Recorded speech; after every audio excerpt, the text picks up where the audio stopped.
Chapter 18. "The 12 years," continued Mrs. Dean, "following that dismal period were the happiest of my life. My greatest troubles in their passage rose from our little lady's trifling illnesses, which she had to experience in common with all children, rich and poor. For the rest, after the first 6 months, she grew like a larch, and could walk and talk too in her own way, before the heath blossomed a second time over Mrs. Linton's dust. She was the most winning thing that ever brought sunshine into a desolate house, a real beauty in face, with the Earnshaw's handsome dark eyes, but the Lintons' fair skin and small features, and yellow curling hair. Her spirit was high, though not rough, and qualified by a heart sensitive and lively to excess in its affections. That capacity for intense attachments reminded me of her mother. Still, she did not resemble her, for she could be soft and mild as a dove, and she had a gentle voice and pensive expression. Her anger was never furious, her love never fierce. It was deep and tender. However, it must be acknowledged she had faults to foil her gifts. A propensity to be saucy was one, and a perverse will that indulged children invariably acquire, whether they be good-tempered or cross. If a servant chanced to vex her, it was always, "I shall tell papa," and if he reproved her even by a look, you would have thought it a heart-breaking business. I don't believe he ever did speak a harsh word to her. He took her education entirely on himself, and made it an amusement. Fortunately, curiosity and a quick intellect made her an apt scholar. She learned rapidly and eagerly, and did honour to his teaching. Till she reached the age of 13, she had not once been beyond the range of the park by herself. Mr. Linton would take her with him a mile or so outside on rare occasions, but he trusted her to no one else. Gimmerton was an unsubstantial name in her ears, the chapel the only building she had approached or entered, except her own home. Wuthering Heights and Mr. Heathcliff did not exist for her. She was a perfect recluse, and apparently perfectly contented. Sometimes, indeed, while surveying the country from her nursery window, she would observe, "Ellen, how long will it be before I can walk to the top of those hills? I wonder what lies on the other side. Is it the sea?" "No, Miss Cathy," I would answer. "It is hills again, just like these." "And what are those golden rocks like when you stand under them?" she once asked. The abrupt descent of Penistone Crags particularly attracted her notice, especially when the setting sun shone on it and the topmost heights, and the whole extent of landscape besides lay in shadow. I explained that they were bare masses of stone, with hardly enough earth in their clefts to nourish a stunted tree. "And why are they bright so long after it is evening here?" she pursued. "Because they are a great deal higher up than we are," replied I. "You could not climb them, they're too high and steep. In winter the frost is always there before it comes to us, and deep into summer I have found snow under that black hollow on the north-east side." "Oh, you have been on them!" she cried gleefully. "Then I can go too when I am a woman. Has papa been, Ellen?" "Papa would tell you, miss," I answered hastily, "that they are not worth the trouble of visiting. The moors where you ramble with him are much nicer, and Thrushcross Park is the finest place in the world." "But I know the park, and I don't know those," she murmured to herself. "And I should delight to look round me from the brow of that tallest point. My little pony Minnie shall take me some time."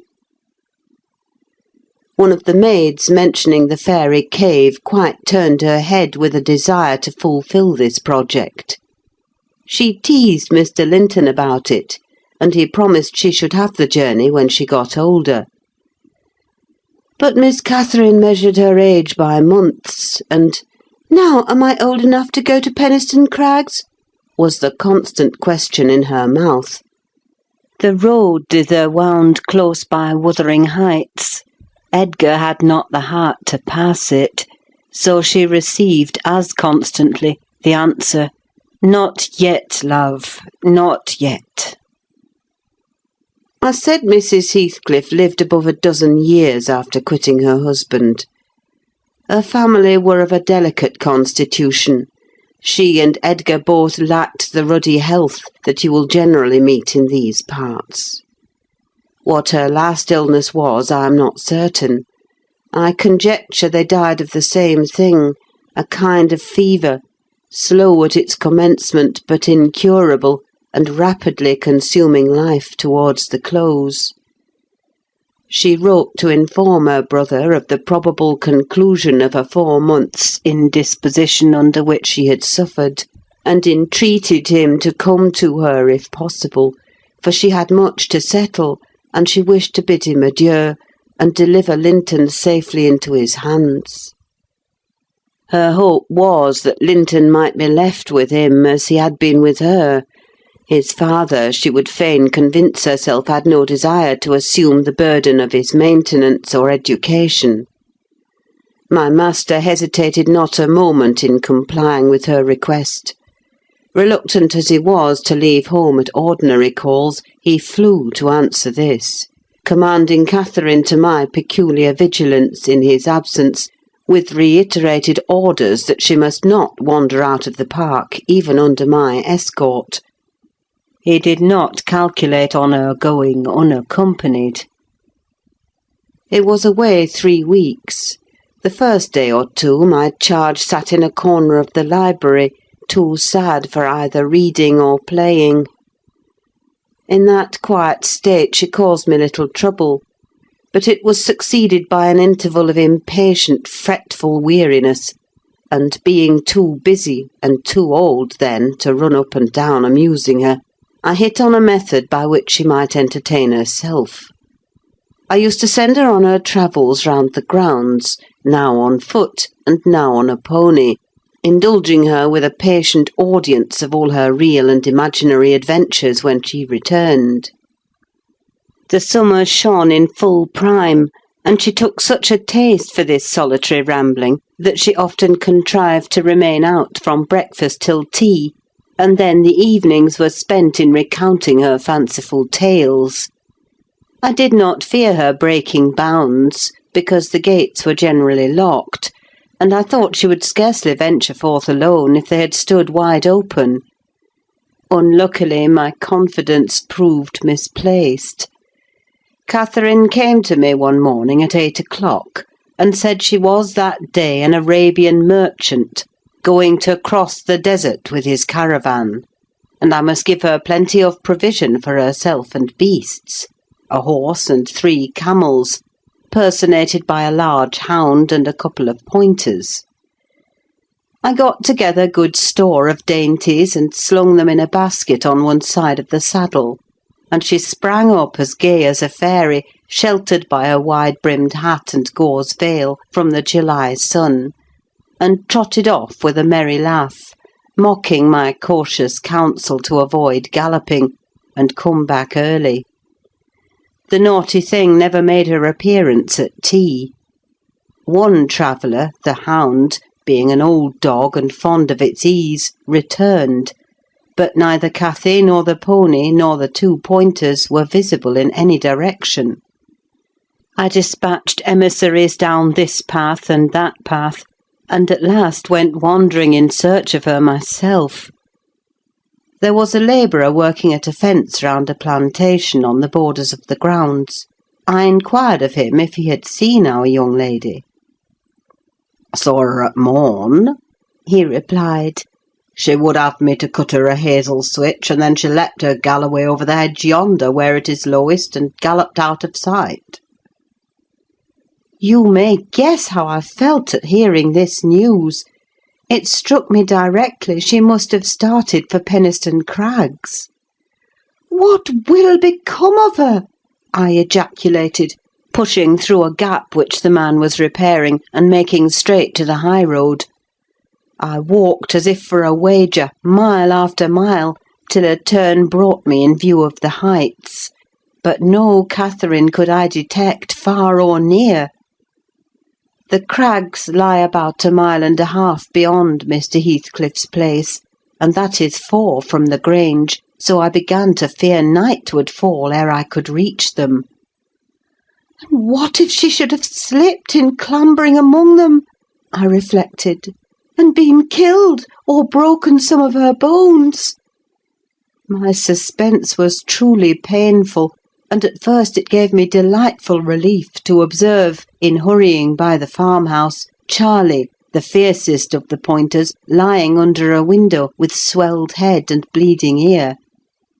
I opened the wicket and ran to the door, knocking vehemently for admittance. A woman whom I knew, and who formerly lived at Gimmerton, answered.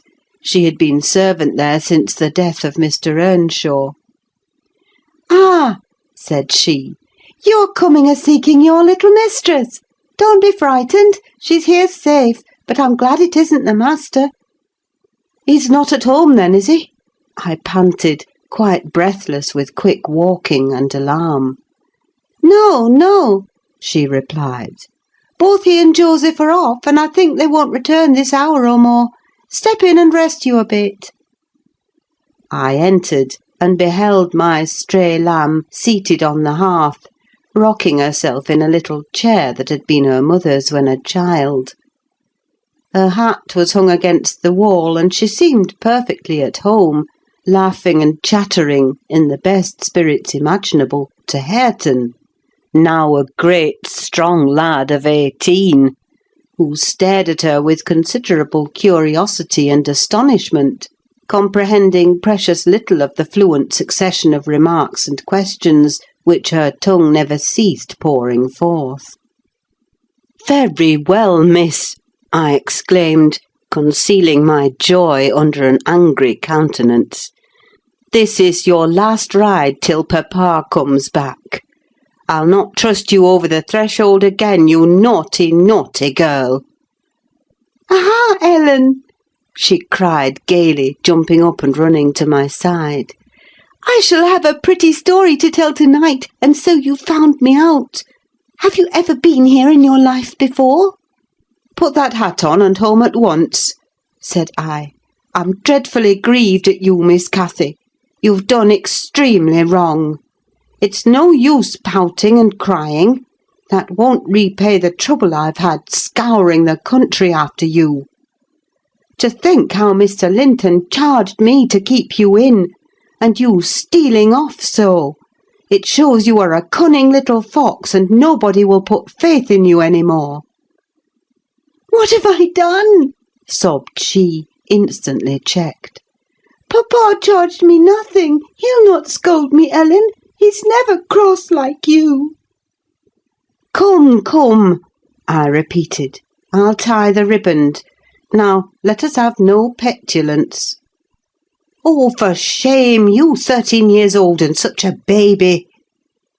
This exclamation was caused by her pushing the hat from her head, and retreating to the chimney out of my reach. "Nay," said the servant, "don't be hard on the bonny lass, Mrs. Dean. We made her stop. She'd fain have ridden forwards, afeard you should be uneasy. Hareton offered to go with her, and I thought he should. It's a wild road over the hills." Hareton, during the discussion, stood with his hands in his pockets, too awkward to speak, though he looked as if he did not relish my intrusion. "How long am I to wait?" I continued, disregarding the woman's interference. "It will be dark in 10 minutes. Where is the pony, Miss Cathy? And where is Phoenix? I shall leave you unless you be quick, so please yourself." "The pony is in the yard," she replied, "and Phoenix is shut in there. He's bitten, and so is Charlie. I was going to tell you all about it, but you're in a bad temper, and don't deserve to hear."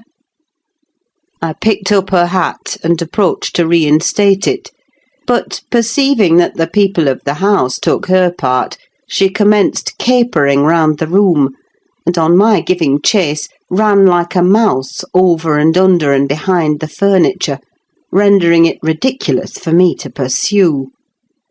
Hareton and the woman laughed, and she joined them, and waxed more impertinent still, till I cried in great irritation, "Well, Miss Cathy, if you were aware whose house this is, you'd be glad enough to get out." "It's your father's, isn't it?" said she, turning to Hareton. "Nay," he replied, looking down and blushing bashfully. He could not stand a steady gaze from her eyes, though they were just his own. "Whose then? Your master's?" she asked. He coloured deeper, with a different feeling, muttered an oath, and turned away. "Who is his master?" continued the tiresome girl, appealing to me. "He talked about our house and our folk. I thought he had been the owner's son, and he never said miss. He should have done, shouldn't he, if he's a servant?" Hareton grew black as a thundercloud at this childish speech. I silently shook my questioner, and at last succeeded in equipping her for departure. "Now get my horse," she said, addressing her unknown kinsman, as she would one of the stable boys at the Grange. "And you may come with me. I want to see where the goblin hunter rises in the marsh, and to hear about the fairishes, as you call them. But make haste. What's the matter? Get my horse, I say."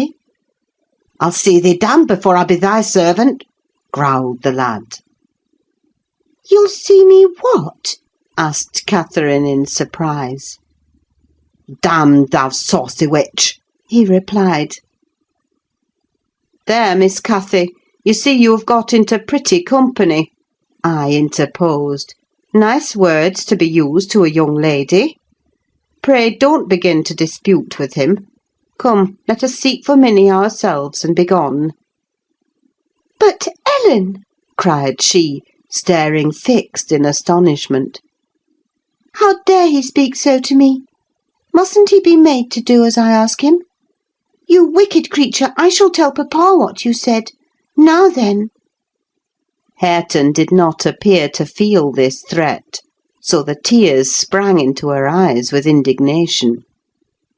"You bring the pony," she exclaimed, turning to the woman, "and let my dog free this moment." "Softly, miss," answered she addressed. "You'll lose nothing by being civil. Though Mr. Hareton there be not the master's son, he's your cousin, and I was never hired to serve you." "He my cousin!" cried Cathy, with a scornful laugh. "Yes, indeed," responded her reprover. "Oh, Ellen, don't let them say such things," she pursued in great trouble. "Papa is gone to fetch my cousin from London. My cousin is a gentleman's son. That my—" She stopped and wept outright, upset at the bare notion of relationship with such a clown. "Hush, hush!" I whispered. "People can have many cousins, and of all sorts, Miss Cathy, without being any the worse for it. Only they needn't keep their company if they be disagreeable and bad." He's not my cousin, Ellen," she went on, gathering fresh grief from reflection, and flinging herself into my arms for refuge from the idea. I was much vexed at her and the servant for their mutual revelations, having no doubt of Linton's approaching arrival, communicated by the former, being reported to Mr. Heathcliff, and feeling as confident that Catherine's first thought on her father's return would be to seek an explanation of the latter's assertion concerning her rude-bred kindred. Hareton, recovering from his disgust at being taken for a servant, seemed moved by her distress, and having fetched the pony round to the door, he took, to propitiate her, a fine crooked-legged terrier whelp from the kennel, and putting it into her hand, bid her whist, for he meant nought.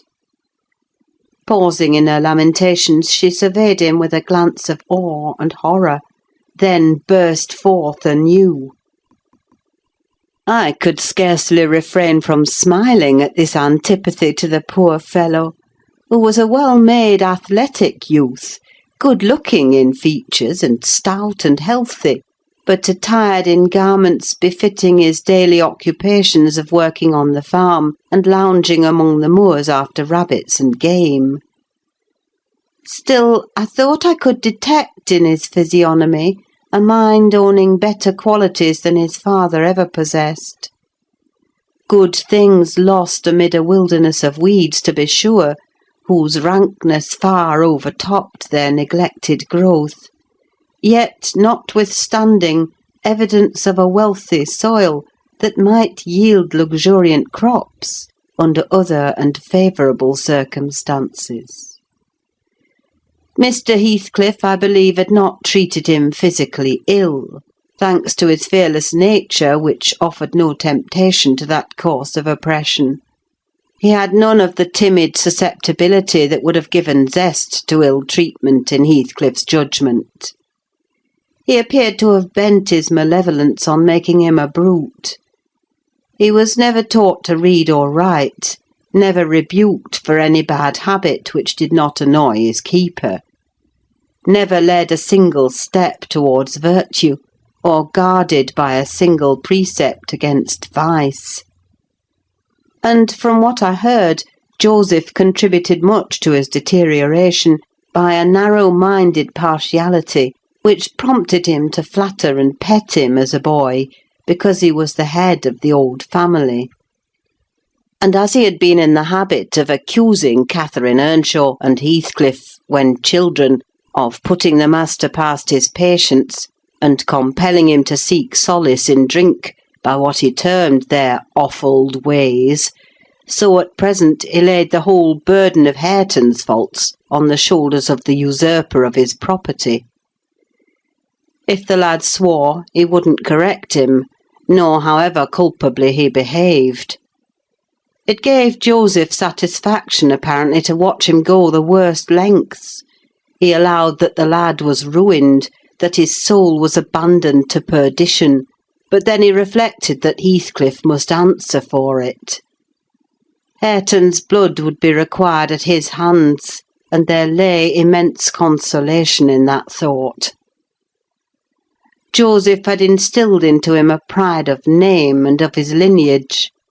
He would, had he dared, have fostered hate between him and the present owner of the Heights, but his dread of that owner amounted to superstition, and he confined his feelings regarding him to muttered innuendos and private comminations. I don't pretend to be intimately acquainted with the mode of living customary in those days at Wuthering Heights.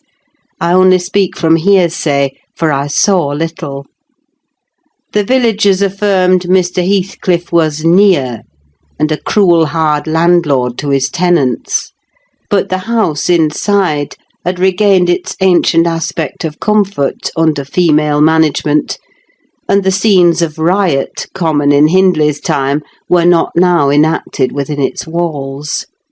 The master was too gloomy to seek companionship with any people, good or bad, and he is yet. This, however, is not making progress with my story. Miss Cathy rejected the peace offering of the terrier, and demanded her own dogs, Charlie and Phoenix. They came limping and hanging their heads, and we set out for home, sadly out of sorts, every one of us. I could not wring from my little lady how she had spent the day, except that, as I supposed, the goal of her pilgrimage was Penistone Crags, and she arrived without adventure to the gate of the farmhouse, when Hareton happened to issue forth, attended by some canine followers, who attacked her train. They had a smart battle before their owners could separate them. That formed an introduction. Catherine told Hareton who she was and where she was going, and asked him to show her the way, finally beguiling him to accompany her. He opened the mysteries of the fairy cave and 20 other queer places, but being in disgrace, I was not favoured with a description of the interesting object she saw. I could gather, however, that her guide had been a favourite, till she hurt his feelings by addressing him as a servant, and Heathcliff's housekeeper hurt hers by calling him her cousin. Then the language he had held to her rankled in her heart. She, who was always love and darling and queen and angel with everybody at the Grange, to be insulted so shockingly by a stranger. She did not comprehend it, and hard work I had to obtain a promise that she would not lay the grievance before her father. I explained how he objected to the whole household at the Heights, and how sorry he would be to find she had been there; but I insisted most on the fact that if she revealed my negligence of his orders, he would perhaps be so angry that I should have to leave. And Cathy couldn't bear that prospect. She pledged her word and kept it, for my sake. After all, she was a sweet little girl. End of chapter 18. Chapter 19. A letter edged with black announced the day of my master's return. Isabella was dead, and he wrote to bid me get mourning for his daughter, and arrange a room and other accommodations for his youthful nephew. Catherine ran wild with joy at the idea of welcoming her father back, and indulged most sanguine anticipations of the innumerable excellencies of her real cousin. The evening of their expected arrival came. Since early morning she had been busy ordering her own small affairs, and now, attired in her new black frock, poor thing, her aunt's death impressed her with no definite sorrow, she obliged me by constant worrying to walk with her down through the grounds to meet them. "Linton is just 6 months younger than I am," she chattered, as we strolled leisurely over the swells and hollows of mossy turf under shadow of the trees. "How delightful it will be to have him for a playfellow! Aunt Isabella sent papa a beautiful lock of his hair. It was lighter than mine, more flaxen and quite as fine. I have it carefully preserved in a little glass box, and I've often thought what a pleasure it would be to see its owner. Oh, I am happy! And papa, dear, dear papa! Come, Ellen, let us run! Come, run!" She ran and returned and ran again many times before my sober footsteps reached the gate, and then she seated herself on the grassy bank beside the path and tried to wait patiently, but that was impossible. She couldn't be still a minute. "How long they are!" she exclaimed. "Ah, I see some dust on the road. They're coming. No. When will they be here? May we not go a little way, half a mile, Ellen, only just half a mile? Do say yes, to that clump of birches at the turn." I refused staunchly. At length her suspense was ended, the travelling carriage rolled in sight. Miss Cathy shrieked and stretched out her arms as soon as she caught her father's face looking from the window. He descended nearly as eager as herself, and a considerable interval elapsed ere they had a thought to spare for any but themselves. While they exchanged caresses, I took a peep in to see after Linton. He was asleep in a corner, wrapped in a warm fur-lined cloak, as if it had been winter. A pale, delicate, effeminate boy, who might have been taken for my master's younger brother, so strong was the resemblance. But there was a sickly peevishness in his aspect that Edgar Linton never had. The latter saw me looking, and having shaken hands, advised me to close the door and leave him undisturbed, for the journey had fatigued him. Cathy would fain have taken one glance, but her father told her to come, and they walked together up the park, while I hastened before to prepare the servants. "Now, darling," said Mr. Linton, addressing his daughter, as they halted at the bottom of the front steps. "Your cousin is not so strong or so merry as you are, and he has lost his mother, remember, a very short time since. Therefore don't expect him to play and run about with you directly. And don't harass him much by talking. Let him be quiet this evening at least, will you?" Yes, yes, papa," answered Catherine. "But I do want to see him, and he hasn't once looked out." The carriage stopped, and the sleeper being roused was lifted to the ground by his uncle. "This is your cousin Cathy, Linton," he said, putting their little hands together. "She's fond of you already, and mind you don't grieve her by crying tonight. Try to be cheerful now. The travelling is at an end, and you have nothing to do but rest and amuse yourself as you please." "Let me go to bed, then," answered the boy, shrinking from Catherine's salute, and he put his fingers to remove incipient tears. "Come, come, there's a good child," I whispered, leading him in. "You'll make her weep too. See how sorry she is for you." I do not know whether it was sorrow for him, but his cousin put on as sad a countenance as himself, and returned to her father. All three entered and mounted to the library, where tea was laid ready. I proceeded to remove Linton's cap and mantle, and placed him on a chair by the table. But he was no sooner seated than he began to cry afresh. My master inquired what was the matter. "I can't sit on a chair," sobbed the boy. "Go to the sofa, then, and Ellen shall bring you some tea," answered his uncle patiently. He had been greatly tried during the journey, I felt convinced, by his fretful, ailing charge. Linton slowly trailed himself off and lay down. Cathy carried a footstool and her cup to his side. At first she sat silent, but that could not last. She had resolved to make a pet of her little cousin, as she would have him to be, and she commenced stroking his curls and kissing his cheek, and offering him tea in her saucer like a baby. This pleased him, for he was not much better. He dried his eyes and lightened into a faint smile. "Oh, he'll do very well," said the master to me after watching them a minute. "Very well, if we can keep him, Ellen.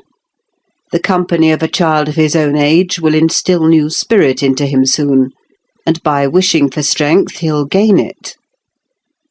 "Aye, if we can keep him," I mused to myself, and sore misgivings came over me that there was slight hope of that. And then I thought, however will that weakling live at Wuthering Heights? Between his father and Hareton, what playmates and instructors they'll be! Our doubts were presently decided, even earlier than I expected. I had just taken the children upstairs after tea was finished, and seen Linton asleep. He would not suffer me to leave him till that was the case. I had come down, and was standing by the table in the hall, lighting a bedroom candle for Mr. Edgar, when a maid stepped out of the kitchen, and informed me that Mr. Heathcliff's servant, Joseph, was at the door, and wished to speak with the master. "I shall ask him what he wants first," I said in considerable trepidation. "A very unlikely hour to be troubling people, and the instant they have returned from a long journey. I don't think the master can see him."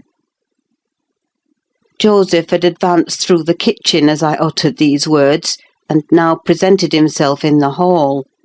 He was donned in his Sunday garments, with his most sanctimonious and sourest face, and holding his hat in one hand and his stick in the other, he proceeded to clean his shoes on the mat.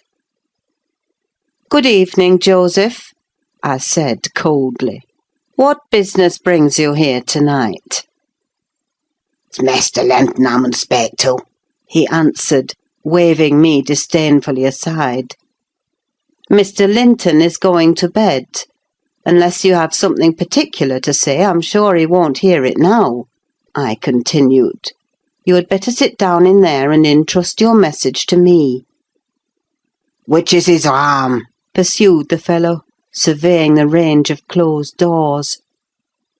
I perceived he was bent on refusing my mediation, so very reluctantly I went up to the library and announced the unseasonable visitor, advising that he should be dismissed till next day. Mr. Linton had no time to empower me to do so, for Joseph mounted close at my heels, and pushing into the apartment, planted himself at the far side of the table, with his 2 fists clapped on the head of his stick, and began in an elevated tone, as if anticipating opposition. "Heathcliff has sent me for his lad, and I won't go back about him." Edgar Linton was silent a minute. An expression of exceeding sorrow overcast his features.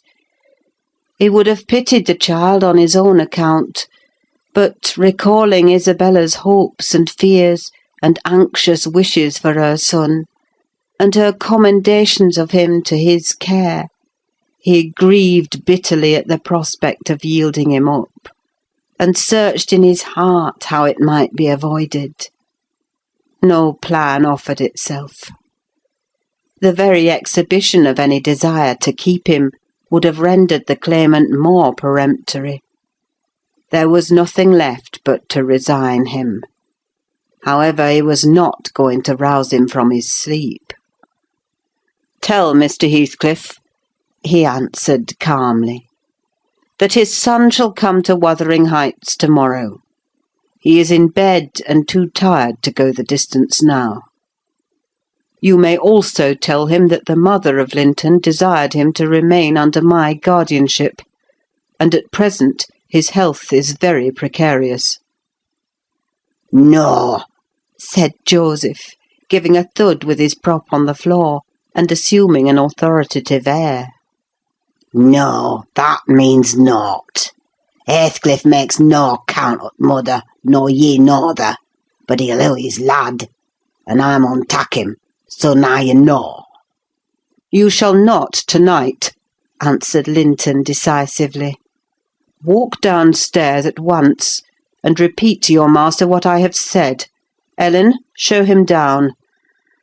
Go!" And aiding the indignant elder with a lift by the arm, he rid the room of him and closed the door. "Varra weel!" shouted Joseph as he slowly drew off. "To-morn he's comin' seln, and thrust him out if you dare!" End of chapter 19. Chapter 20. To obviate the danger of this threat being fulfilled, Mr. Linton commissioned me to take the boy home early on Catherine's pony, and, said he, "As we shall now have no influence over his destiny, good or bad, you must say nothing of where he has gone to my daughter. She cannot associate with him hereafter, and it is better for her to remain in ignorance of his proximity, lest she should be restless and anxious to visit the Heights. Merely tell her his father sent for him suddenly, and he has been obliged to leave us."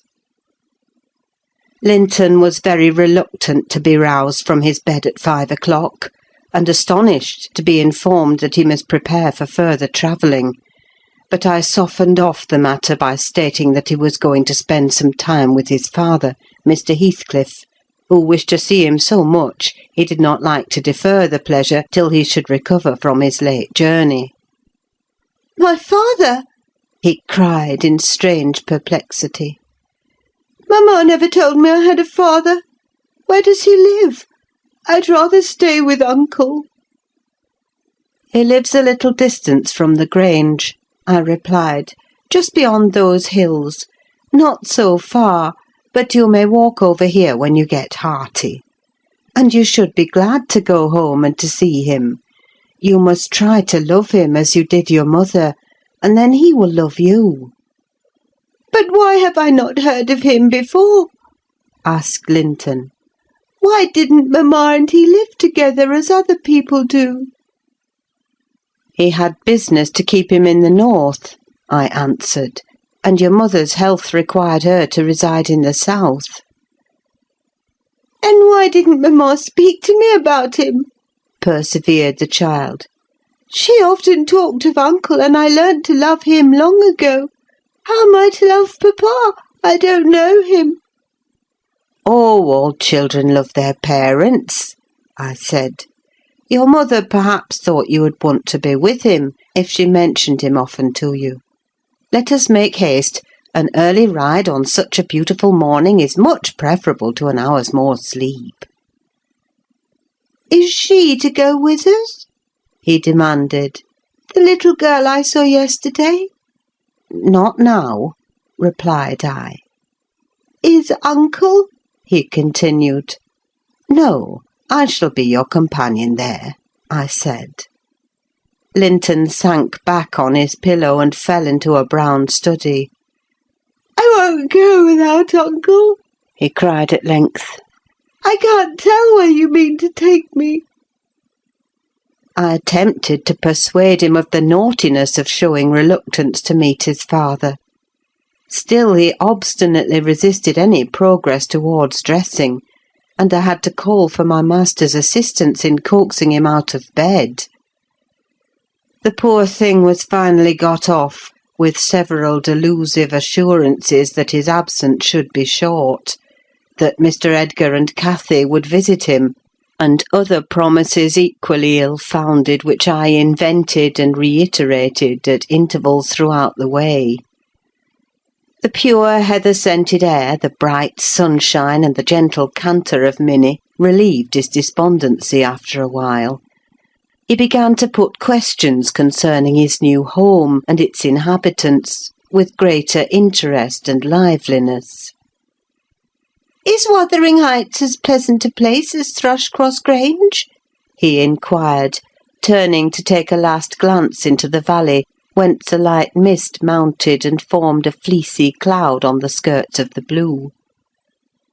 "It is not so buried in trees," I replied, "and it is not quite so large, but you can see the country beautifully all round, and the air is healthier for you, fresher and drier. You will perhaps think the building old and dark at first, though it is a respectable house, the next best in the neighbourhood. And you will have such nice rambles on the moors. Hareton Earnshaw, that is Miss Cathy's other cousin, and so yours in a manner, will show you all the sweetest spots, and you can bring a book in fine weather, and make a green hollow your study. And now and then your uncle may join you in a walk. He does frequently walk out on the hills." "And what is my father like?" he asked. "Is he as young and handsome as uncle?" "He's as young," said I, "but he has black hair and eyes, and looks sterner, and he is taller and bigger altogether. He'll not seem to you so gentle and kind at first, perhaps, because it is not his way. Still, mind you be frank and cordial with him, and naturally he'll be fonder of you than any uncle, for you are his own." "Black hair and eyes," mused Linton. "I can't fancy him. Then I am not like him, am I?" "Not much," I answered. Not a morsel, I thought, surveying with regret the white complexion and slim frame of my companion, and his large languid eyes, his mother's eyes, save that, unless a morbid touchiness kindled them a moment, they had not a vestige of her sparkling spirit. "How strange that he should never come to see Mamma and me," he murmured. "Has he ever seen me? If he has, I must have been a baby. I remember not a single thing about him." "Why, Master Linton," said I, 300 miles is a great distance, and 10 years seem very different in length to a grown-up person, compared with what they do to you. It It is probable Mr. Heathcliff proposed going from summer to summer, but never found a convenient opportunity, and now it is too late. Don't trouble him with questions on the subject. It will disturb him for no good." The boy was fully occupied with his own cogitations for the remainder of the ride, till we halted before the farmhouse garden gate. I watched to catch his impressions in his countenance. He surveyed the carved front and low-browed lattices, the straggling gooseberry bushes and crooked firs, with solemn intentness, and then shook his head. His private feelings entirely disapproved of the exterior of his new abode. But he had sense to postpone complaining. There might be compensation within. Before he dismounted, I went and opened the door. It was 6:30. The family had just finished breakfast. The servant was clearing and wiping down the table. Joseph stood by his master's chair, telling some tale concerning a lame horse, and Hareton was preparing for the hayfield. "Hello, Nelly," said Mr. Heathcliff when he saw me. "I feared I should have to come down and fetch my property myself. You've brought it, have you? Let us see what we can make of it." He got up and strode to the door. Hareton and Joseph followed in gaping curiosity. Poor Linton ran a frightened eye over the faces of the three. "Surely," said Joseph, after a grave inspection, "he's swapped with ye, maister, and yon's his lass." Heathcliff, having stared his son into an ague of confusion, uttered a scornful laugh. "God, what a beauty! What a lovely, charming thing!" he exclaimed. "Haven't they reared it on snails and sour milk, Nelly? Oh, damn my soul, but that's worse than I expected, and the devil knows I was not sanguine." I bid the trembling and bewildered child get down and enter. He did not thoroughly comprehend the meaning of his father's speech, or whether it were intended for him. Indeed, he was not yet certain that the grim, sneering stranger was his father. But he clung to me with growing trepidation, and on Mr. Heathcliff's taking a seat and bidding him come hither, he hid his face on my shoulder and wept. "Tut, tut!" said Heathcliff, stretching out a hand and dragging him roughly between his knees, and then holding up his head by the chin. "None of that nonsense. We're not going to hurt thee, Linton. Isn't that thy name? Thou art thy mother's child entirely. Where's my share in thee, puling chicken?" He took off the boy's cap and pushed back his thick flaxen curls, felt his slender arms and his small fingers, during which examination Linton ceased crying and lifted his great blue eyes to inspect the inspector. "Do you know me?" asked Heathcliff, having satisfied himself that the limbs were all equally frail and feeble.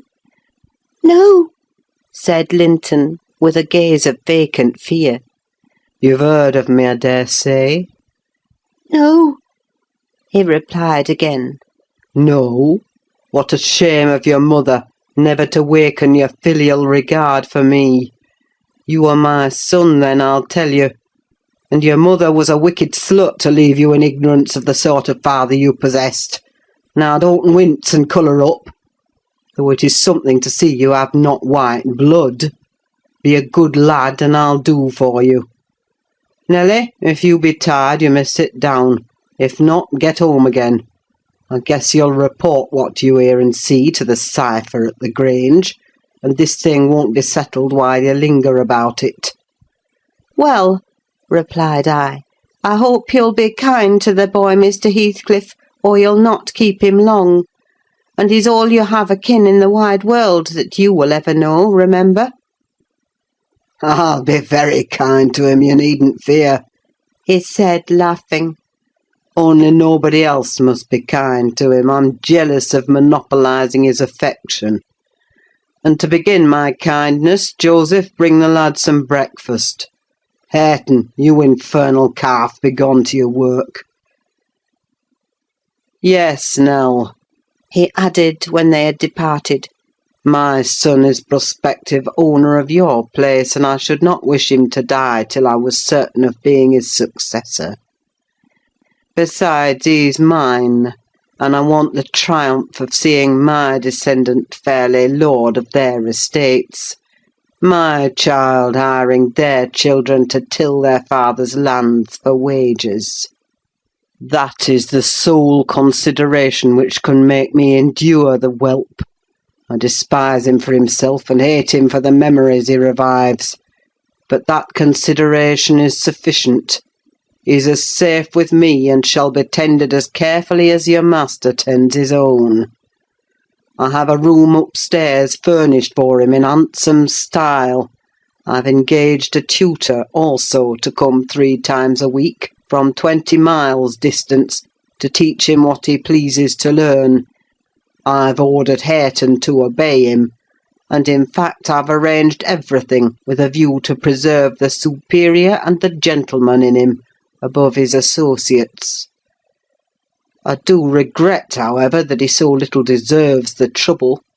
If I wished any blessing in the world, it was to find him a worthy object of pride, and I'm bitterly disappointed with the way-faced, whining wretch." While he was speaking, Joseph returned bearing a basin of milk porridge, and placed it before Linton, who stirred round the homely mess with a look of aversion, and affirmed he could not eat it.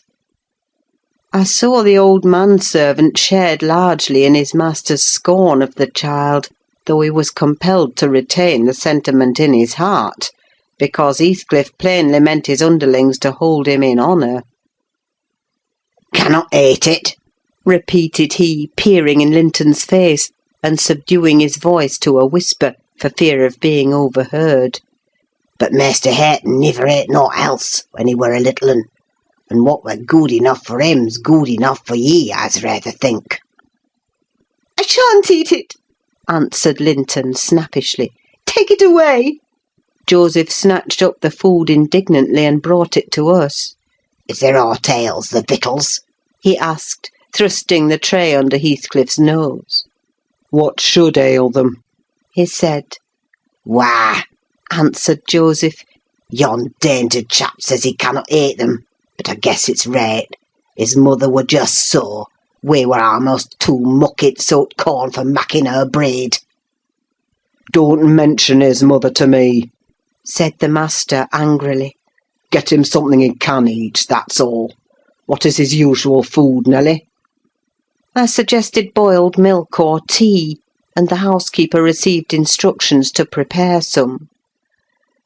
Come, I reflected, his father's selfishness may contribute to his comfort. He perceives his delicate constitution and the necessity of treating him tolerably. I'll console Mr. Edgar by acquainting him with the turn Heathcliff's humour has taken. Having no excuse for lingering longer, I slipped out, while Linton was engaged in timidly rebuffing the advances of a friendly sheep-dog. But he was too much on the alert to be cheated. As I closed the door, I heard a cry, and a frantic repetition of the words, "Don't leave me! I'll not stay here! I'll not stay here!" Then the latch was raised and fell. They did not suffer him to come forth. I mounted Minnie, and urged her to a trot. And so my brief guardianship ended. End of chapter 20. Chapter 21. We had sad work with little Cathy that day. She rose in high glee, eager to join her cousin, and such passionate tears and lamentations followed the news of his departure, that Edgar himself was obliged to soothe her by affirming he should come back soon. He added, however, "if I can get him," and there were no hopes of that.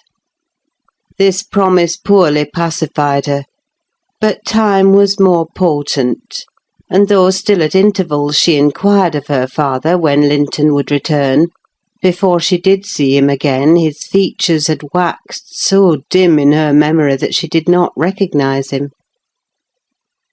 When I chanced to encounter the housekeeper of Wuthering Heights in paying business visits to Gimmerton, I used to ask how the young master got on, for he lived almost as secluded as Catherine herself, and was never to be seen. I could gather from her that he continued in weak health, and was a tiresome inmate. She said Mr. Heathcliff seemed to dislike him ever longer and worse, though he took some trouble to conceal it. He had an antipathy to the sound of his voice, and could not do at all with his sitting in the same room with him many minutes together. There seldom passed much talk between them. Linton learnt his lessons and spent his evenings in a small apartment they called the parlour, or else lay in bed all day, for he was constantly getting coughs and colds and aches and pains of some sort. "And I never know such a faint-hearted creature," added the woman. "No one so careful of hisseln.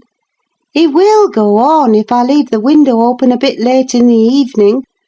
Oh, it's killing a breath of night air. And he must have a fire in the middle of summer, and Joseph's bacca pipe is poison, and he must always have sweets and dainties, and always milk, milk for ever, heeding naught how the rest of us are pinched in winter. And there he'll sit wrapped in his furred cloak in his chair by the fire, with some toast and water or other slop on the hob to sip at.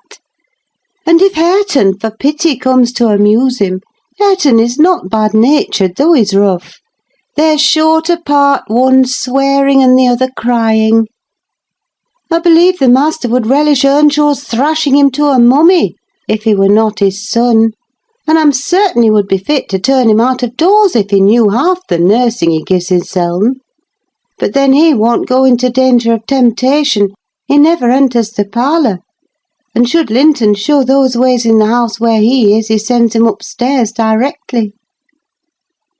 I divined from this account that utter lack of sympathy had rendered young Heathcliff selfish and disagreeable, if he were not so originally, and my interest in him, consequently, decayed, though still I was moved with a sense of grief at his lot, and a wish that he had been left with us. Mr. Edgar encouraged me to gain information.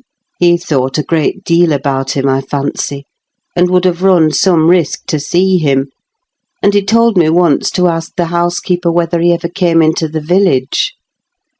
She said he had only been twice on horseback, accompanying his father, and both times he pretended to be quite knocked up for 3 or 4 days afterwards. That housekeeper left, if I recollect rightly, 2 years after he came, and another, whom I did not know, was her successor. She lives there still. Time wore on at the Grange in its former pleasant way till Miss Cathy reached 16. On the anniversary of her birth, we never manifested any signs of rejoicing, because it was also the anniversary of my late mistress's death. Her father invariably spent that day alone in the library, and walked at dusk as far as Gimmerton kirkyard, where he would frequently prolong his stay beyond midnight. Therefore Catherine was thrown on her own resources for amusement. This 20th of March was a beautiful spring day, and when her father had retired, my young lady came down dressed for going out, and said she asked to have a ramble on the edge of the moor with me. Mr. Linton had given her leave if we went only a short distance, and were back within the hour. "So make haste, Ellen," she cried. "I know where I wish to go, where a colony of moor-game has settled. I want to see whether they have made their nests yet." "That must be a good distance up," I answered. "They don't breed on the edge of the moor." "No, it's not," she said. "I've gone very near with papa." I put on my bonnet and sallied out, thinking nothing more of the matter. She bounded before me and returned to my side, and was off again like a young greyhound. And at first I found plenty of entertainment in listening to the larks singing far and near, and enjoying the sweet warm sunshine, and watching her, my pet and my delight, with her golden ringlets flying loose behind, and her bright cheek as soft and pure in its bloom as a wild rose, and her eyes radiant with cloudless pleasure. She was a happy creature, and an angel in those days. It's a pity she could not be content. "Well," said I, "where are your moor game, Miss Cathy? We should be at them. The Grange Park fence is a great way off now." "Oh, a little further, only a little further, Ellen," was her answer continually. "Climb to that hillock, past that bank, and by the time you reach the other side I shall have raised the birds." But there were so many hillocks and banks to climb and pass that at length I began to be weary, and told her we must halt and retrace our steps. I shouted to her, as she had outstripped me a long way.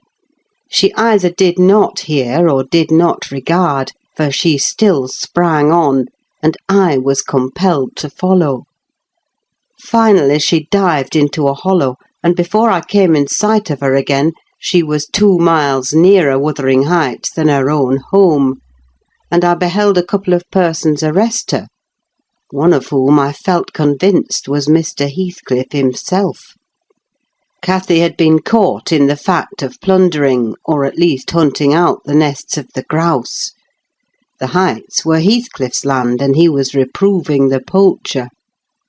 "I've neither taken any nor found any," she said, as I toiled to them, expanding her hands in corroboration of the statement. "I didn't mean to take them, but papa told me there were quantities up here, and I wished to see the eggs." Heathcliff glanced at me with an ill-meaning smile, expressing his acquaintance with the party, and consequently his malevolence towards it, and demanded who papa was. "Mr. Linton of Thrushcross Grange," she replied. "I thought you did not know me, or you wouldn't have spoken in that way." You suppose papa is highly esteemed and respected, then?" he said sarcastically. "And what are you?" inquired Catherine, gazing curiously on the speaker. "That man I've seen before. Is he your son?" She pointed to Hareton, the other individual, who had gained nothing but increased bulk and strength by the addition of 2 years to his age. He seemed as awkward and rough as ever. "Miss Cathy," I interrupted, "it will be 3 hours instead of 1 that we are out presently. We really must go back." "No, that man is not my son," answered Heathcliff, pushing me aside. "but I have one, and you have seen him before, too. And though your nurse is in a hurry, I think both you and she would be the better for a little rest. Will you just turn this nab of heath and walk into my house? You'll get home earlier for the ease, and you shall receive a kind welcome." I whispered Catherine that she mustn't on any account accede to the proposal. It was entirely out of the question. "Why?" she asked aloud. "I'm tired of running, and the ground is dewy. I can't sit here. Let us go, Ellen. Besides, he says I have seen his son. He's mistaken, I think, but I guess where he lives, at the farmhouse I visited in coming from Penistone Crags. Don't you?" "I do. Come, Nelly, hold your tongue. It will be a treat for her to look in on us. Hareton, get forwards with the lass. You shall walk with me, Nelly." "No, she's not going to any such place," I cried, struggling to release my arm, which he had seized. But she was almost at the door-stones already, scampering round the brow at full speed. Her appointed companion did not pretend to escort her. He shied off by the roadside and vanished. "Mr. Heathcliff, it's very wrong," I continued. You know you mean no good. And there she'll see Linton, and all will be told as soon as ever we return, and I shall have the blame." "I want her to see Linton," he answered. "He's looking better these few days. It's not often he's fit to be seen. And we'll soon persuade her to keep the visit secret. Where is the harm of it?" "The harm of it is that her father would hate me if he found I suffered her to enter your house, and I am convinced you have a bad design in encouraging her to do so," I replied. "My design is as honest as possible. I'll inform you of its whole scope," he said. "That the two cousins may fall in love and get married. I'm acting generously to your master.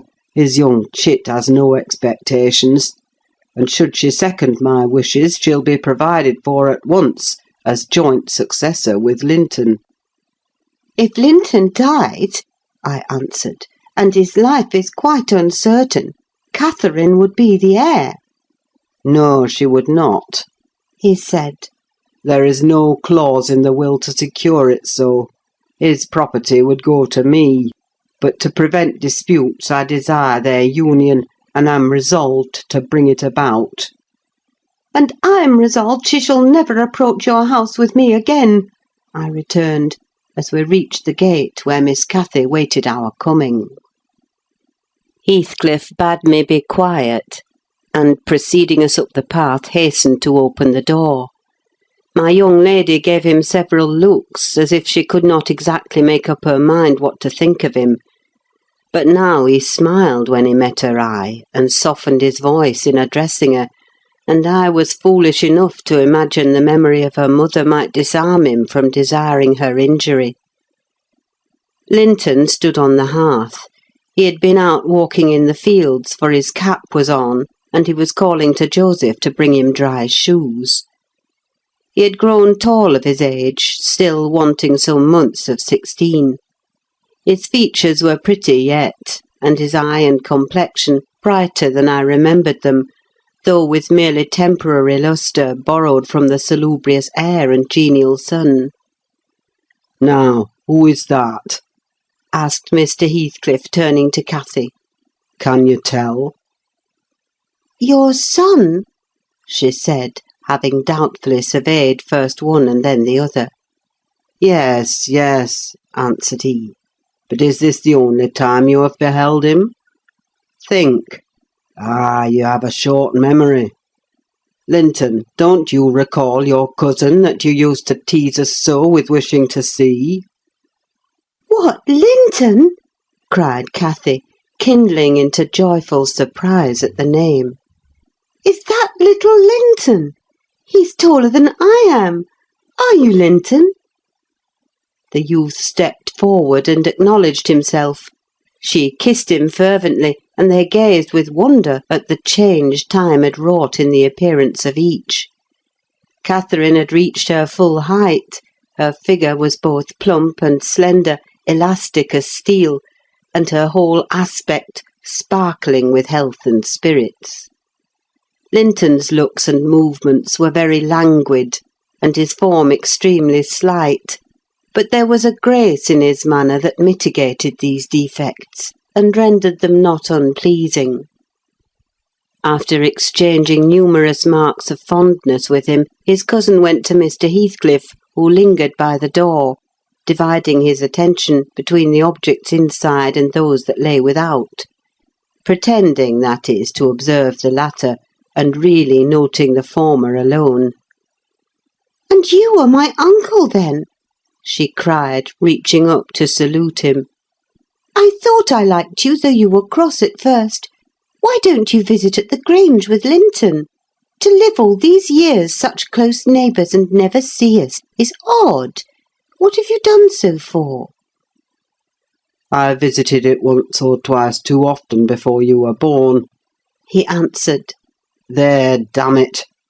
If you have any kisses to spare, give them to Linton. They're thrown away on me." "Naughty Ellen!" exclaimed Catherine, flying to attack me next with her lavish caresses. Wicked Ellen, to try to hinder me from entering! But I'll take this walk every morning in future, may I, uncle? And sometimes bring papa? Won't you be glad to see us?" "Of course," replied the uncle, with a hardly suppressed grimace resulting from his deep aversion to both the proposed visitors. "But stay," He continued, turning towards the young lady. "now I think of it, I'd better tell you. Mr. Linton has a prejudice against me. We quarrelled at one time of our lives with unchristian ferocity. And if you mention coming here to him, he'll put a veto on your visits altogether.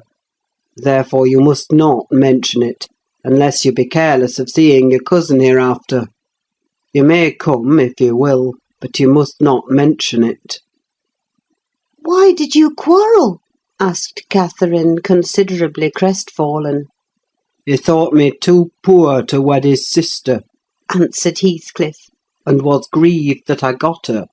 His pride was hurt, and he'll never forgive it." "That's wrong," said the young lady. "Some time I'll tell him so. But Linton and I have no share in your quarrel. I'll not come here, then. He shall come to the Grange." "It will be too far for me," murmured her cousin. "To walk 4 miles would kill me. No, come here, Miss Catherine, now and then. Not every morning, but once or twice a week." The father launched towards his son a glance of bitter contempt. "I am afraid, Nelly, I shall lose my labour," he muttered to me. "Miss Catherine, as the ninny calls her, will discover his value, and send him to the devil.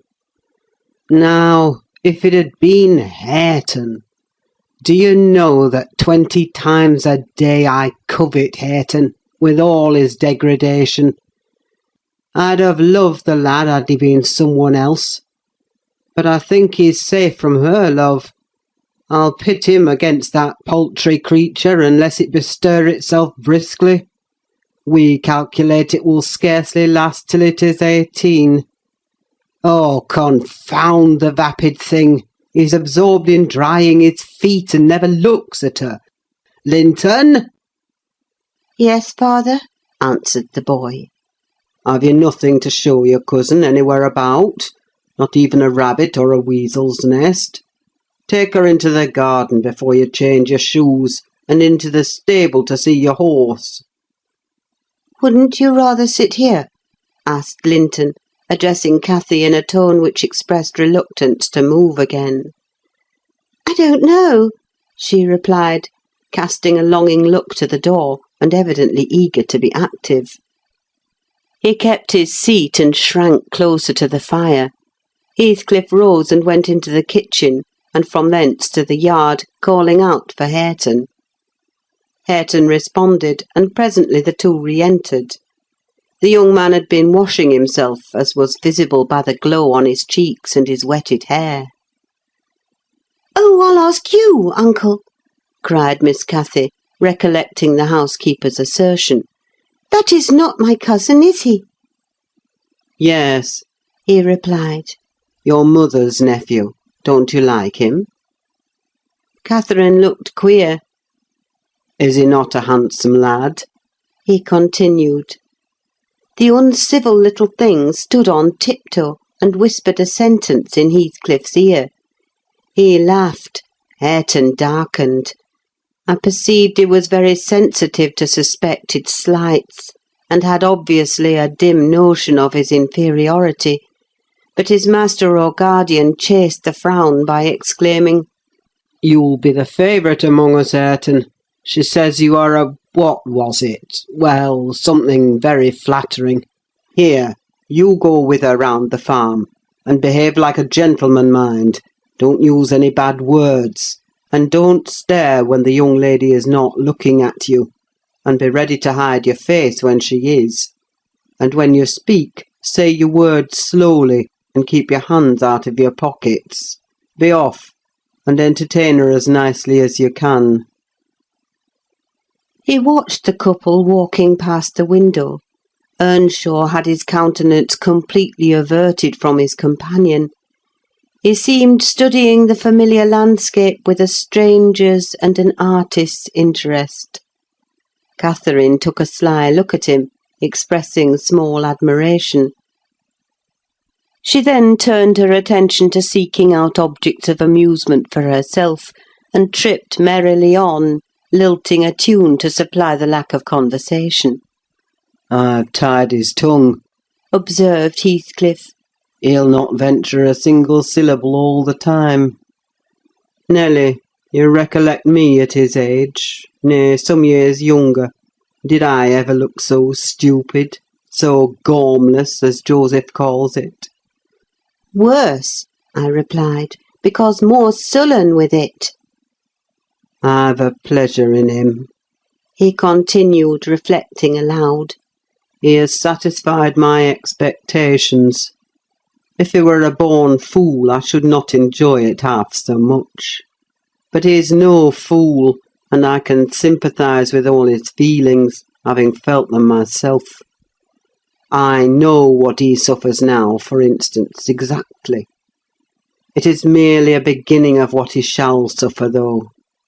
And he'll never be able to emerge from his bathos of coarseness and ignorance. I've got him faster than his scoundrel of a father secured me, and lower, for he takes a pride in his brutishness. I've taught him to scorn everything extra-animal as silly and weak. Don't you think Hindley would be proud of his son if he could see him? Almost as proud as I am of mine. But there's this difference. One is gold put to the use of paving stones, and the other is tin polished to ape a service of silver. Mine has nothing valuable about it, yet I shall have the merit of making it go as far as such poor stuff can go.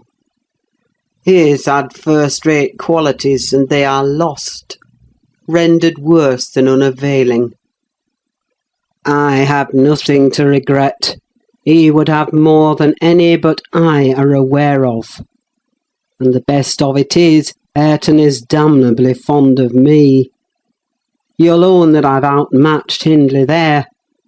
If the dead villain could rise from his grave to abuse me for his offspring's wrongs, I should have the fun of seeing the said offspring fight him back again, indignant that he should dare to rail at the one friend he has in the world." Heathcliff chuckled a fiendish laugh at the idea. I made no reply, because I saw that he expected none. Meantime, our young companion, who sat too removed from us to hear what was said, began to evince symptoms of uneasiness, probably repenting that he had denied himself the treat of Catherine's society for fear of a little fatigue. His father remarked the restless glances wandering to the window, and the hand irresolutely extended towards his cap. "Get up, you idle boy!" he exclaimed with assumed heartiness. "Away after them! They're just at the corner by the stand of hives." Linton gathered his energies and left the hearth. The lattice was open, and as he stepped out, I heard Cathy inquiring of her unsociable attendant what was that inscription over the door. Hareton stared up and scratched his head like a true clown. "It's some damnable writing," he answered. "I cannot read it." "Can't read it?" cried Catherine. "I can read it. It's English. But I want to know why it is there." Linton giggled, the first appearance of mirth he had exhibited. "He does not know his letters," he said to his cousin. "Could you believe in the existence of such a colossal dunce?" "Is he all he should be?" asked Miss Cathy seriously. "Or is he simple, not right? I've questioned him twice now, and each time he looked so stupid I think he does not understand me. I can hardly understand him, I'm sure." Linton repeated his laugh and glanced at Hareton tauntingly, who certainly did not seem quite clear of comprehension at that moment. "There's nothing the matter but laziness, is there, Earnshaw?" he said. "My cousin fancies you are an idiot. There you experience the consequence of scorning book-larning, as you would say. Have you noticed, Catherine, his frightful Yorkshire pronunciation?" "Why, where the devil is the use on't?" growled Hareton, more ready in answering his daily companion. He was about to enlarge further, but the two youngsters broke into a noisy fit of merriment, my giddy miss being delighted to discover that she might turn his strange talk to matter of amusement. "Where is the use of the devil in that sentence?" tittered Linton. "Papa told you not to say any bad words, and you can't open your mouth without one. Do try to behave like a gentleman, now do." "If thou weren't more a lass than a lad, I'd fell thee this minute, I would, pitiful lath of a cratur," retorted the angry boor, retreating, while his face burnt with mingled rage and mortification, for he was conscious of being insulted, and embarrassed how to resent it. Mr. Heathcliff, having overheard the conversation as well as I, smiled when he saw him go, but immediately afterwards cast a look of singular aversion on the flippant pair, who remained chattering in the doorway, the boy finding animation enough while discussing Hareton's faults and deficiencies, and relating anecdotes of his goings-on, and the girl relishing his pert and spiteful sayings, without considering the ill nature they evinced. I began to dislike more than to compassionate Linton, and to excuse his father in some measure for holding him cheap. We stayed till afternoon. I could not tear Miss Cathy away sooner, but happily my master had not quitted his apartment, and remained ignorant of our prolonged absence. As we walked home, I would fain have enlightened my charge on the characters of the people we had quitted, but she got it into her head that I was prejudiced against them. "Aha!" she cried. "You take papa's side, Ellen. You are partial, I know, or else you wouldn't have cheated me so many years into the notion that Linton lived a long way from here. I'm really extremely angry, only I'm so pleased I can't show it. But you must hold your tongue about my uncle. He's my uncle, remember, and I'll scold papa for quarrelling with him." And so she ran on, till I relinquished the endeavour to convince her of her mistake. She did not mention the visit that night, because she did not see Mr. Linton. Next day it all came out, sadly to my chagrin. And still I was not altogether sorry. I thought the burden of directing and warning would be more efficiently borne by him than me. But he was too timid in giving satisfactory reasons for his wish that she should shun connection with the household of the Heights. And Catherine liked good reasons for every restraint that harassed her petted will. "Papa," she exclaimed after the morning salutations, "guess whom I saw yesterday in my walk on the moors?" "Ah, papa, you started! You've not done right, have you now? I saw... But listen, and you shall hear how I found you out.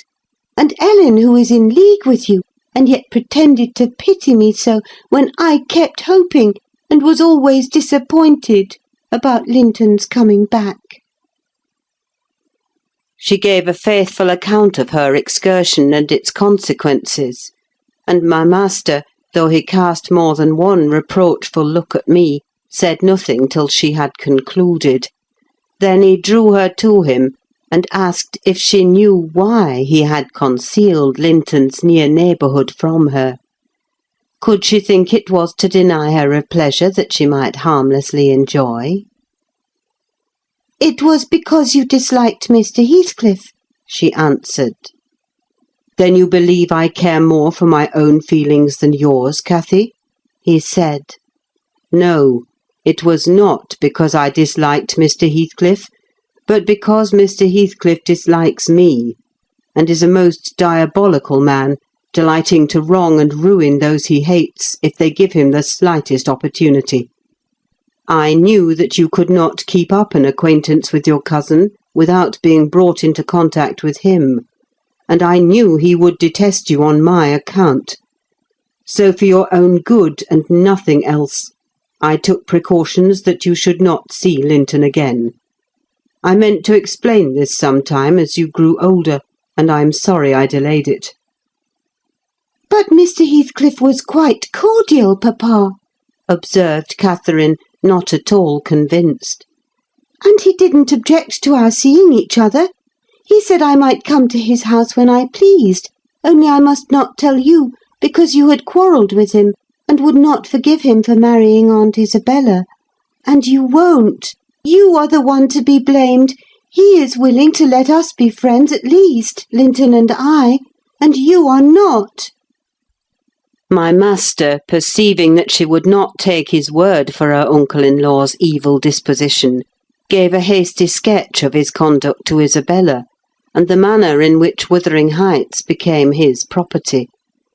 He could not bear to discourse long upon the topic, for though he spoke little of it, he still felt the same horror and detestation of his ancient enemy that had occupied his heart ever since Mrs. Linton's death.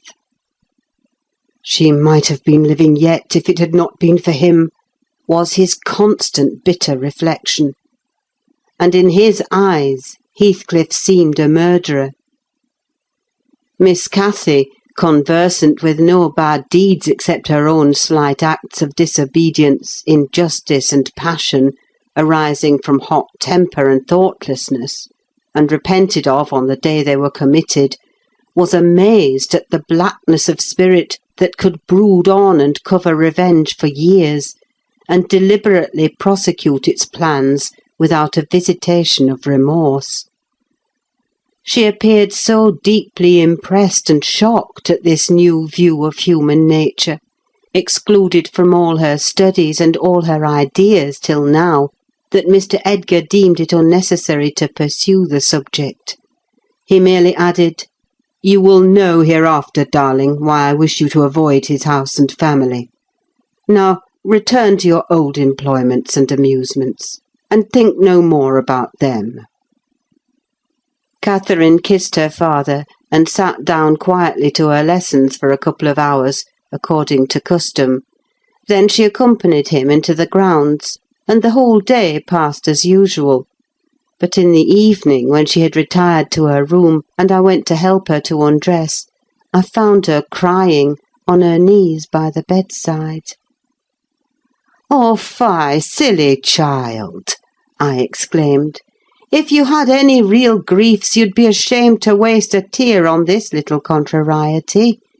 You never had one shadow of substantial sorrow, Miss Catherine. Suppose for a minute that master and I were dead, and you were by yourself in the world. How would you feel then? Compare the present occasion with such an affliction as that, and be thankful for the friends you have, instead of coveting more." "I'm not crying for myself, Ellen," she answered. "It's for him. He expected to see me again to-morrow, and there he'll be so disappointed, and he'll wait for me, and I shan't come."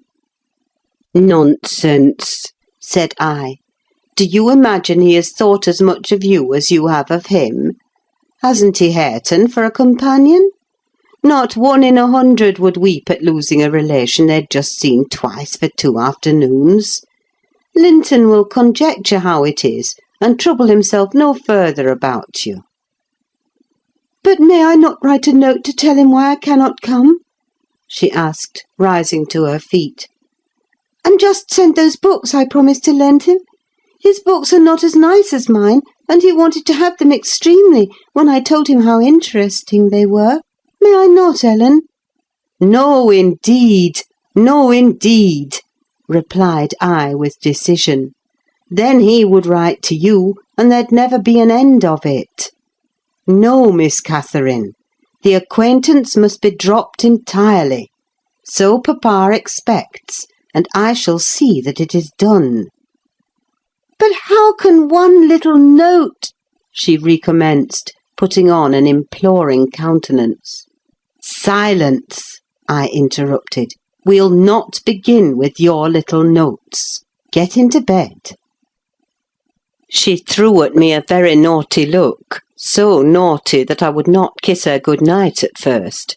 I covered her up and shut her door in great displeasure. But, repenting halfway, I returned softly, and lo, there was Miss, standing at the table with a bit of blank paper before her and a pencil in her hand, which she guiltily slipped out of sight on my entrance.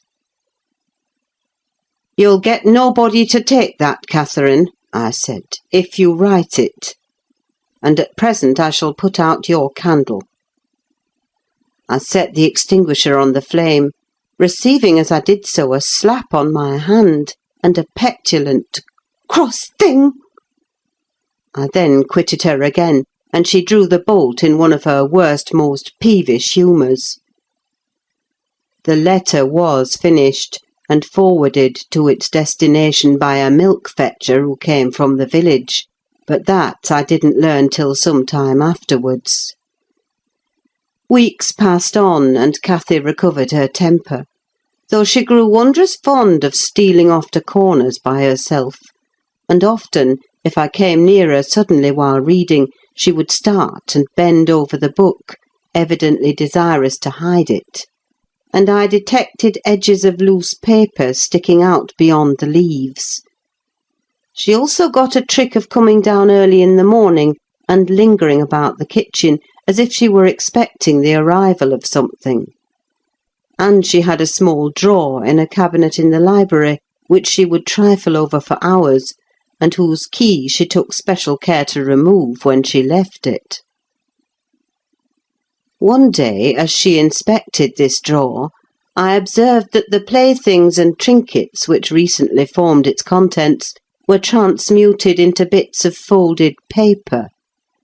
My curiosity and suspicions were roused. I determined to take a peep at her mysterious treasures. So at night, as soon as she and my master were safe upstairs, I searched, and readily found among my house keys one that would fit the lock. Having opened, I emptied the whole contents into my apron, and took them with me to examine at leisure in my own chamber. Though I could not but suspect, I was still surprised to discover that they were a mass of correspondence, daily almost it must have been, from Linton Heathcliff, answers to documents forwarded by her. The earlier dated were embarrassed and short.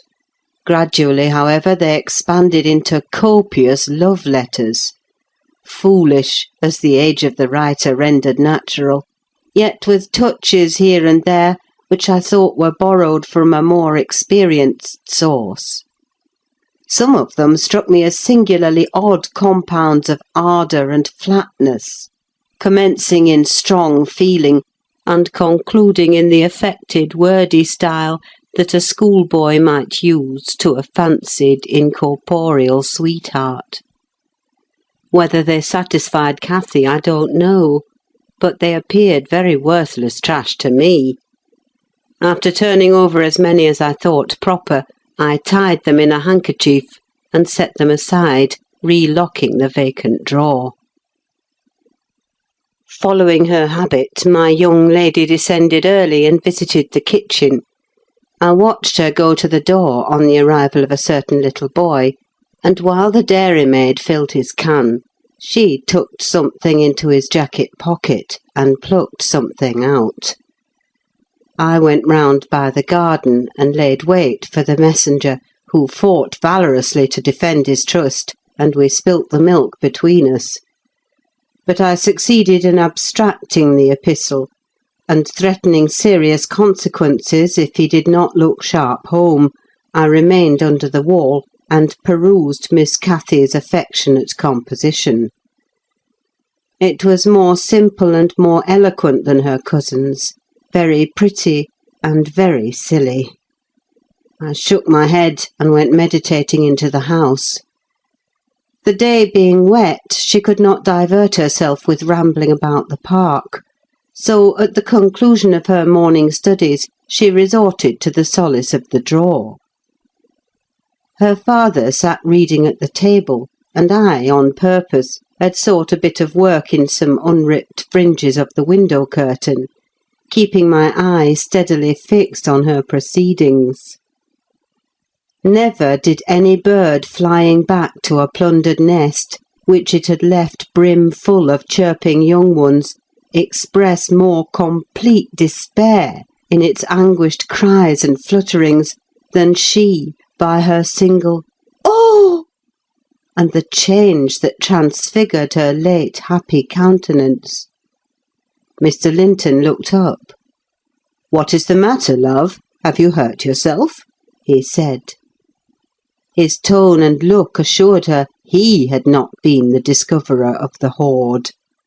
"No, papa," she gasped. Ellen, come upstairs. I'm sick." I obeyed her summons and accompanied her out. "Oh, Ellen, you have got them," she commenced immediately, dropping on her knees when we were enclosed alone. "Oh, give them to me, and I'll never do so again. Don't tell papa. You have not told papa, Ellen. Say you have not. I've been exceedingly naughty, but I won't do it any more." With a grave severity in my manner, I bade her stand up. "So," I exclaimed, "Miss Catherine, you are tolerably far on, it seems. You may well be ashamed of them. A fine bundle of trash you study in your leisure hours, to be sure. Why, it's good enough to be printed. And what do you suppose the master will think when I display it before him? I haven't shown it yet, but you needn't imagine I shall keep your ridiculous secrets. For shame! And you must have led the way in writing such absurdities. He would not have thought of beginning, I'm certain." I didn't," sobbed Cathy, fit to break her heart. "I didn't once think of loving him to—" "Loving?" cried I, as scornfully as I could utter the word. "Loving? Did anybody ever hear the like? I might just as well talk of loving the miller who comes once a year to buy our corn.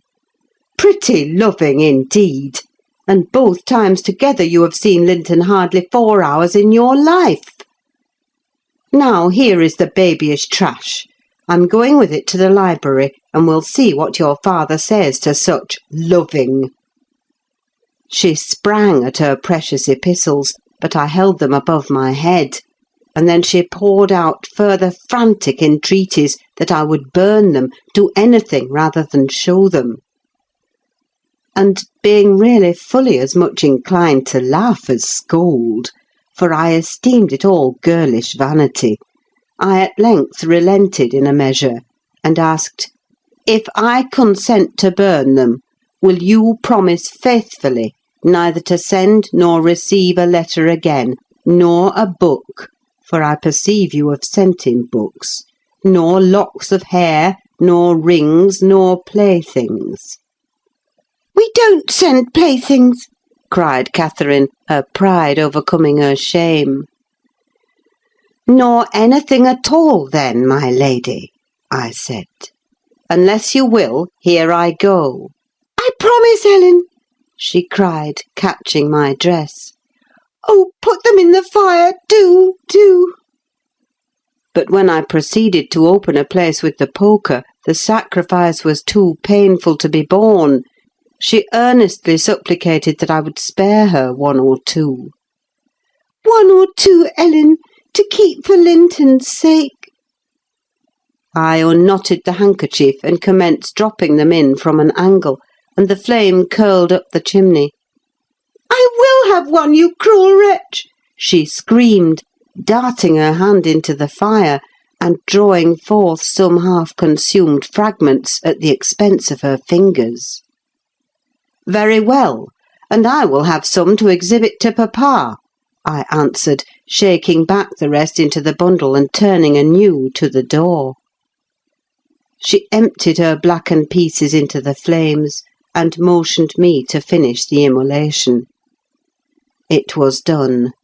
I stirred up the ashes and interred them under a shovelful of coals, and she, mutely and with a sense of intense injury, retired to her private apartment. I descended to tell my master that the young lady's qualm of sickness was almost gone, but I judged it best for her to lie down a while. She wouldn't dine, but she appeared at tea, pale and red about the eyes, and marvellously subdued in outward aspect. Next morning I answered the letter by a slip of paper inscribed, "Master Heathcliff is requested to send no more notes to Miss Linton, as she will not receive them."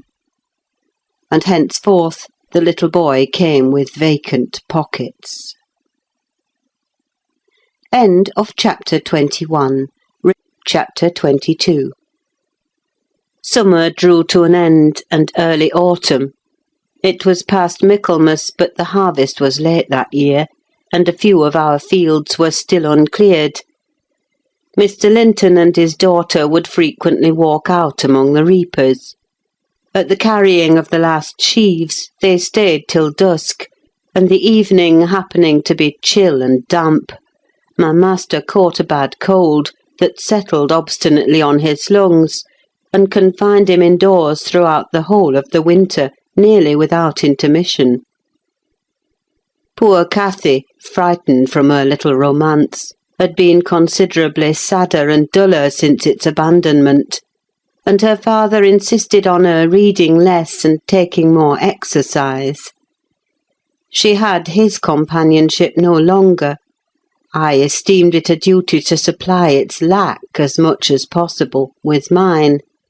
An inefficient substitute, for I could only spare 2 or 3 hours from my numerous diurnal occupations to follow her footsteps, and then my society was obviously less desirable than his.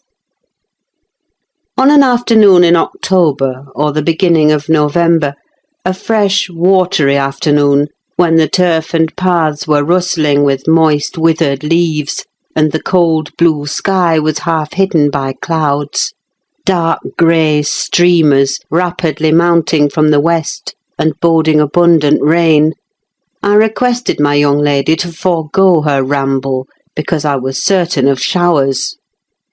She refused, and I unwillingly donned a cloak and took my umbrella to accompany her on a stroll to the bottom of the park, a formal walk which she generally affected if low-spirited, and that she invariably was when Mr. Edgar had been worse than ordinary, a thing never known from his confession, but guessed both by her and me from his increased silence and the melancholy of his countenance. She went sadly on. There was no running or bounding now, though the chill wind might well have tempted her to race, and often, from the side of my eye, I could detect her raising a hand and brushing something off her cheek. I gazed round for a means of diverting her thoughts. On one side of the road rose a high, rough bank, where hazels and stunted oaks, with their roots half exposed, held uncertain tenure. The soil was too loose for the latter, and strong winds had blown some nearly horizontal. In summer Miss Catherine delighted to climb along these trunks, and sit in the branches swinging 20 feet above the ground; and I, pleased with her agility and her light childish heart, still considered it proper to scold every time I caught her at such an elevation, but so that she knew there was no necessity for descending. From dinner to tea she would lie in her breeze-rocked cradle, doing nothing except singing old songs, my nursery lore, to herself, or watching the birds, joint tenants, feed and entice their young ones to fly, or nestling with closed lids, half thinking, half dreaming, happier than words can express. "Look, miss," I exclaimed, pointing to a nook under the roots of one twisted tree. "Winter is not here yet. There's a little flower up yonder, the last bud from the multitude of bluebells that clouded those turf steps in July with a lilac mist. Will you clamber up and pluck it to show to papa?" Cathy stared a long time at the lonely blossom trembling in its earthy shelter, and replied at length, "No, I'll not touch it. But it looks melancholy, does it not, Ellen?" "Yes," I observed, "about as starved and suckless as you. Your cheeks are bloodless. Let us take hold of hands and run. You're so low, I daresay I shall keep up with you." "No," she repeated, and continued sauntering on, pausing at intervals to muse over a bit of moss, or a tuft of blanched grass, or a fungus spreading its bright orange among the heaps of brown foliage; and ever and anon her hand was lifted to her averted face. "Catherine, why are you crying, love?" I asked, approaching and putting my arm over her shoulder. "You mustn't cry because papa has a cold. Be thankful it is nothing worse." She now put no further restraint on her tears. Her breath was stifled by sobs. "Oh, it will be something worse," she said. "And what shall I do when papa and you leave me, and I am by myself? I can't forget your words, Ellen. They are always in my ear. How life will be changed, how dreary the world will be, when papa and you are dead." "None can tell whether you won't die before us," I replied. "It's wrong to anticipate evil. We'll hope there are years and years to come before any of us go. Master is young, and I am strong and hardly 45.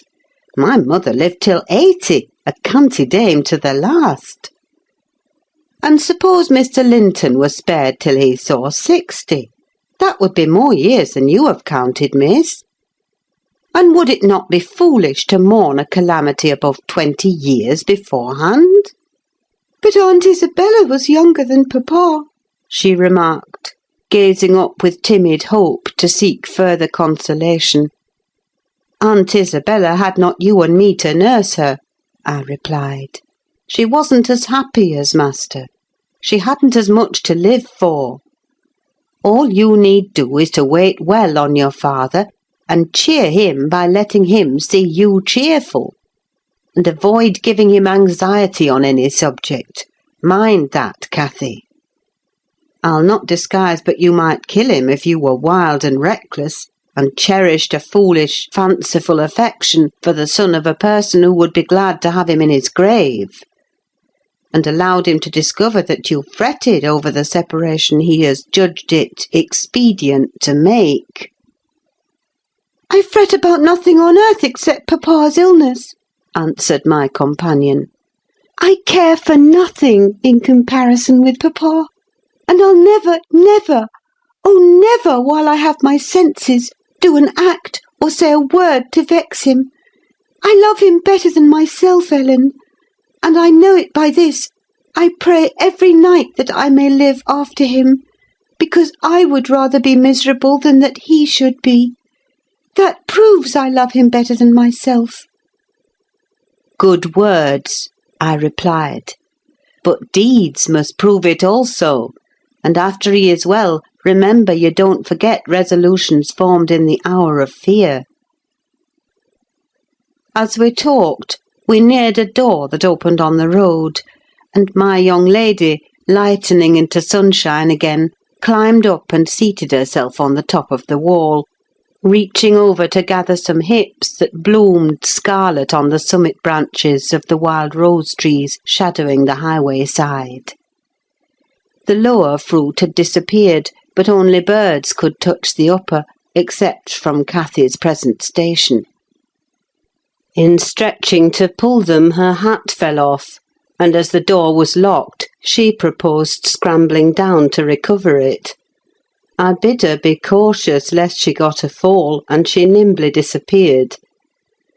But the return was no such easy matter.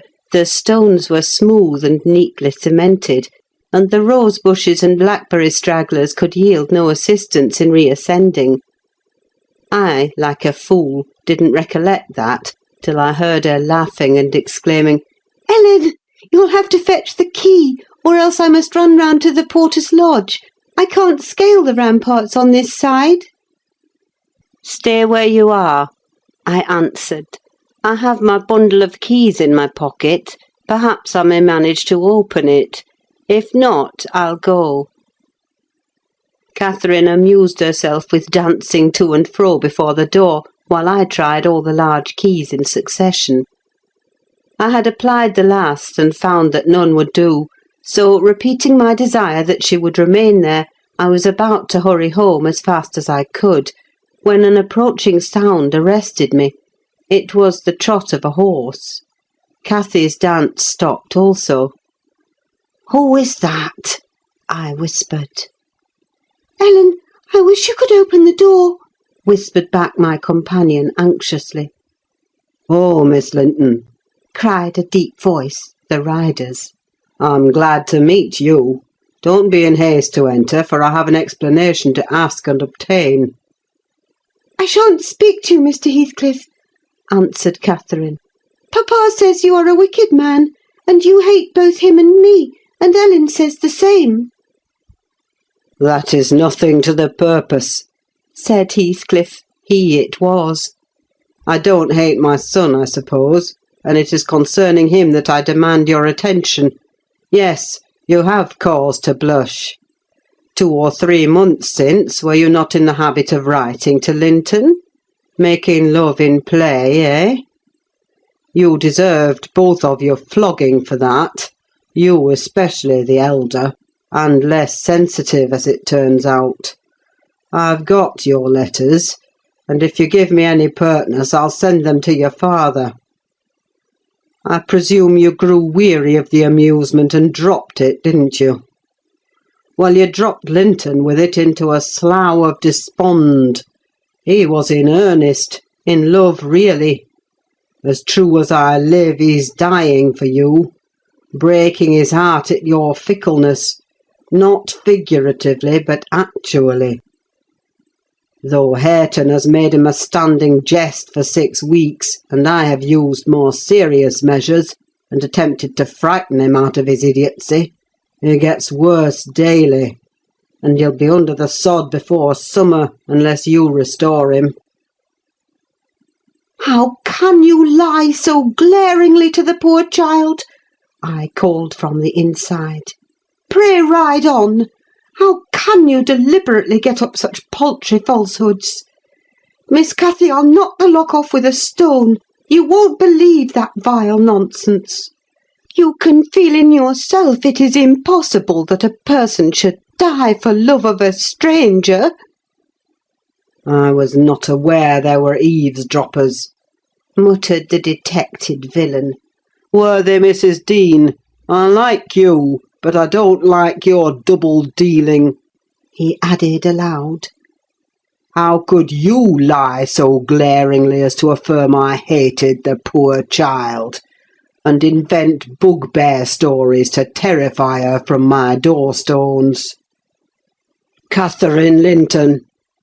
The very name warms me. My bonny lass, I shall be from home all this week. Go and see if I've not spoken truth. Do, there's a darling. Just imagine your father in my place, and Linton in yours. Then think how you would value your careless lover if he refused to stir a step to comfort you when your father himself entreated him. And don't from pure stupidity fall into the same error. I swear on my salvation he's going to his grave, and none but you can save him." The lock gave way, and I issued out. "I swear Linton is dying," repeated Heathcliff, looking hard at me. "and grief and disappointment are hastening his death. Nelly, if you won't let her go, you can walk over yourself. but I shall not return till this time next week, and I think your master himself would scarcely object to her visiting her cousin." "Come in," said I, taking Cathy by the arm and half forcing her to re-enter, for she lingered, viewing with troubled eyes the features of the speaker, too stern to express his inward deceit. He pushed his horse close, and bending down, observed, "Miss Catherine, I'll own to you that I've little patience with Linton, and Hareton and Joseph have less. I'll own that he's with a harsh set. He pines for kindness as well as love, and a kind word from you would be his best medicine. Don't mind Mrs. Dean's cruel cautions, but be generous and contrive to see him. He dreams of you day and night, and cannot be persuaded that you don't hate him, since you neither write nor call." I closed the door and rolled a stone to assist the loosened lock in holding it, and spreading my umbrella, I drew my charge underneath, for the rain began to drive through the moaning branches of the trees, and warned us to avoid delay. Our hurry prevented any comment on the encounter with Heathcliff as we stretched towards home, but I divined instinctively that Catherine's heart was clouded now in double darkness. Her features were so sad they did not seem hers. She evidently regarded what she had heard as every syllable true. The master had retired to rest before we came in. Cathy stole to his room to inquire how he was. He had fallen asleep. She returned and asked me to sit with her in the library. We took our tea together, and afterwards she lay down on the rug and told me not to talk, for she was weary. I got a book and pretended to read. As soon as she supposed me absorbed in my occupation, she recommenced her silent weeping.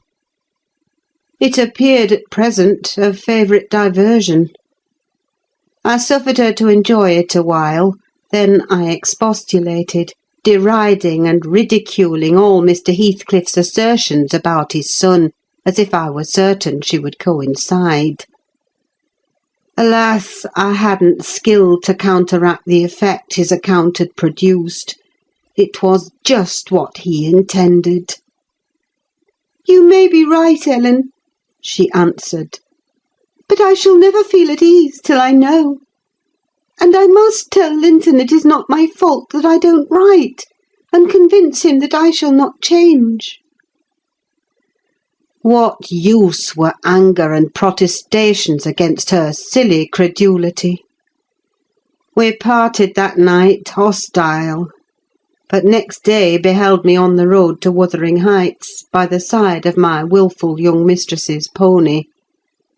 I couldn't bear to witness her sorrow, to see her pale, dejected countenance and heavy eyes, and I yielded, in the faint hope that Linton himself might prove, by his reception of us, how little of the tale was founded on fact. End of chapter 22. Chapter 23. The rainy night had ushered in a misty morning, half frost, half drizzle, and temporary brooks crossed our path, gurgling from the uplands.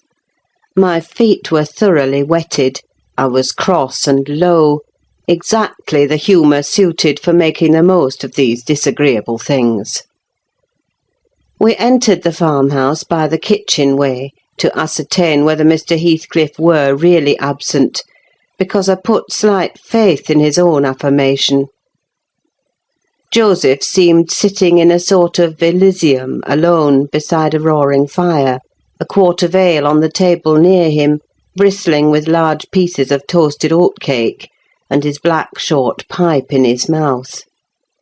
Catherine ran to the hearth to warm herself. I asked if the master was in. My question remained so long unanswered that I thought the old man had grown deaf, and repeated it louder. "Nay," he snarled, or rather screamed through his nose. "Nay, you mun go back where you come from." "Joseph!" cried a peevish voice simultaneously with me from the inner room. "How often am I to call you? There are only a few red ashes now. Joseph, come this moment." Vigorous puffs and a resolute stare into the grate declared he had no ear for this appeal. The housekeeper and Hareton were invisible, one gone on an errand, and the other at his work, probably. We knew Linton's tones, and entered. "Oh, I hope you'll die in a garret, starved to death," said the boy, mistaking our approach for that of his negligent attendant. He stopped on observing his error. His cousin flew to him. "Is that you, Miss Linton?" he said, raising his head from the arm of the great chair in which he reclined. "No, don't kiss me. It takes my breath. Dear me, Papa said you would call," continued he, after recovering a little from Catherine's embrace, while she stood by looking very contrite. "Will you shut the door, if you please? You left it open. And those detestable creatures won't bring coals to the fire. It's so cold." I stirred up the cinders and fetched a scuttleful myself. The invalid complained of being covered with ashes, but he had a tiresome cough and looked feverish and ill, so I did not rebuke his temper. "Well, Linton," murmured Catherine, when his corrugated brow relaxed. "are you glad to see me? Can I do you any good?" "Why didn't you come before?" he asked. "You should have come instead of writing. It tired me dreadfully writing those long letters. I'd far rather have talked to you. Now I can neither bear to talk nor anything else. I wonder where Zillah is. Will you," looking at me, "step into the kitchen and see?" I had received no thanks for my other service, and being unwilling to run to and fro at his behest, I replied, "Nobody is out there but Joseph." "I want to drink," he exclaimed fretfully, turning away. "Zillah is constantly gadding off to Gimmerton since Papa went. It's miserable. And I'm obliged to come down here. They resolved never to hear me upstairs." "Is your father attentive to you, Master Heathcliff?" I asked, perceiving Catherine to be checked in her friendly advances. "Attentive? He makes them a little more attentive, at least," he cried. "The wretches! Do you know, Miss Linton, that brute Hareton laughs at me. I hate him. Indeed, I hate them all. They are odious beings." Cathy began searching for some water. She lighted on a pitcher in the dresser, filled a tumbler, and brought it. He bid her add a spoonful of wine from a bottle on the table, and having swallowed a small portion, appeared more tranquil, and said she was very kind. "And are you glad to see me?" asked she, reiterating her former question, and pleased to detect the faint dawn of a smile. "Yes, I am. It's something new to hear a voice like yours," he replied. "But I have been vexed because you wouldn't come, and Papa swore it was owing to me. He called me a pitiful, shuffling, worthless thing, and said you despised me. And if he had been in my place, he would be more the master of the Grange than your father by this time. But you don't despise me, do you, Miss—" "I wish you would say Catherine or Cathy," interrupted my young lady. "Despise you? No! Next to Papa and Ellen, I love you better than anybody living. I don't love Mr. Heathcliff, though, and I dare not come when he returns. Will he stay away many days?" "Not many," answered Linton, but he goes on to the moors frequently since the shooting season commenced, and you might spend an hour or two with me in his absence. Do say you will. I think I should not be peevish with you. You'd not provoke me, and you'd always be ready to help me, wouldn't you?" "Yes," said Catherine, stroking his long, soft hair. "If I could only get papa's consent, I'd spend half my time with you. Pretty Linton, I wish you were my brother." "And then you would like me as well as your father," observed he more cheerfully. "But papa says you would love me better than him and all the world if you were my wife. So I'd rather you were that." "No, I should never love anybody better than papa," she returned gravely. "And people hate their wives sometimes, but not their sisters and brothers. And if you were the latter, you would live with us, and papa would be as fond of you as he is of me."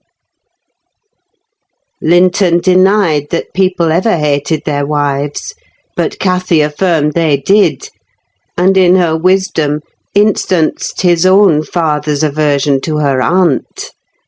I endeavoured to stop her thoughtless tongue. I couldn't succeed till everything she knew was out.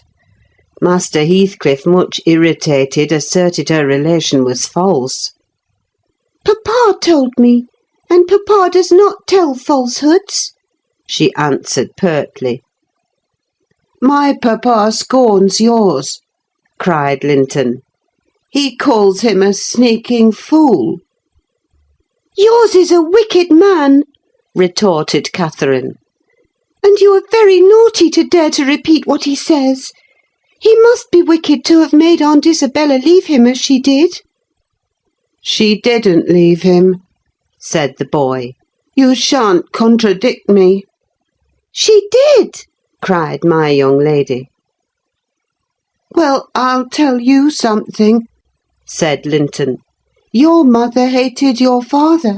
Now then—" "Oh!" exclaimed Catherine, too enraged to continue.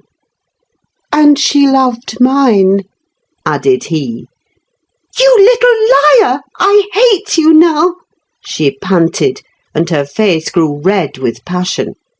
"She did! She did!" sang Linton, sinking into the recess of his chair, and leaning back his head to enjoy the agitation of the other disputant, who stood behind. "Hush, Master Heathcliff," I said. "That's your father's tale too, I suppose." "It isn't. You hold your tongue," he answered. She did, Catherine. She did. Cathy, beside herself, gave the chair a violent push, and caused him to fall against one arm. He was immediately seized by a suffocating cough that soon ended his triumph. It lasted so long that it frightened even me. As to his cousin, she wept with all her might, aghast at the mischief she had done, though she said nothing.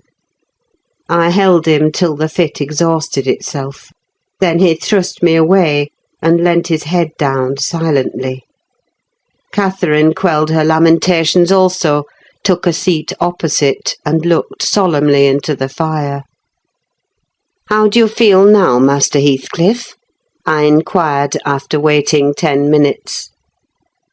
"I wish she felt as I do," he replied. "Spiteful, cruel thing! Hareton never touches me. He never struck me in his life. And I was better to-day. And there—" His voice died in a whimper. "I didn't strike you," muttered Cathy, chewing her lip to prevent another burst of emotion. He sighed and moaned like one under great suffering, and kept it up for 1/4 of an hour, on purpose to distress his cousin, apparently, for whenever he caught a stifled sob from her, he put renewed pain and pathos into the inflections of his voice. "I'm sorry I hurt you, Linton," she said at length, racked beyond endurance. But I couldn't have been hurt by that little push, and I had no idea that you could either. You're not much, are you, Linton? Don't let me go home thinking I've done you harm. Answer. Speak to me. I can't speak to you, he murmured. You've hurt me so that I shall lie awake all night, choking with this cough. If you had it, you'd know what it was, but you'll be comfortably asleep while I'm in agony and nobody near me. I wonder how you would like to pass those fearful nights. And he began to wail aloud for very pity of himself. Since you are in the habit of passing dreadful nights, I said, it won't be Miss who spoils your ease. You'd be the same had she never come. However, she shall not disturb you again, and perhaps you'll get quieter when we leave you. Must I go? Asked Catherine dolefully, bending over him. Do you want me to go, Linton? You can't alter what you've done, he replied pettishly, shrinking from her. Unless you alter it for the worse by teasing me into a fever. Well then, I must go, she repeated. Let me alone at least, said he. I can't bear your talking. She lingered and resisted my persuasions to departure a tiresome while, but as he neither looked up nor spoke, she finally made a movement to the door, and I followed. We were recalled by a scream. Linton had slid from his seat onto the hearthstone, and lay writhing in the mere perverseness of an indulged plague of a child, determined to be as grievous and harassing as it can. I thoroughly gauged his disposition from his behaviour, and saw at once it would be folly to attempt humouring him.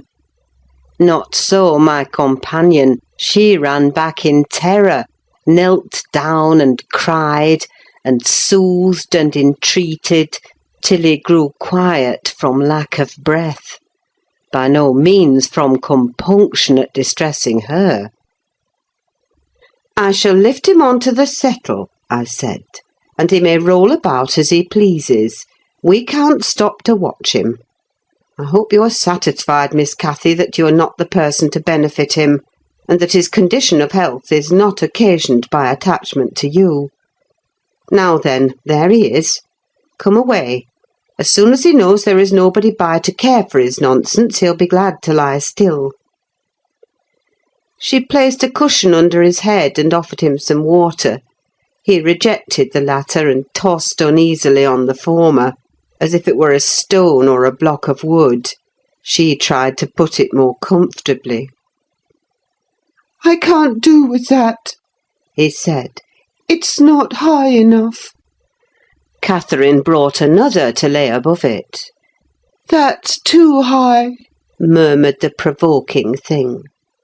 How must I arrange it then? She asked despairingly.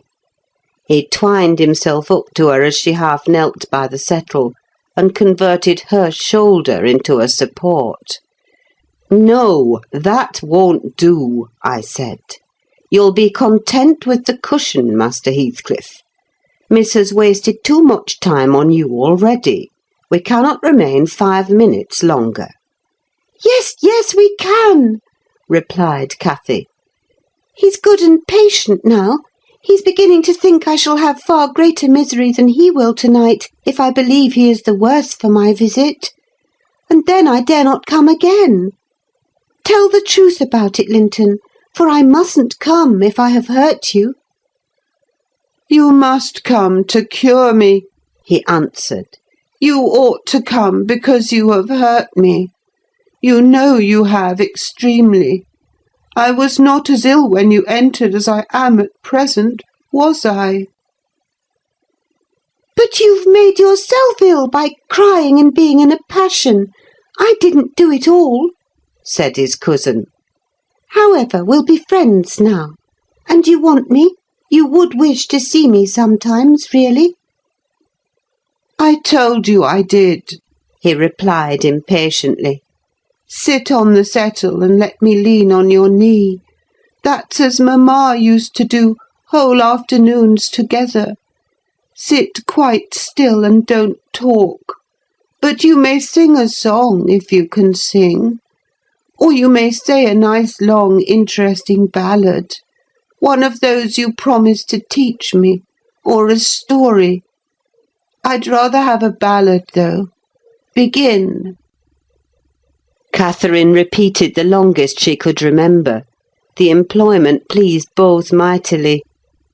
Linton would have another, and after that another, notwithstanding my strenuous objections.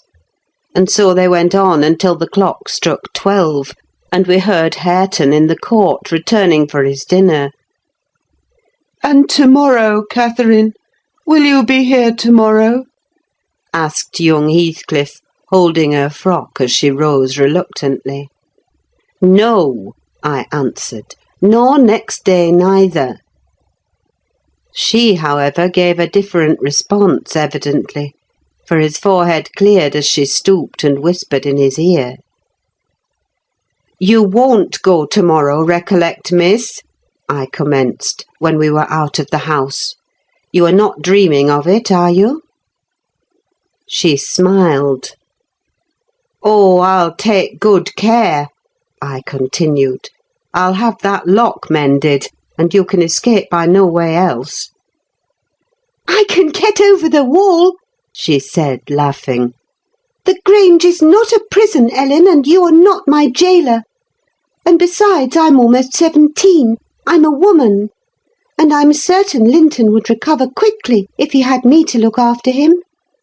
I'm older than he is, you know, and wiser. Less childish, am I not? And he'll soon do as I direct him, with some slight coaxing. He's a pretty little darling when he's good. I'd make such a pet of him if he were mine. We should never quarrel, should we, after we were used to each other? Don't you like him, Ellen? Like him? I exclaimed. The worst-tempered bit of a sickly slip that ever struggled into its teens. Happily, as Mr. Heathcliff conjectured, he'll not win 20. I doubt whether he'll see spring, indeed. And small loss to his family whenever he drops off. And lucky it is for us that his father took him. The kinder he was treated, the more tedious and selfish he'd be. I'm glad you have no chance of having him for a husband, Miss Catherine. My companion waxed serious at hearing this speech. To speak of his death so regardlessly wounded her feelings. He's younger than I, she answered, after a protracted pause of meditation. And he ought to live the longest. He will. He must live as long as I do. He's as strong now as when he first came into the north. I'm positive of that. It's only a cold that ails him, the same as Papa has. You say Papa will get better, and why shouldn't he? Well, well, I cried. After all, we needn't trouble ourselves. For listen, miss, and mind I'll keep my word. If you attempt going to Wuthering Heights again, with or without me, I shall inform Mr. Linton. And unless he allow it, the intimacy with your cousin must not be revived. It has been revived, muttered Cathy sulkily. Must not be continued, then, I said. We'll see, was her reply, and she set off at a gallop, leaving me to toil in the rear.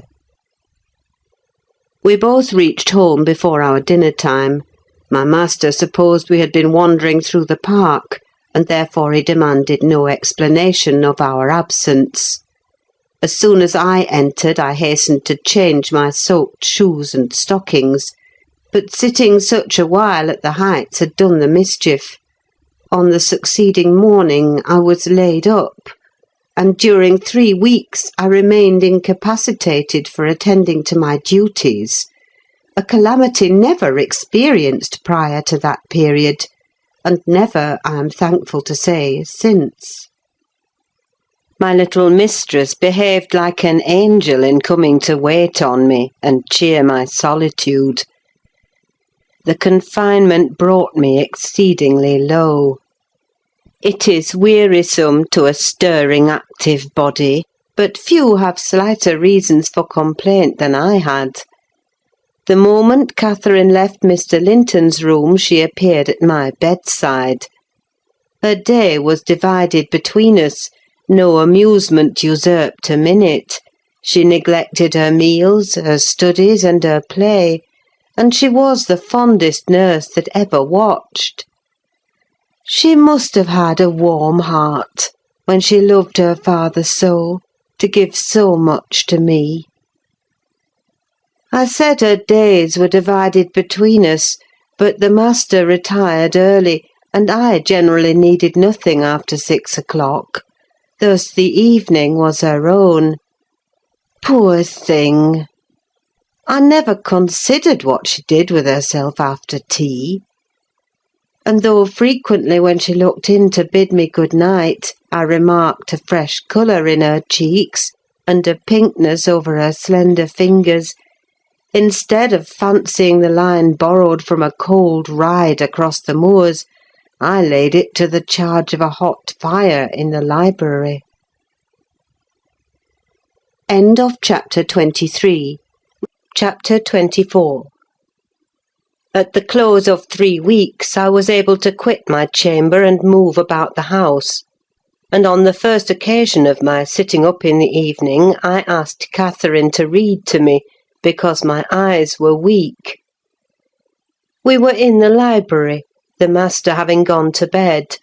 She consented, rather unwillingly, I fancied, and imagining my sort of books did not suit her, I bid her please herself in the choice of what she perused. She selected one of her own favourites, and got forward steadily about an hour. Then came frequent questions. Ellen, are not you tired? Hadn't you better lie down now? You'll be sick keeping up so long, Ellen.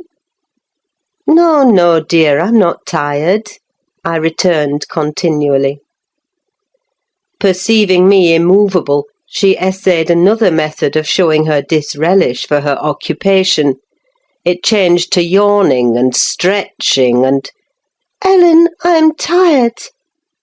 Give over then and talk, I answered. That was worse. She fretted and sighed and looked at her watch till 8, and finally went to her room completely overdone with sleep, judging by her peevish, heavy look and the constant rubbing she inflicted on her eyes. The following night she seemed more impatient still, and on the 3rd from recovering my company she complained of a headache, and left me. I thought her conduct odd, and having remained alone a long while, I resolved on going and inquiring whether she were better, and asking her to come and lie on the sofa, instead of upstairs in the dark. No Catherine could I discover upstairs, and none below. The servants affirmed they had not seen her. I listened at Mr. Edgar's door. All was silence.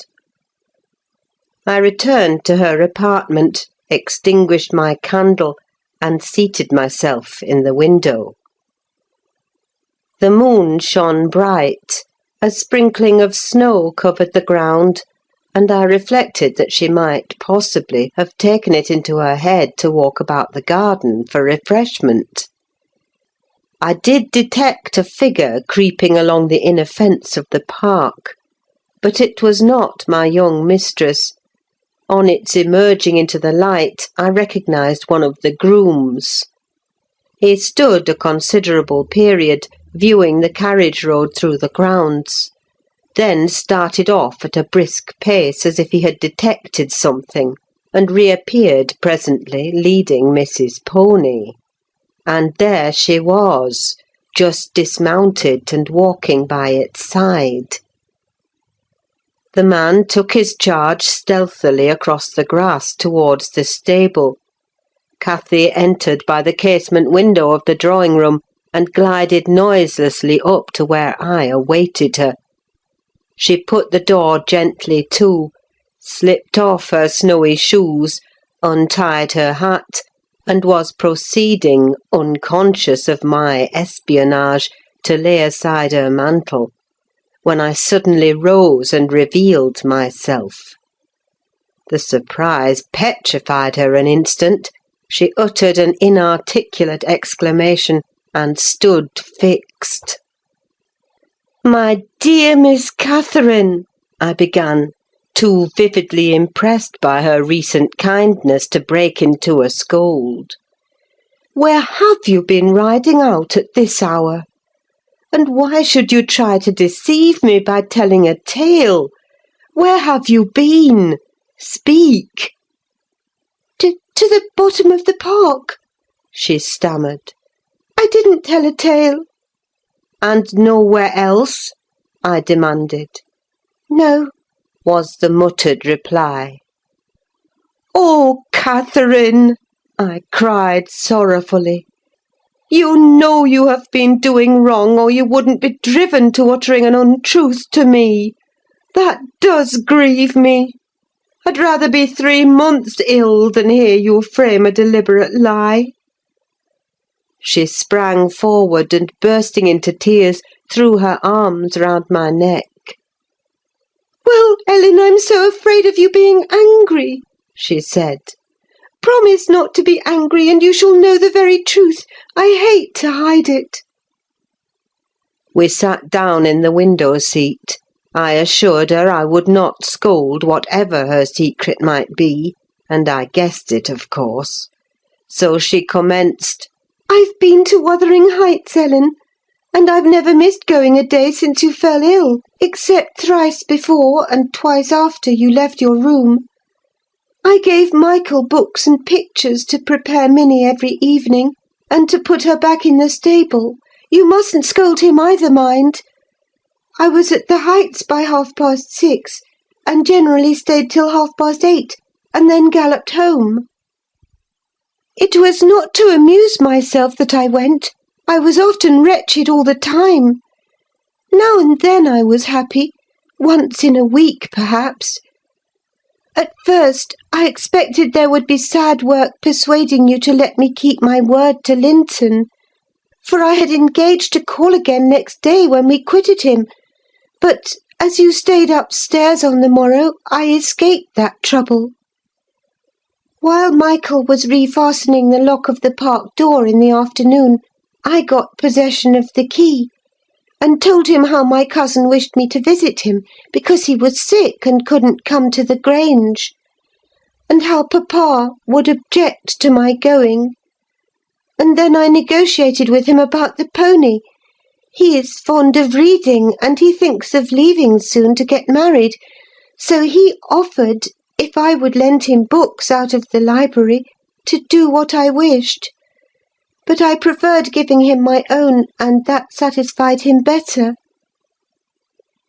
On my second visit, Linton seemed in lively spirits, and Zillah, that is their housekeeper, made us a clean room and a good fire, and told us that, as Joseph was out at a prayer meeting, and Hareton Earnshaw was off with his dogs, robbing our woods of pheasants, as I heard afterwards, we might do what we liked. She brought me some warm wine and gingerbread, and appeared exceedingly good-natured, and Linton sat in the armchair, and I in the little rocking-chair on the hearthstone, and we laughed and talked so merrily, and found so much to say. We planned where we would go, and what we would do in summer. I needn't repeat that, because you would call it silly. One time, however, we were near quarrelling. He said the pleasantest manner of spending a hot July day was lying from morning till evening on a bank of heath in the middle of the moors, with the bees humming dreamily about among the bloom, and the lark singing high up overhead, and the blue sky and bright sun shining steadily and cloudlessly. That was his most perfect idea of heaven's happiness. Mine was rocking in a rustling green tree, with a west wind blowing, and bright white clouds flitting rapidly above. And not only larks, but throstles and blackbirds and linnets and cuckoos pouring out music on every side, and the moors seen at a distance, broken into cool dusky dells, but close by great swells of long grass undulating in waves to the breeze, and woods and sounding water, and the whole world awake and wild with joy. He wanted all to lie in an ecstasy of peace. I wanted all to sparkle and dance in a glorious jubilee. I said his heaven would be only half alive, and he said mine would be drunk. I said I should fall asleep in his, and he said he could not breathe in mine, and began to grow very snappish.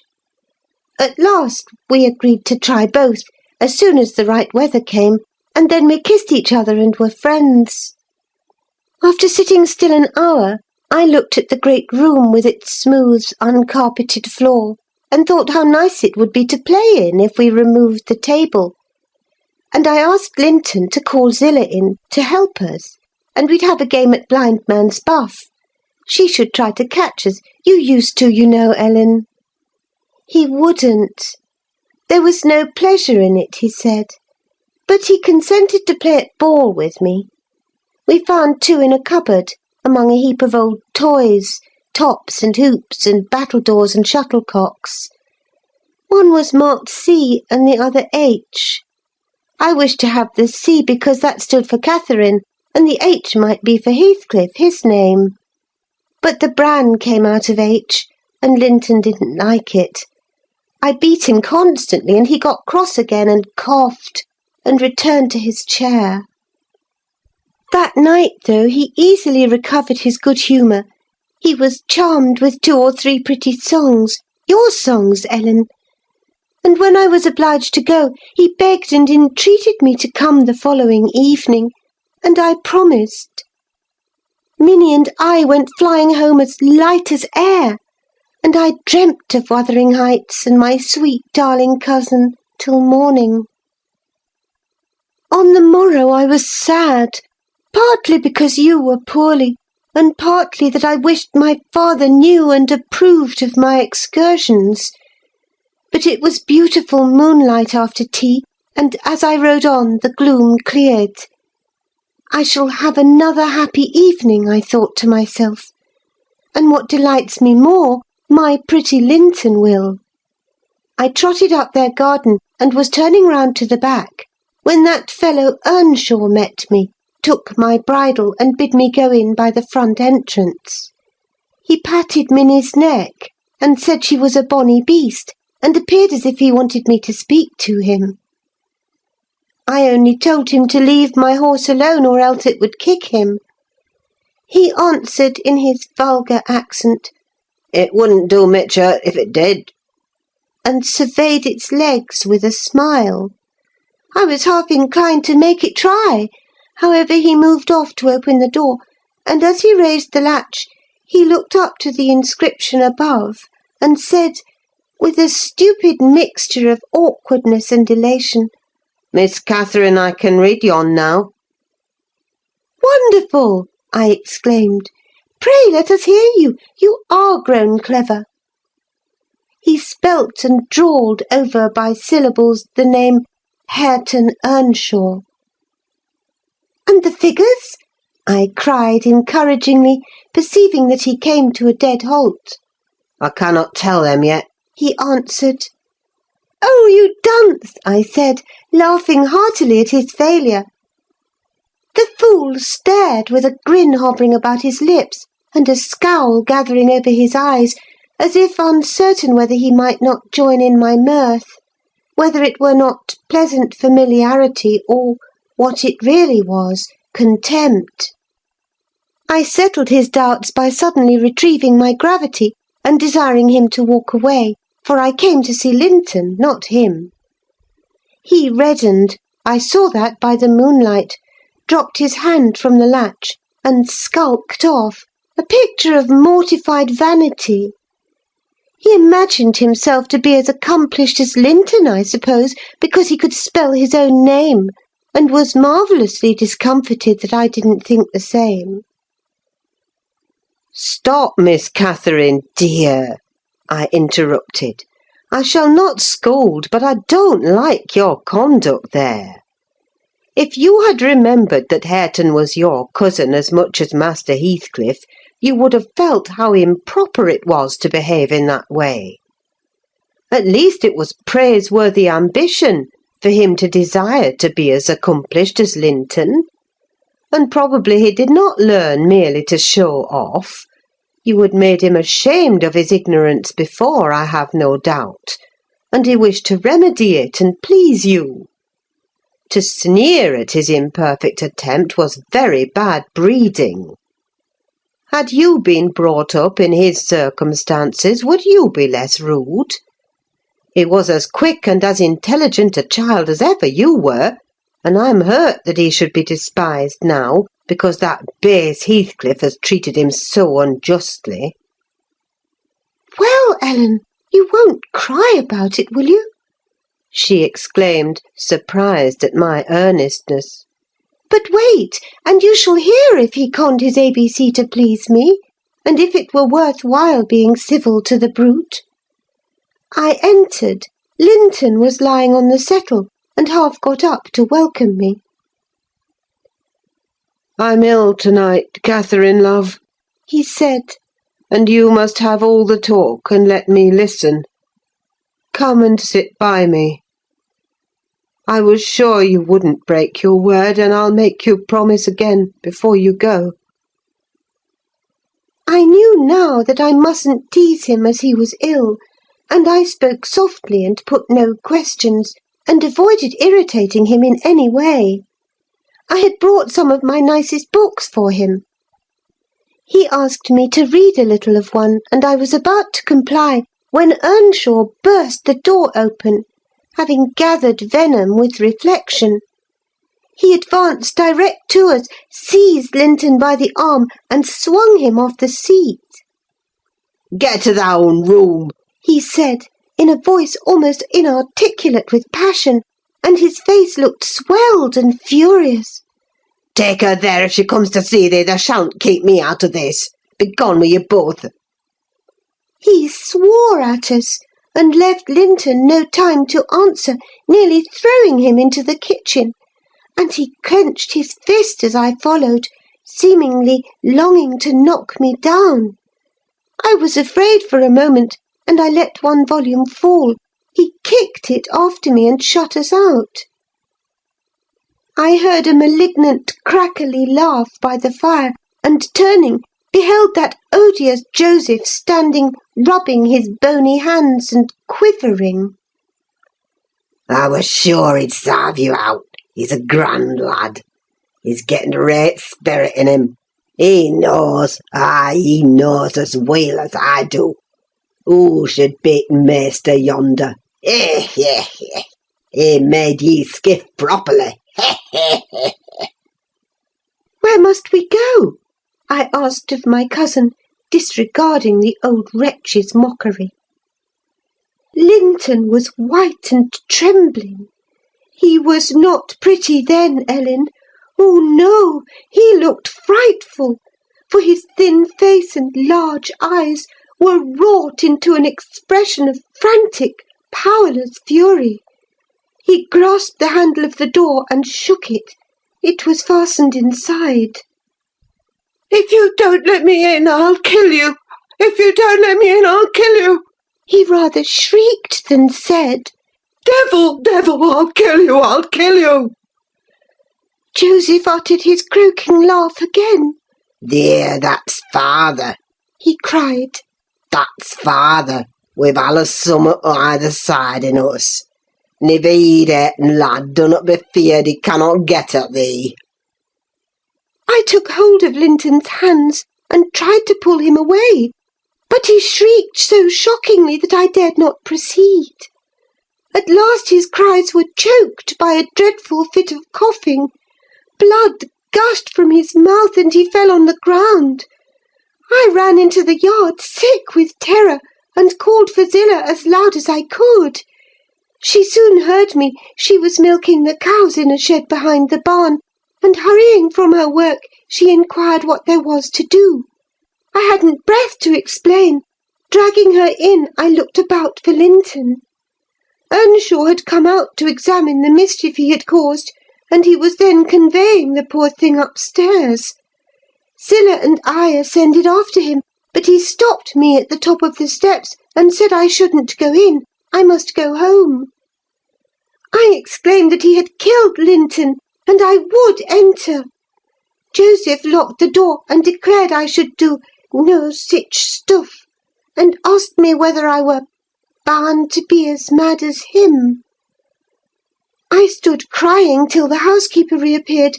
She affirmed he would be better in a bit, but he couldn't do with that shrieking and din, and she took me and nearly carried me into the house. Ellen, I was ready to tear my hair off my head. I sobbed and wept so that my eyes were almost blind, and the ruffian you have such sympathy with stood opposite, presuming every now and then to bid me whisht, and denying that it was his fault, and finally, frightened by my assertions that I would tell papa, and that he would be put in prison and hanged, he commenced blubbering himself and hurried out to hide his cowardly agitation. Still I was not rid of him. When at length they compelled me to depart, and I had got some 100 yards off the premises, he suddenly issued from the shadow of the roadside and checked Minnie, and took hold of me. "Miss Catherine, I'm ill grieved," he began. "but it's rather too bad." I gave him a cut with my whip, thinking perhaps he would murder me. He let go, thundering one of his horrid curses, and I galloped home more than half out of my senses. I didn't bid you good night that evening, and I didn't go to Wuthering Heights the next. I wished to go exceedingly, but I was strangely excited, and dreaded to hear that Linton was dead sometimes, and sometimes shuddered at the thought of encountering Hareton. On the third day I took courage. At least I couldn't bear longer suspense, and stole off once more. I went at 5 o'clock and walked, fancying I might manage to creep into the house and up to Linton's room unobserved. However, the dogs gave notice of my approach. Zillah received me, and, saying the lad was mending nicely, showed me into a small, tidy, carpeted apartment, where, to my inexpressible joy, I beheld Linton laid on a little sofa, reading one of my books. But he would neither speak to me nor look at me through a whole hour, Ellen. He has such an unhappy temper. And what quite confounded me, when he did open his mouth, it was to utter the falsehood that I had occasioned the uproar, and Hareton was not to blame. Unable to reply, except passionately, I got up and walked from the room. He sent after me a faint "Catherine." He did not reckon on being answered so. But I wouldn't turn back, and the morrow was the second day on which I stayed at home, nearly determined to visit him no more. But it was so miserable going to bed and getting up and never hearing anything about him, that my resolution melted into air before it was properly formed. It had appeared wrong to take the journey once. Now it seemed wrong to refrain. Michael came to ask if he must saddle Minnie. I said yes, and considered myself doing a duty as she bore me over the hills. I was forced to pass the front windows to get to the court. It was no use trying to conceal my presence. "Young master is in the house," said Zillah, as she saw me making for the parlour. I went in. Earnshaw was there also, but he quitted the room directly. Linton sat in the great armchair, half asleep. Walking up to the fire, I began in a serious tone, partly meaning it to be true. "As you don't like me, Linton, and as you think I come on purpose to hurt you, and pretend that I do so every time, this is our last meeting. Let us say good-bye, and tell Mr. Heathcliff that you have no wish to see me, and that he mustn't invent any more falsehoods on the subject." "Sit down and take your hat off, Catherine," he answered. "You are so much happier than I am, you ought to be better. Papa talks enough of my defects, and shows enough scorn of me, to make it natural I should doubt myself. I doubt whether I am not altogether as worthless as he calls me, frequently. And then I feel so cross and bitter, I hate everybody. I am worthless and bad in temper and bad in spirit, almost always. And if you choose, you may say good-bye. You'll get rid of an annoyance. Only, Catherine, do me this justice. Believe that if I might be as sweet and as kind and as good as you are, I would be, as willingly and more so than as happy and as healthy. And believe that your kindness has made me love you deeper than if I deserved your love. And though I couldn't and cannot help showing my nature to you, I regret it and repent it, and shall regret and repent it till I die." I felt he spoke the truth, and I felt I must forgive him. And though we should quarrel the next moment, I must forgive him again. We were reconciled, but we cried, both of us, the whole time I stayed. Not entirely for sorrow, yet I was sorry Linton had that distorted nature. He'll never let his friends be at ease, and he'll never be at ease himself. I have always gone to his little parlour since that night, because his father returned the day after. About 3 times, I think, we have been merry and hopeful, as we were the first evening. The rest of my visits were dreary and troubled, now with his selfishness and spite, and now with his sufferings, but I've learned to endure the former with nearly as little resentment as the latter. Mr. Heathcliff purposely avoids me. I have hardly seen him at all. Last Sunday, indeed, coming earlier than usual, I heard him abusing poor Linton cruelly for his conduct of the night before. I can't tell how he knew of it unless he listened. Linton had certainly behaved provokingly. However, it was the business of nobody but me, and I interrupted Mr. Heathcliff's lecture by entering and telling him so. He burst into a laugh and went away, saying he was glad I took that view of the matter. Since then I've told Linton he must whisper his bitter things. Now, Ellen, you have heard all. I can't be prevented from going to Wuthering Heights, except by inflicting misery on 2 people. Whereas, if you'll only not tell papa, my going need disturb the tranquillity of none. You'll not tell, will you? It will be very heartless if you do." "I'll make up my mind on that point by to-morrow, Miss Catherine," I replied. "It requires some study, and so I'll leave you to your rest and go think it over." I thought it over aloud in my master's presence, walking straight from her room to his, and relating the whole story, with the exception of her conversations with her cousin and any mention of Hareton. Mr. Linton was alarmed and distressed more than he would acknowledge to me. In the morning, Catherine learned my betrayal of her confidence, and she learned also that her secret visits were to end. In vain she wept and writhed against the interdict, and implored her father to have pity on Linton. All she got to comfort her was a promise that he would write and give him leave to come to the Grange when he pleased, but explaining that he must no longer expect to see Catherine at Wuthering Heights.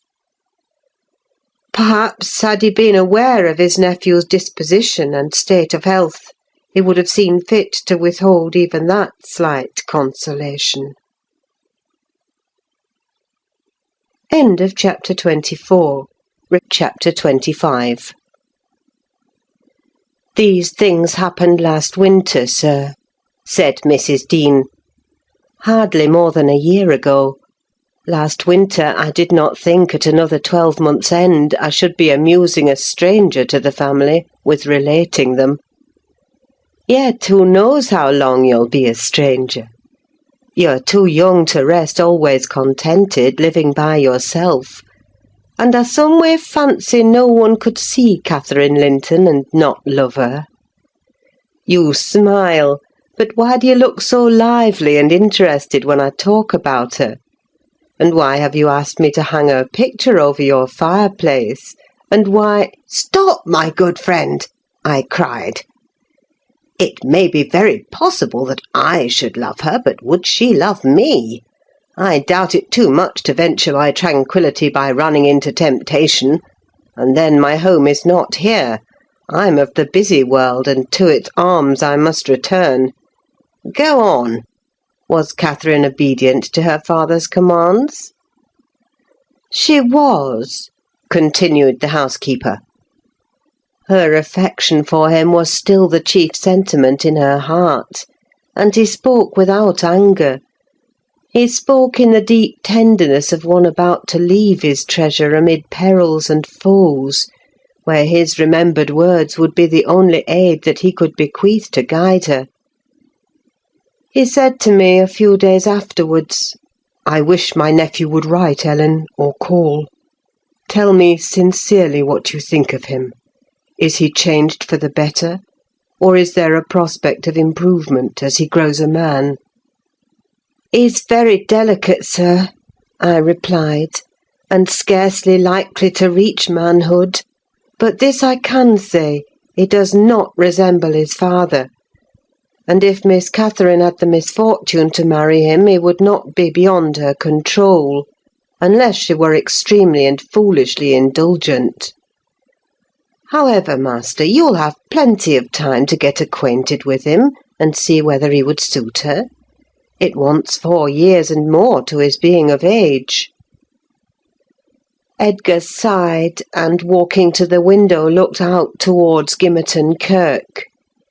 It was a misty afternoon, but the February sun shone dimly, and we could just distinguish the 2 fir trees in the yard, and the sparely scattered gravestones.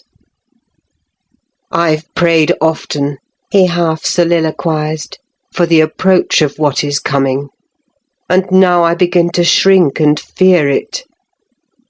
I thought the memory of the hour I came down that glen a bridegroom would be less sweet than the anticipation that I was soon, in a few months or possibly weeks, to be carried up and laid in its lonely hollow.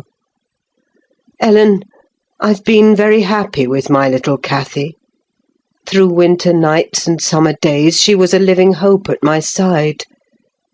But I've been as happy musing by myself among those stones under that old church, lying through the long June evenings on the green mound of her mother's grave, and wishing, yearning for the time when I might lie beneath it.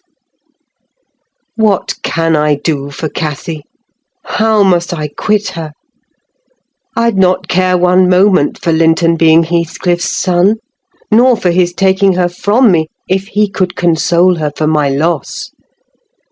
I'd not care that Heathcliff gained his ends, and triumphed in robbing me of my last blessing. But should Linton be unworthy, only a feeble tool to his father, I cannot abandon her to him. And, hard though it be to crush her buoyant spirit, I must persevere in making her sad while I live, and leaving her solitary when I die. Darling, I'd rather resign her to God and lay her in the earth before me." "Resign her to God as it is, sir," I answered. "And if we should lose you, which may He forbid, under His providence I'll stand her friend and counsellor to the last. Miss Catherine is a good girl. I don't fear that she will go wilfully wrong, and people who do their duty are always finally rewarded. Spring advanced, yet my master gathered no real strength, though he resumed his walks in the grounds with his daughter. To her inexperienced notions, this itself was a sign of convalescence; and then his cheek was often flushed, and his eyes were bright. She felt sure of his recovering. On her 17th birthday he did not visit the churchyard. It was raining, and I observed, "You'll surely not go out to-night, sir?" He answered, "No, I'll defer it this year a little longer." He wrote again to Linton, expressing his great desire to see him; and had the invalid been presentable, I've no doubt his father would have permitted him to come. As it was, being instructed, he returned an answer intimating that Mr. Heathcliff objected to his calling at the Grange; but his uncle's kind remembrance delighted him, and he hoped to meet him sometimes in his rambles, and personally to petition that his cousin and he might not remain long so utterly divided. That part of his letter was simple, and probably his own. Heathcliff knew he could plead eloquently for Catherine's company then. "I do not ask," he said, "that she may visit here; but am I never to see her, because my father forbids me to go to her home, and you forbid her to come to mine? Do now and then ride with her towards the Heights, and let us exchange a few words in your presence. We have done nothing to deserve this separation, and you are not angry with me. You have no reason to dislike me, you allow yourself. Dear uncle, send me a kind note to-morrow, and leave to join you anywhere you please, except at Thrushcross Grange.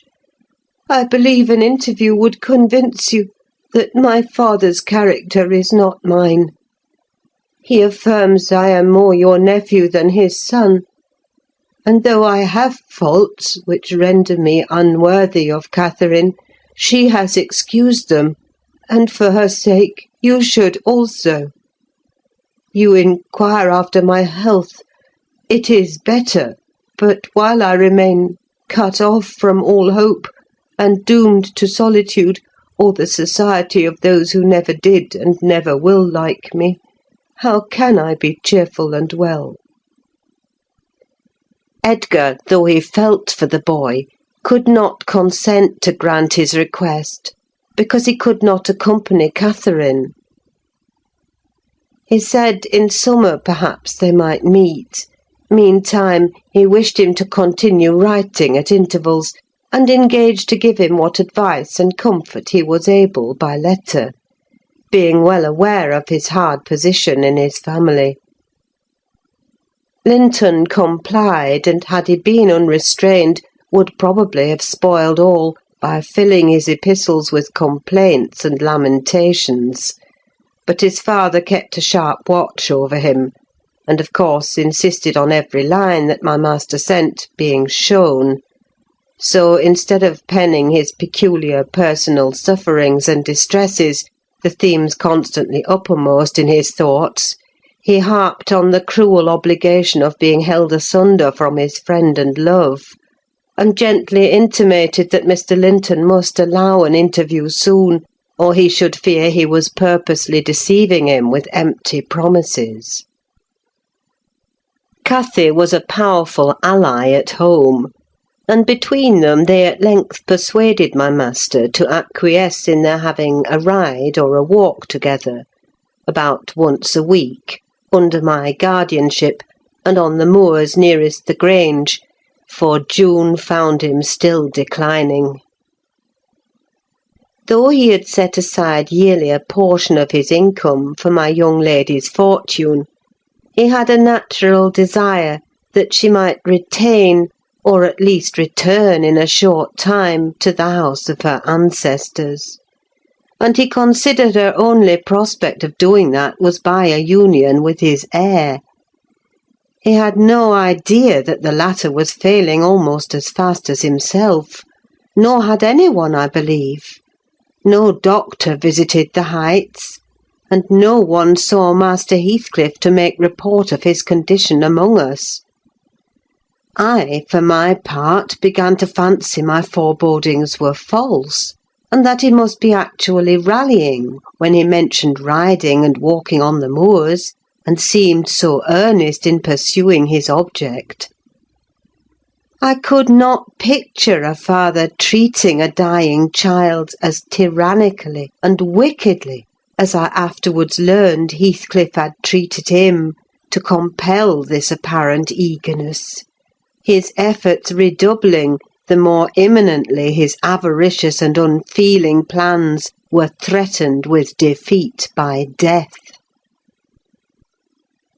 End of chapter 25. Chapter 26. Summer was already past its prime when Edgar reluctantly yielded his assent to their entreaties, and Catherine and I set out on our first ride to join her cousin.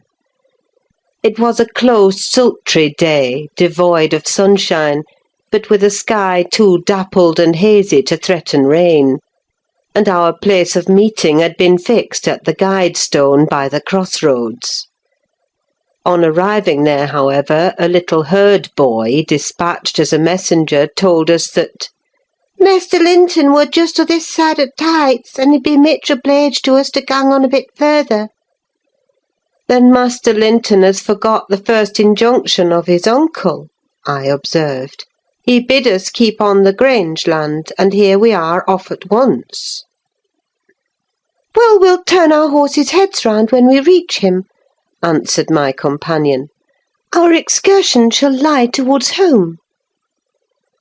But when we reached him, and that was scarcely a quarter of a mile from his own door, we found he had no horse, and we were forced to dismount and leave ours to graze. He lay on the heath, awaiting our approach, and did not rise till we came within a few yards. Then he walked so feebly, and looked so pale, that I immediately exclaimed, "Why, Master Heathcliff, you are not fit for enjoying a ramble this morning.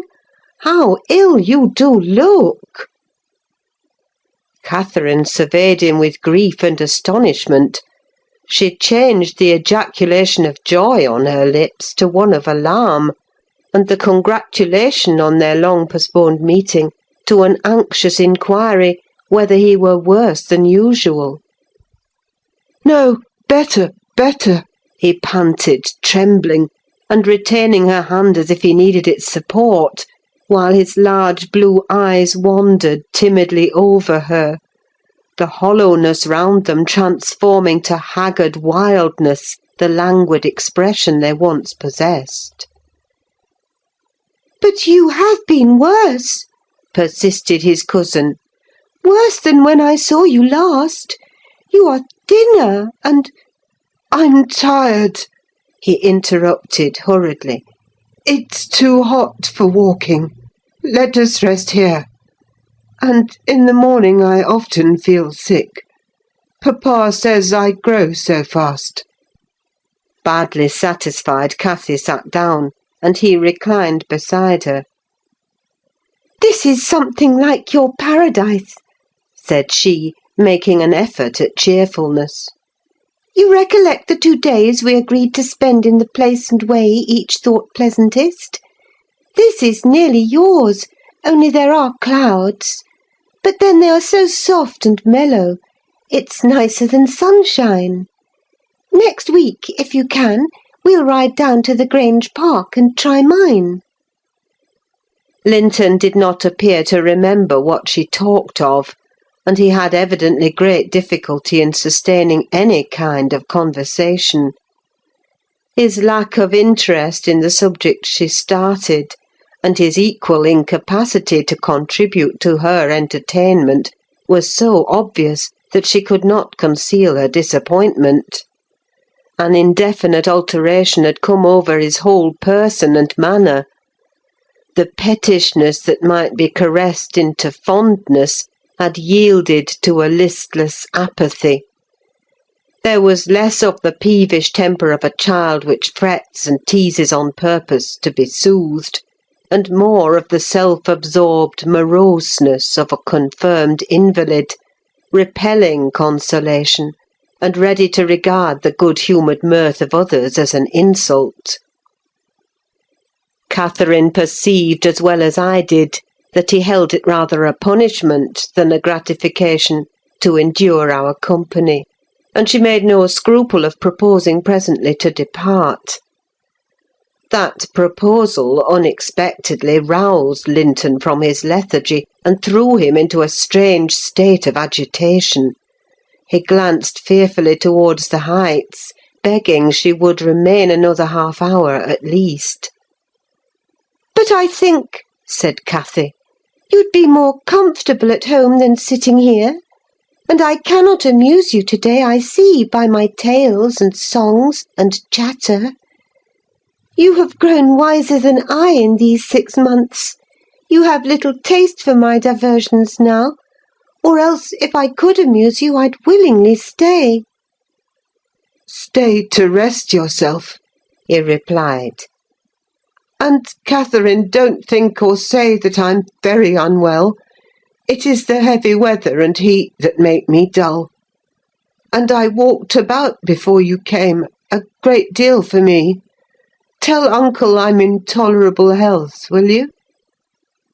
"I'll tell him that you say so, Linton. I couldn't affirm that you are," observed my young lady, wondering at his pertinacious assertion of what was evidently an untruth. "And be here again next Thursday," continued he, shunning her puzzled gaze. "And give him my thanks for permitting you to come. My best thanks, Catherine. And if you did meet my father, and he asked you about me, don't lead him to suppose that I've been extremely silent and stupid. Don't look sad and downcast, as you are doing. He'll be angry." "I care nothing for his anger," exclaimed Cathy, imagining she would be its object. "But I do," said her cousin, shuddering. Don't provoke him against me, Catherine, for he is very hard." "Is he severe to you, Master Heathcliff?" I inquired. "Has he grown weary of indulgence, and passed from passive to active hatred?" Linton looked at me, but did not answer.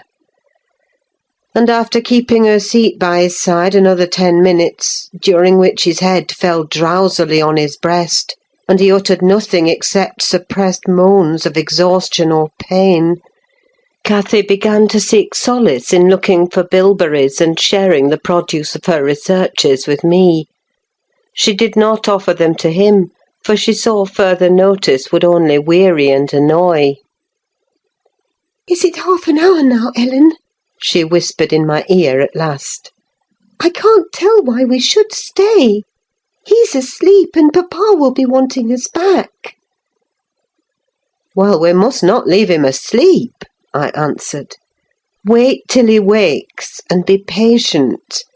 You were mighty eager to set off, but your longing to see poor Linton has soon evaporated." "Why did he wish to see me?" returned Catherine. "In his crossest humours formerly, I liked him better than I do in his present curious mood. It's just as if it were a task he was compelled to perform, this interview, for fear his father should scold him. But I'm hardly going to come to give Mr. Heathcliff pleasure, whatever reason he may have for ordering Linton to undergo this penance. And though I'm glad he's better in health, I'm sorry he's so much less pleasant, and so much less affectionate to me." "You think he is in better health, then?" I said. "Yes," she answered, "because he always made such a great deal of his sufferings, you know. He is not tolerably well, as he told me to tell papa, but he's better, very likely." "There you differ with me, Miss Cathy," I remarked. "I should conjecture him to be far worse." Linton here started from his slumber in bewildered terror, and asked if anyone had called his name.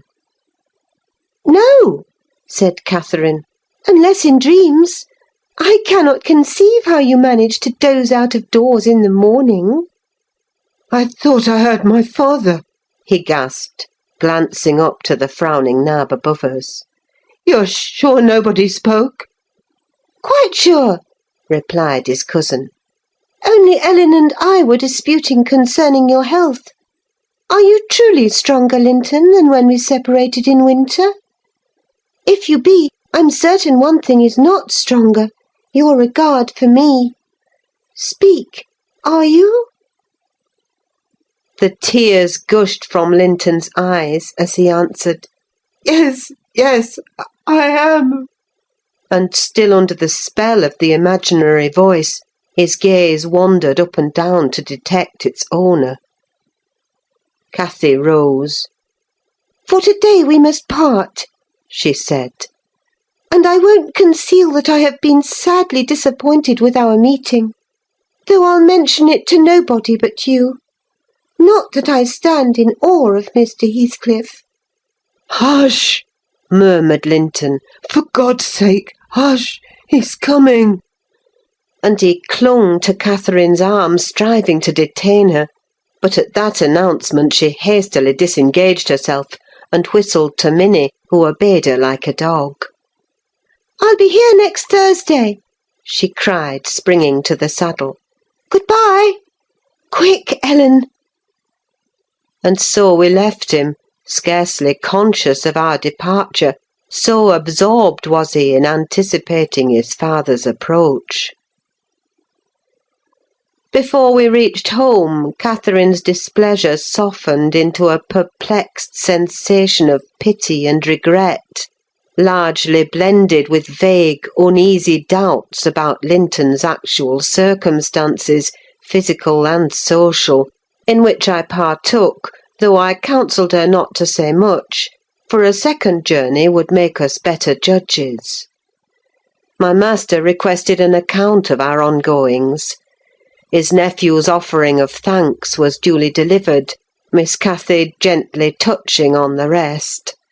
I also threw little light on his inquiries, for I hardly knew what to hide and what to reveal. End of chapter 26.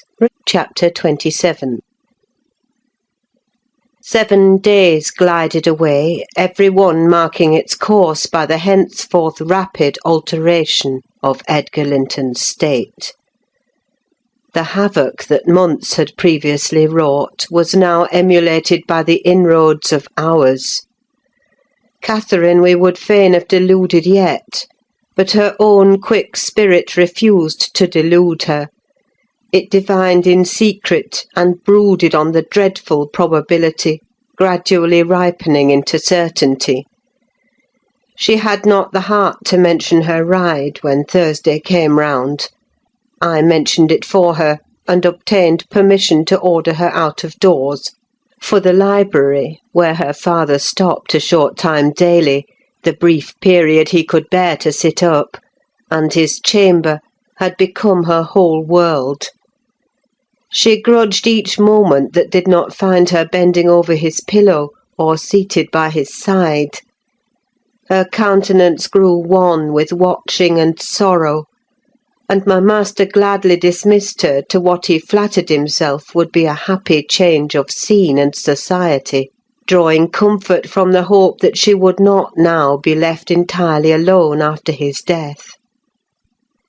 He had a fixed idea, I guessed by several observations he let fall, that as his nephew resembled him in person, he would resemble him in mind; for Linton's letters bore few or no indications of his defective character, and I, through pardonable weakness, refrained from correcting the error, asking myself what good there would be in disturbing his last moments with information that he had neither power nor opportunity to turn to account. We deferred our excursion till the afternoon, a golden afternoon of August, every breath from the hills so full of life that it seemed whoever respired it, though dying, might revive. Catherine's face was just like the landscape, shadows and sunshine flitting over it in rapid succession. But the shadows rested longer, and the sunshine was more transient, and her poor little heart reproached itself for even that passing forgetfulness of its cares. We discerned Linton watching at the same spot he had selected before. My young mistress alighted and told me that, as she was resolved to stay a very little while, I had better hold the pony and remain on horseback. But I dissented. I wouldn't risk losing sight of the charge committed to me a minute, so we climbed the slope of heath together. Master Heathcliff received us with greater animation on this occasion. Not the animation of high spirits, though, nor yet of joy. It looked more like fear. "It is late," he said, speaking short and with difficulty. "Is not your father very ill? I thought you wouldn't come." Why won't you be candid? cried Catherine, swallowing her greeting.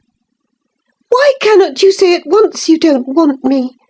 It is strange, Linton, that for the second time you have brought me here on purpose, apparently to distress us both, and for no reason besides. Linton shivered and glanced at her, half supplicating, half ashamed, but his cousin's patience was not sufficient to endure this enigmatical behaviour. My father is very ill, she said. And why am I called from his bedside? Why didn't you send to absolve me from my promise, when you wished I wouldn't keep it? Come! I desire an explanation. Playing and trifling are completely banished out of my mind, and I can't dance attendance on your affectations now. My affectations, he murmured. What are they? For heaven's sake, Catherine, don't look so angry. Despise me as much as you please. I am a worthless, cowardly wretch. I can't be scorned enough, but I'm too mean for your anger. Hate my father and spare me for contempt. Nonsense! cried Catherine in a passion. Foolish, silly boy! And there he trembles, as if I were really going to touch him. You needn't bespeak contempt, Linton. Anybody will have it spontaneously at your service. Get off! I shall return home. It is folly dragging you from the hearthstone and pretending... What do we pretend? Let go my frock. If I pitied you for crying and looking so very frightened, you should spurn such pity. Ellen, tell him how disgraceful this conduct is. Rise, and don't degrade yourself into an abject reptile. Don't! With streaming face and an expression of agony, Linton had thrown his nerveless frame along the ground. He seemed convulsed with exquisite terror. "Oh!" he sobbed. "I cannot bear it! Catherine! Catherine! I'm a traitor too, and I dare not tell you. But leave me, and I shall be killed. Dear Catherine, my life is in your hands, and you have said you loved me, and if you did, it wouldn't harm you. You'll not go then, kind, sweet, good Catherine, and perhaps you will consent, and he'll let me die with you." My young lady, on witnessing his intense anguish, stooped to raise him. The old feeling of indulgent tenderness overcame her vexation, and she grew thoroughly moved and alarmed. Consent to what? She asked. To stay? tell me the meaning of this strange talk, and I will. You contradict your own words and distract me. Be calm and frank, and confess at once all that weighs on your heart. You wouldn't injure me, Linton, would you? You wouldn't let any enemy hurt me if you could prevent it. I'll believe you are a coward for yourself, but not a cowardly betrayer of your best friend." "But my father threatened me," gasped the boy, clasping his attenuated fingers. "and I dread him. I dread him. I dare not tell." "Oh, well," said Catherine with scornful compassion, "keep your secret. I'm no coward. Save yourself. I'm not afraid."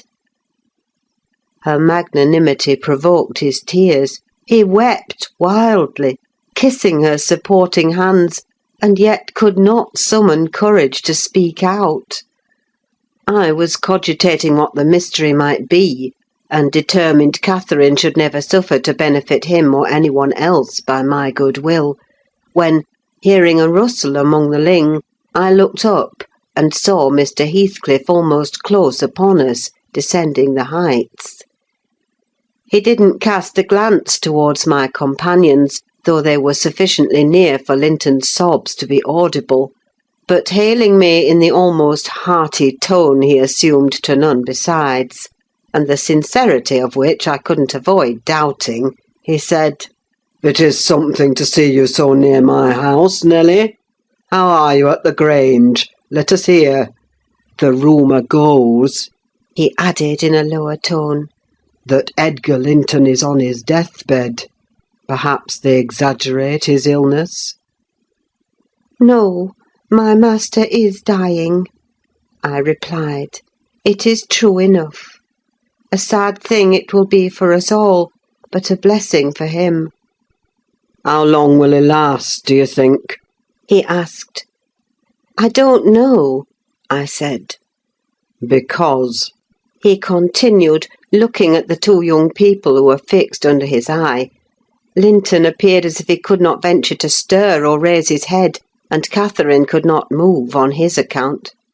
"because that lad yonder seems determined to beat me, and I'd thank his uncle to be quick and go before him. Hello, has the whelp been playing that game long? I did give him some lessons about snivelling. Is he pretty lively with Miss Linton generally?" "Lively? No. He has shown the greatest distress," I answered. "To see him, I should say that instead of rambling with his sweetheart on the hills, he ought to be in bed under the hands of a doctor." "He shall be in a day or two," muttered Heathcliff. "but first, get up, Linton! Get up!" he shouted. "Don't grovel on the ground there! Up this moment!" Linton had sunk prostrate again in another paroxysm of helpless fear, caused by his father's glance towards him, I suppose. There was nothing else to produce such humiliation. He made several efforts to obey, but his little strength was annihilated for the time, and he fell back again with a moan. Mr. Heathcliff advanced and lifted him to lean against a ridge of turf. "Now," said he, with curbed ferocity, "I'm getting angry, and if you don't command that paltry spirit of yours, damn you, get up directly!" "I will, father," he panted. "only let me alone, or I shall faint. I've done as you wished, I'm sure. Catherine will tell you that I have been cheerful. Ah, keep by me, Catherine. Give me your hand." "Take mine," said his father.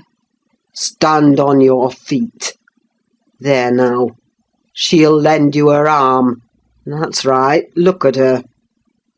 You would imagine I was the devil himself, Miss Linton, to excite such horror. Be so kind as to walk home with him, will you? He shudders if I touch him."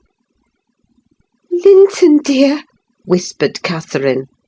I can't go to Wuthering Heights. Papa has forbidden me. He'll not harm you. Why are you so afraid?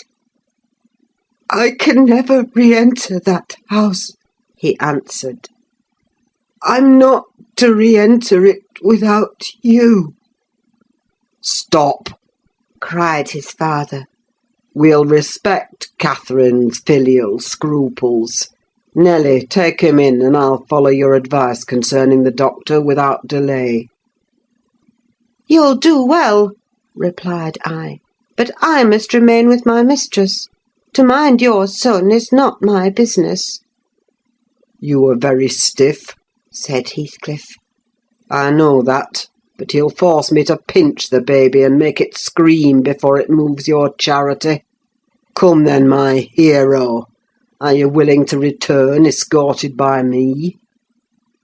He approached once more and made as if he would seize the fragile being, but shrinking back, Linton clung to his cousin and implored her to accompany him with a frantic importunity that admitted no denial. However I disapproved, I couldn't hinder her. Indeed, how could she have refused him herself? What was filling him with dread we had no means of discerning, but there he was, powerless under its grip, and any addition seemed capable of shocking him into idiocy. We reached the threshold, Catherine walked in, and I stood waiting till she had conducted the invalid to a chair, expecting her out immediately, when Mr. Heathcliff, pushing me forward, exclaimed, "My house is not stricken with the plague, Nelly, and I have a mind to be hospitable today. Sit down and allow me to shut the door." He shut and locked it also. I started. "You shall have tea before you go home," he added. "I'm by myself. Hareton is gone with some cattle to the Lees, and Zillah and Joseph are off on a journey of pleasure. And though I'm used to being alone, I'd rather have some interesting company if I can get it. Miss Linton, take your seat by him. I give you what I have. The present is hardly worth accepting, but I have nothing else to offer. It is Linton, I mean. How she does stare! It's odd what a savage feeling I have to anything that seems afraid of me. Had I been born where laws are less strict and tastes less dainty, I should treat myself to a slow vivisection of those two as an evening's amusement." He drew in his breath, struck the table, and swore to himself, "By hell, I hate them!"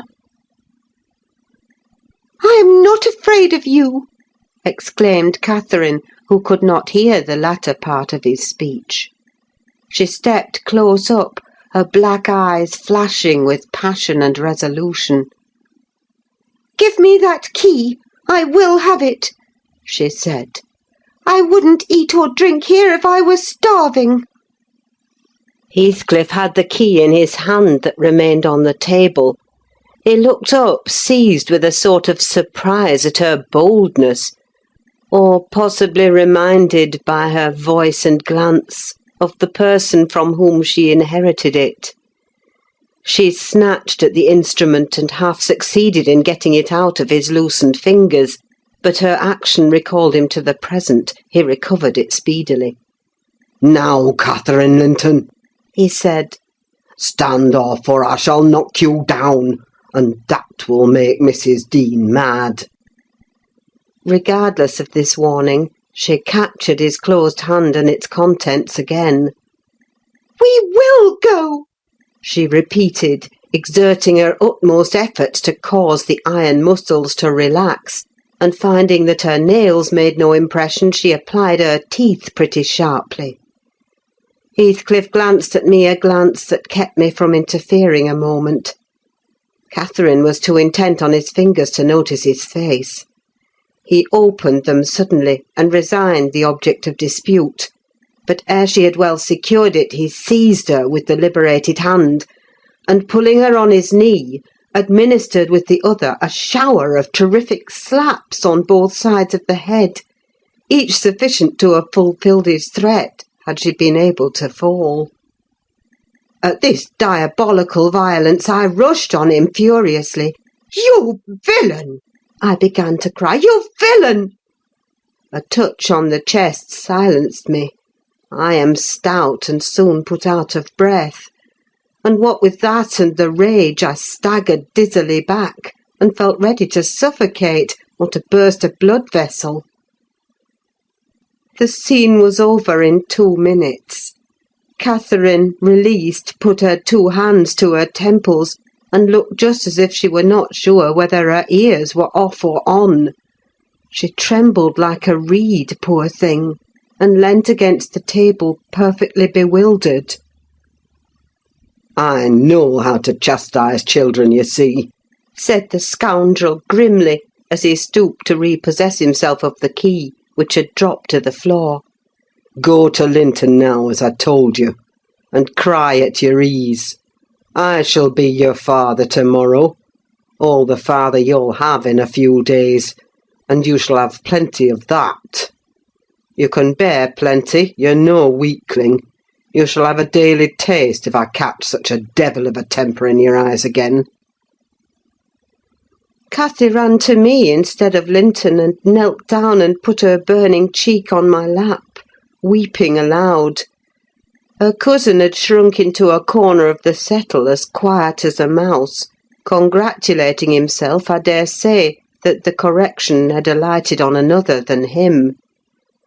Mr. Heathcliff, perceiving us all confounded, rose, and expeditiously made the tea himself. The cups and saucers were laid ready. He poured it out and handed me a cup. "Wash away your spleen," he said, "and help your own naughty pet and mine. It is not poisoned, though I prepared it. I'm going out to seek your horses." Our first thought on his departure was to force an exit somewhere. We tried the kitchen door, but that was fastened outside. We looked at the windows. They were too narrow for even Cathy's little figure. "Master Linton," I cried, seeing we were regularly imprisoned, "you know what your diabolical father is after, and you shall tell us, or I'll box your ears as he has done your cousin's." "Yes, Linton, you must tell," said Catherine. "It was for your sake I came, and it will be wickedly ungrateful if you refuse." "Give me some tea, I'm thirsty, and then I'll tell you," he answered. "Mrs. Dean, go away. I don't like you standing over me. Now, Catherine, you're letting your tears fall into my cup. I won't drink that. Give me another." Catherine pushed another to him and wiped her face. I felt disgusted at the little wretch's composure, since he was no longer in terror for himself. The anguish he had exhibited on the moor subsided as soon as ever he entered Wuthering Heights, so I guessed he had been menaced with an awful visitation of wrath if he failed in decoying us there, and that accomplished, he had no further immediate fears. "Papa wants us to be married," he continued, after sipping some of the liquid. "And he knows your papa wouldn't let us marry now, and he's afraid of my dying if we wait. So we are to be married in the morning, and you are to stay here all night, and if you do as he wishes, you shall return home next day and take me with you." "Take you with her, pitiful changeling!" I exclaimed. "You marry? Why, the man is mad, or he thinks us fools every one. And do you imagine that beautiful young lady, that healthy, hearty girl, will tie herself to a little perishing monkey like you? Are you cherishing the notion that anybody, let alone Miss Catherine Linton, would have you for a husband? You want whipping for bringing us in here at all, with your dastardly puling tricks. And Don't look so silly now. I've a very good mind to shake you severely for your contemptible treachery and your imbecile conceit." I did give him a slight shaking, but it brought on the cough, and he took to his ordinary resource of moaning and weeping, and Catherine rebuked me. "Stay all night? No," she said, looking slowly round. "Ellen, I'll burn that door down, but I'll get out." And she would have commenced the execution of her threat directly, but Linton was up in alarm for his dear self again. He clasped her in his two feeble arms, sobbing, "Won't you have me and save me? Not let me come to the Grange? Oh, darling Catherine, you mustn't go and leave after all. You must obey my father, you must." "I must obey my own," she replied, "and relieve him from this cruel suspense. The whole night! What would he think? He'll be distressed already. I'll either break or burn a way out of the house. Be quiet, you're in no danger, but if you hinder me, Linton, I love papa better than you." The mortal terror he felt of Mr. Heathcliff's anger restored to the boy his coward's eloquence. Catherine was near distraught. Still, she persisted that she must go home, and tried entreaty in her turn, persuading him to subdue his selfish agony. While they were thus occupied, our gaoler re-entered. "Your beasts have trotted off," he said. "And now, Linton, snivelling again. What has she been doing to you? Come, come, have done and get to bed. In a month or two, my lad, you'll be able to pay her back her present tyrannies with a vigorous hand. You're pining for pure love, are you not? Nothing else in the world. And she shall have you. There, to bed. Zillah won't be here tonight. You must undress yourself. Hush, hold your noise. Once in your own room, I'll not come near you, you needn't fear. By chance you've managed tolerably. I'll look to the rest." He spoke these words holding the door open for his son to pass, and the latter achieved his exit exactly as a spaniel might, which suspected the person who attended on it of designing a spiteful squeeze. The lock was resecured. Heathcliff approached the fire where my mistress and I stood silent. Catherine looked up and instinctively raised her hand to her cheek. His neighbourhood revived a painful sensation. Anybody else would have been incapable of regarding the childish act with sternness, but he scowled on her and muttered, "Oh, you are not afraid of me? Your courage is well disguised. You seem damnably afraid." "I am afraid now," she replied, "because if I stay, papa will be miserable. And how can I endure making him miserable when he... Mr. Heathcliff, let me go home. I promised to marry Linton. Papa would like me to, and I love him. Why should you wish to force me to do what I'll willingly do of myself?" "Let him dare to force you!" I cried. "There's law in the land, thank God there is, though we be in an out-of-the-way place. I'd inform if he were my own son, and it's felony without benefit of clergy." "Silence!" said the ruffian. "To the devil with your clamour! I don't want you to speak. Miss Linton, I shall enjoy myself remarkably in thinking your father will be miserable. I shall not sleep for satisfaction. You could have hit on no surer way of fixing your residence under my roof for the next 24 hours than informing me that such an event would follow. As to your promise to marry Linton, I'll take care you shall keep it.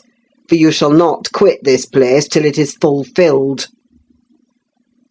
"Send Ellen, then, to let papa know I'm safe," exclaimed Catherine, weeping bitterly. "Or marry me now. Poor papa! Ellen, he'll think we're lost. What shall we do?" "Not he. He'll think you are tired of waiting on him and run off for a little amusement," answered Heathcliff. "You cannot deny that you entered my house of your own accord, in contempt of his injunctions to the contrary. And it is quite natural that you should desire amusement at your age, and that you would weary of nursing a sick man, and that man only your father. Catherine, his happiest days were over when your days began. He cursed you, I dare say, for coming into the world. I did, at least. And it would just do if he cursed you as he went out of it. I join him. I don't love you. How should I? Weep away. As far as I can see, it will be your chief diversion hereafter, unless Linton make amends for other losses, and your provident parent appears to fancy he may. His letters of advice and consolation entertained me vastly. In his last he recommended my jewel to be careful of his, and kind to her when he got her. Careful and kind, that's paternal. But Linton requires his whole stock of care and kindness for himself. Linton can play the little tyrant well. He'll undertake to torture any number of cats, if their teeth be drawn and their claws pared. You'll be able to tell his uncle fine tales of his kindness when you get home again, I assure you." "You're right there," I said. "Explain your son's character, show his resemblance to yourself, and then I hope Miss Cathy will think twice before she takes the cockatrice." "I don't much mind speaking of his amiable qualities now," he answered, "because she must either accept him or remain a prisoner, and you along with her till your master dies. I can detain you both quite concealed here. If you doubt, encourage her to retract her word, and you'll have an opportunity of judging." "I'll not retract my word," said Catherine. "I'll marry him within this hour, if I may go to Thrushcross Grange afterwards. Mr. Heathcliff, you are a cruel man, but you're not a fiend, and you won't, from mere malice, destroy irrevocably all my happiness. If papa thought I had left him on purpose, and if he died before I returned, could I bear to live? I've given over crying, but I'm going to kneel here at your knee, and I'll not get up, and I'll not take my eyes from your face till you look back at me. No, don't turn away. Do look. You'll see nothing to provoke you. I don't hate you. I'm not angry that you struck me. Have you never loved anybody in all your life, uncle? Never? Ah, you must look once. I'm so wretched, you can't help being sorry and pitying me." "Keep your eft's fingers off and move, or I'll kick you," cried Heathcliff, brutally repulsing her. "I'd rather be hugged by a snake. How the devil can you dream of fawning on me? I detest you." He shrugged his shoulders, shook himself indeed as if his flesh crept with aversion, and thrust back his chair, while I got up and opened my mouth to commence a downright torrent of abuse. But I was rendered dumb in the middle of the first sentence by a threat that I should be shown into a room by myself the very next syllable I uttered. It was growing dark, we heard a sound of voices at the garden gate. Our host hurried out instantly. He had his wits about him, we had not. There was a talk of 2 or 3 minutes, and he returned alone. "I thought it had been your cousin Hareton," I observed to Catherine. "I wish he would arrive. Who knows but he might take our part?" "It was 3 servants sent to seek you from the Grange," said Heathcliff, overhearing me. "You should have opened a lattice and called out, but I could swear that chit is glad you didn't. She's glad to be obliged to stay, I'm certain."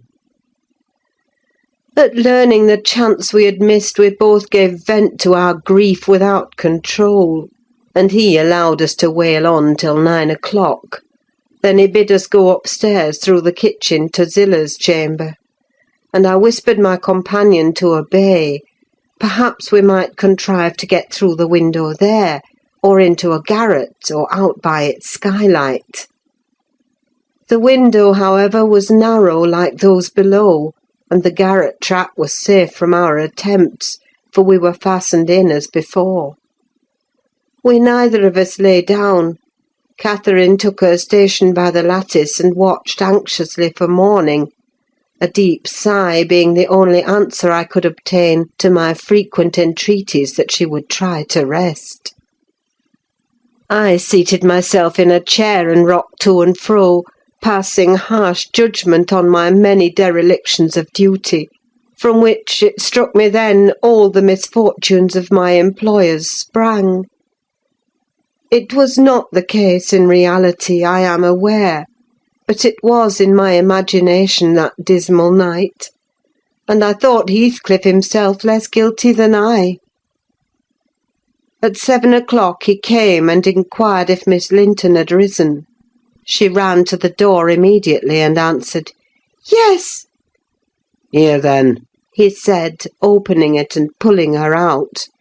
I rose to follow, but he turned the lock again. I demanded my release. "Be patient," he replied.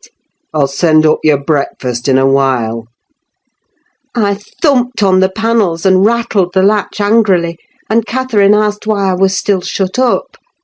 He answered I must try to endure it another hour, and they went away. I endured it 2 or 3 hours. At length I heard a footstep, not Heathcliff's. "I brought you something to eat," said a voice. "Open the door." Complying eagerly, I beheld Hareton, laden with food enough to last me all day. "Tak it," he added, thrusting the tray into my hand. "Stay 1 minute," I began. "Nay," cried he, and retired, regardless of any prayers I could pour forth to detain him. And there I remained enclosed the whole day, and the whole of the next night, and another, and another.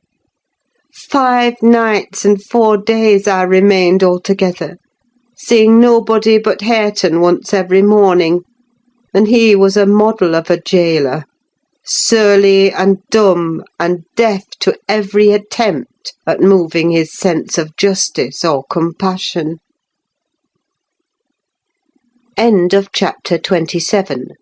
Chapter 28. On the 5th morning, or rather afternoon, a different step approached, lighter and shorter, and this time the person entered the room. It was Zillah, donned in her scarlet shawl, with a black silk bonnet on her head and a willow basket swung to her arm. "Eh, dear Mrs. Dean!" she exclaimed. "Well, there is a talk about you at Gimmerton. I never thought but you were sunk in the Black Horse Marsh, and missy with you, till master told me you'd been found, and he'd lodged you here. What, and you must have got on an island, sure, and how long were you in the hole? Did master save you, Mrs. Dean? But you're not so thin, you've not been so poorly, have you?" "Your master is a true scoundrel," I replied, "but he shall answer for it. He needn't have raised that tale, it shall all be laid bare." "What do you mean?" asked Zillah. It's not his tale. They tell that in the village, about your being lost in the marsh, and I calls to Earnshaw when I come in, 'Hey, there's queer things Mr. Hareton happened since I went off. It's a sad pity of that likely young lass and cant Nelly Dean.' He stared. I thought he had not heard aught, so I told him the rumour. The master listened, and he just smiled to himself and said, 'If they have been in the marsh, they are out now, Zillah. Nelly Dean is lodged at this minute in your room. You can tell her to flit when you go up. Here is the key. The bog water got into her head, and she would have run home quite flighty, but I fixed her till she came round to her senses. You can bid her go to the Grange at once, if she be able, and carry a message from me, that her young lady will follow in time to attend the squire's funeral.' Mr. Edgar is not dead, I gasped. Oh, Zillah, Zillah! "No, no, sit you down, my good mistress," she replied. "You're right thickly yet. He's not dead. Dr. Kenneth thinks he may last another day. I met him on the road and asked." Instead of sitting down, I snatched my outdoor things and hastened below, for the way was free. On entering the house, I looked about for someone to give information of Catherine. The place was filled with sunshine, and the door stood wide open, but nobody seemed at hand. As I hesitated whether to go off at once, or return and seek my mistress, a slight cough drew my attention to the hearth. Linton lay on the settle, sole tenant, sucking a stick of sugar candy and pursuing my movements with apathetic eyes. "Where is Miss Catherine?" I demanded sternly, supposing I could frighten him into giving intelligence by catching him thus alone. He sucked on like an innocent. "Is she gone?" I said. "No," he replied. "She's upstairs. She's not to go. We won't let her." "You won't let her, little idiot!" I exclaimed. "Direct me to her room immediately, or I'll make you sing out sharply." "Papa would make you sing out if you attempted to get there," he answered.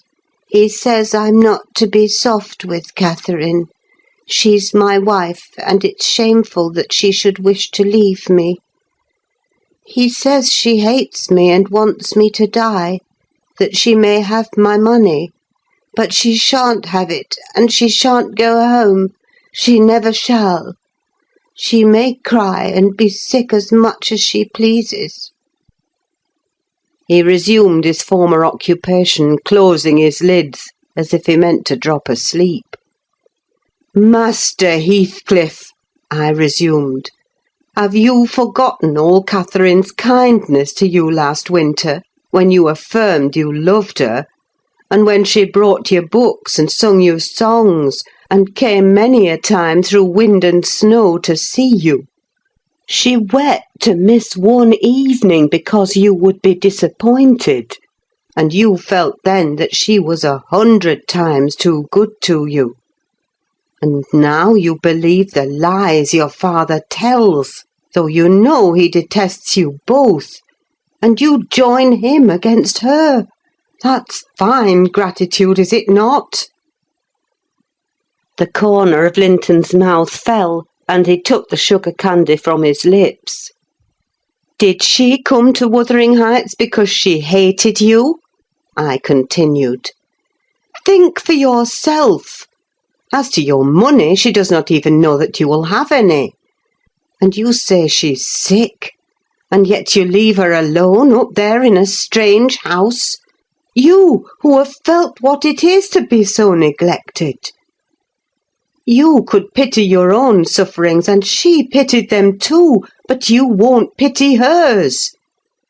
I shed tears, Master Heathcliff, you see. An elderly woman and a servant merely. And you, after pretending such affection, and having reason to worship her almost, store every tear you have for yourself, and lie there quite at ease.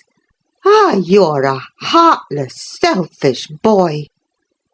"I can't stay with her," he answered crossly. I'll not stay by myself. She cries so I can't bear it. And she won't give over, though I say I'll call my father. I did call him once, and he threatened to strangle her if she was not quiet. But she began again the instant he left the room, moaning and grieving all night long, though I screamed for vexation that I couldn't sleep. "Is Mr. Heathcliff out?" I inquired, perceiving that the wretched creature had no power to sympathise with his cousin's mental tortures. "He's in the court," he replied, "talking to Dr. Kenneth, who says uncle is dying truly at last. I'm glad, for I shall be master of the Grange after him. Catherine always spoke of it as her house. It isn't hers, it's mine. Papa says everything she has is mine. All her nice books are mine. She offered to give me them, and her pretty birds and her pony Minnie, if I would get the key of our room and let her out. But I told her she had nothing to give. They were all mine. And then she cried and took a little picture from her neck and said I should have that. 2 pictures in a gold case, on one side her mother, and on the other uncle, when they were young. That was yesterday. I said they were mine too, and tried to get them from her. The spiteful thing wouldn't let me. She pushed me off and hurt me. I shrieked out. That frightens her. She heard Papa coming, and she broke the hinges and divided the case and gave me her mother's portrait. The other she attempted to hide, but Papa asked what was the matter, and I explained it. He took the one I had away, and ordered her to resign hers to me. She refused, and he struck her down and wrenched it off the chain and crushed it with his foot." "And were you pleased to see her struck?" I asked, having my designs in encouraging his talk. "I winked," he answered. "I winked to see my father strike a dog or a horse. He does it so hard. Yet I was glad at first. She deserved punishing for pushing me. But when Papa was gone, she made me come to the window and showed me her cheek, cut on the inside against her teeth, and her mouth filling with blood. And then she gathered up the bits of the picture and went and sat down with her face to the wall, and she has never spoken to me since, and I sometimes think she can't speak for pain. I don't like to think so, but she's a naughty thing for crying continually. And she looks so pale and wild, I'm afraid of her." "And you can get the key if you choose?" I said.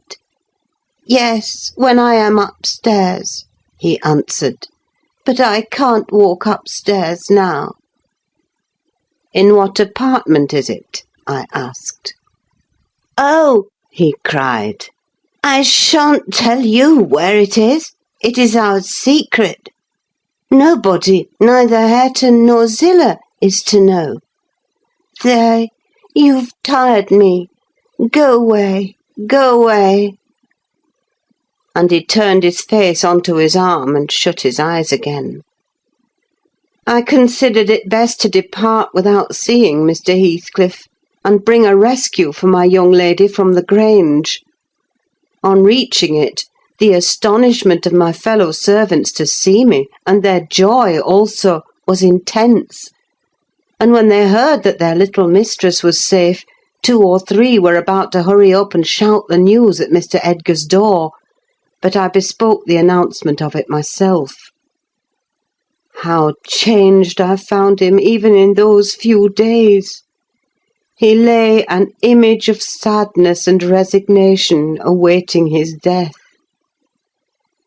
Very young he looked, Though his actual age was 39, one would have called him 10 years younger at least. He thought of Catherine, for he murmured her name. I touched his hand and spoke. "Catherine is coming, dear master," I whispered. "She is alive and well, and will be here, I hope, tonight." I trembled at the first effects of this intelligence. He half rose up, looked eagerly round the apartment, and then sank back in a swoon.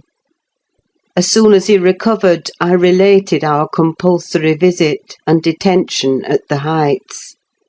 I said Heathcliff forced me to go in, which was not quite true.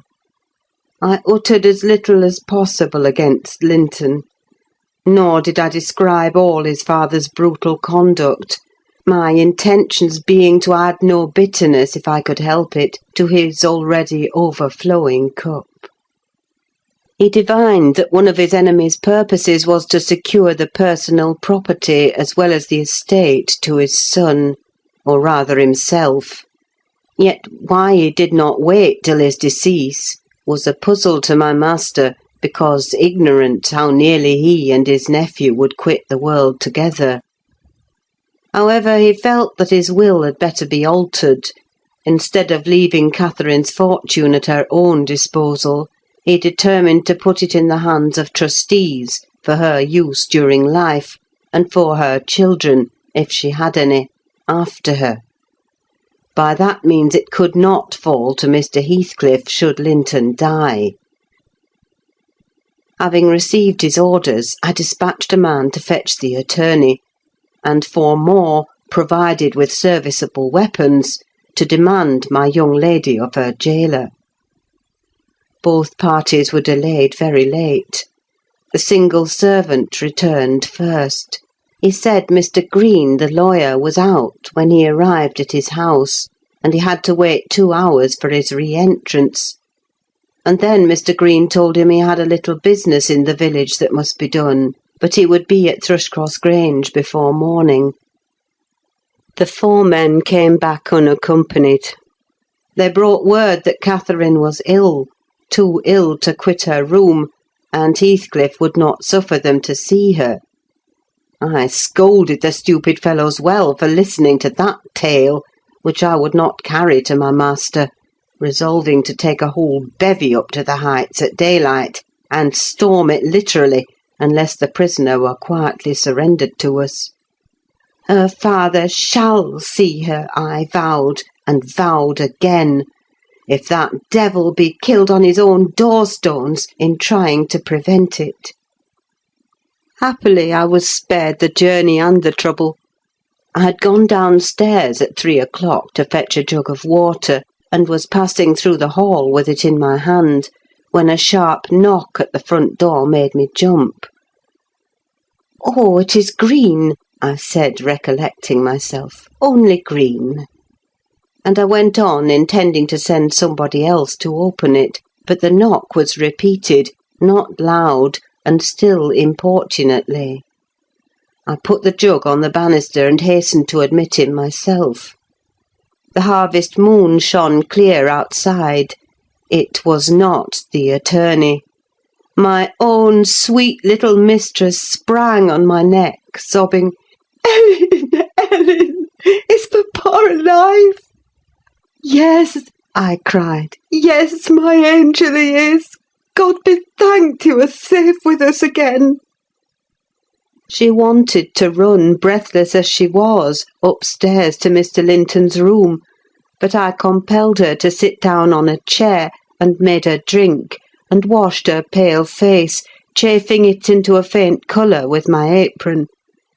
Then I said I must go first and tell of her arrival, imploring her to say she should be happy with young Heathcliff.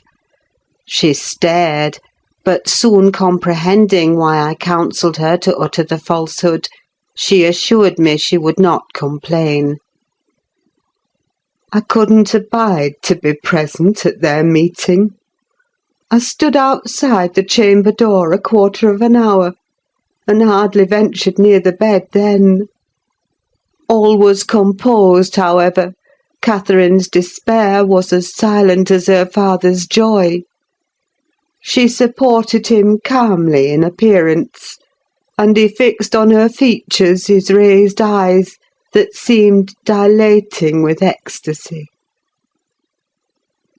He died blissfully, Mr. Lockwood. He died so. Kissing her cheek, he murmured, "I'm going to her, and you, darling child, shall come to us," and never stirred or spoke again, but continued that rapt, radiant gaze till his pulse imperceptibly stopped and his soul departed. None could have noticed the exact minute of his death. It was so entirely without a struggle. Whether Catherine had spent her tears, or whether the grief were too weighty to let them flow, she sat there dry-eyed till the sun rose. She sat till noon, and would still have remained brooding over that deathbed, but I insisted on her coming away and taking some repose.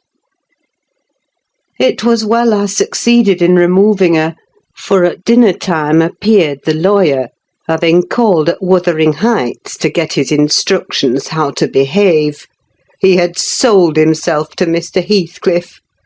That was the cause of his delay in obeying my master's summons. Fortunately, no thought of worldly affairs crossed the latter's mind to disturb him after his daughter's arrival. Mr. Green took upon himself to order everything and everybody about the place. He gave all the servants but me notice to quit. He would have carried his delegated authority to the point of insisting that Edgar Linton should not be buried beside his wife, but in the chapel with his family. There was the will, however, to hinder that, and my loud protestations against any infringement of its directions. The funeral was hurried over. Catherine, Mrs. Linton Heathcliff now, was suffered to stay at the Grange till her father's corpse had quitted it. She told me that her anguish had at last spurred Linton to incur the risk of liberating her. She heard the men I sent disputing at the door, and she gathered the sense of Heathcliff's answer. It drove her desperate. Linton, who had been conveyed up to the little parlour soon after I left, was terrified into fetching the key before his father reascended. He had the cunning to unlock and relock the door without shutting it, and when he should have gone to bed, he begged to sleep with Hareton, and his petition was granted for once. Catherine stole out before break of day. She dared not try the doors, lest the dog should raise an alarm. She visited the empty chambers and examined their windows, and luckily, lighting on her mother's, she got easily out of its lattice and onto the ground by means of the fir tree close by. Her accomplice suffered for his share in the escape, notwithstanding his timid contrivances. End of chapter 28. Chapter 29. The evening after the funeral, my young lady and I were seated in the library, now musing mournfully, one of us despairingly, on our loss, now venturing conjectures as to the gloomy future. We had just agreed the best destiny which could await Catherine would be a permission to continue resident at the Grange, at least during Linton's life, he being allowed to join her there, and I to remain as housekeeper. That seemed rather too favourable an arrangement to be hoped for, and yet I did hope, and began to cheer up under the prospect of retaining my home and my employment, and, above all, my beloved young mistress, when a servant, one of the discarded ones not yet departed, rushed hastily in and said that devil Heathcliff was coming through the court, should he fasten the door in his face.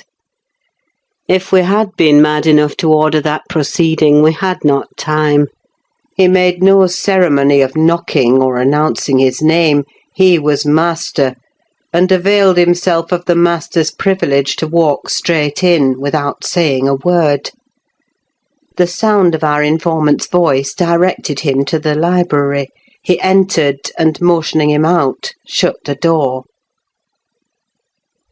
It was the same room into which he had been ushered as a guest 18 years before. The same moon shone through the window, and the same autumn landscape lay outside. We had not yet lighted a candle, but all the apartment was visible, even to the portraits on the wall, the splendid head of Mrs. Linton, and the graceful one of her husband. Heathcliff advanced to the hearth. Time had little altered his person either. There was the same man, his dark face rather sallower and more composed, his frame a stone or two heavier perhaps, and no other difference. Catherine had risen with an impulse to dash out when she saw him. "Stop," he said, arresting her by the arm. "No more runnings away. Where would you go? I'm come to fetch you home, and I hope you'll be a dutiful daughter, and not encourage my son to further disobedience. I was embarrassed how to punish him when I discovered his part in the business. It's such a cobweb. A pinch would annihilate him. But you'll see by his look that he has received his due. I brought him down one evening the day before yesterday, and just set him in a chair, and never touched him afterwards. I sent Hareton out, and we had the room to ourselves. In 2 hours I called Joseph to carry him up again, and since then my presence is as potent on his nerves as a ghost, and I fancy he sees me often, though I am not near. Hareton says he wakes and shrieks in the night by the hour together, and calls you to protect him from me. And whether you like your precious mate or not, you must come. Is your concern now. I yield all my interest in him to you." "Why not let Catherine continue here?" I pleaded, "and send Master Linton to her? As you hate them both, you'd not miss them. They can only be a daily plague to your unnatural heart." "I'm seeking a tenant for the Grange," he answered. "and I want my children about me, to be sure. Besides, that lass owes me her services for her bread. I'm not going to nurture her in luxury and idleness after Linton is gone. Make haste and get ready now, and don't oblige me to compel you." "I shall," said Catherine. "Linton is all I have to love in the world, and though you have done what you could to make him hateful to me, and me to him, you cannot make us hate each other. And I defy you to hurt him when I am by, and I defy you to frighten me." "You are a boastful champion," replied Heathcliff. "but I don't like you well enough to hurt him. You shall get the full benefit of the torment as long as it lasts.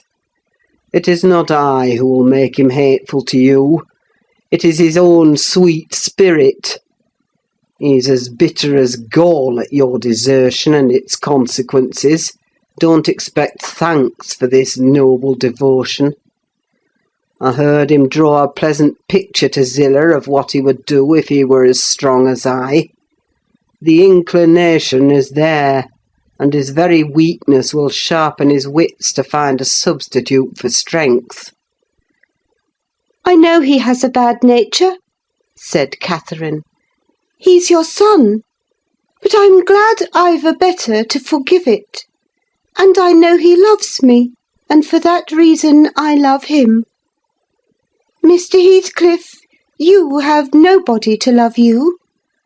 And however miserable you make us, we shall still have the revenge of thinking that your cruelty arises from your greater misery.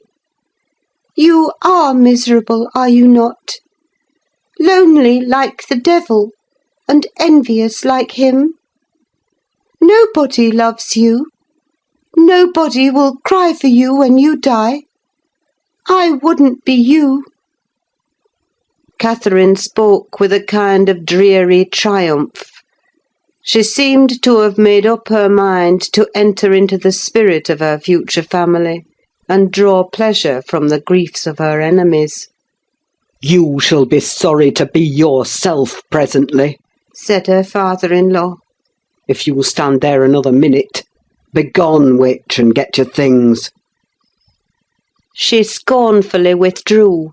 In her absence, I began to beg for Zilla's place at the Heights, offering to resign mine to her, but he would suffer it on no account. He bid me be silent, and then, for the first time, allowed himself a glance round the room and a look at the pictures. Having studied Mrs. Linton's, he said, "I shall have that home.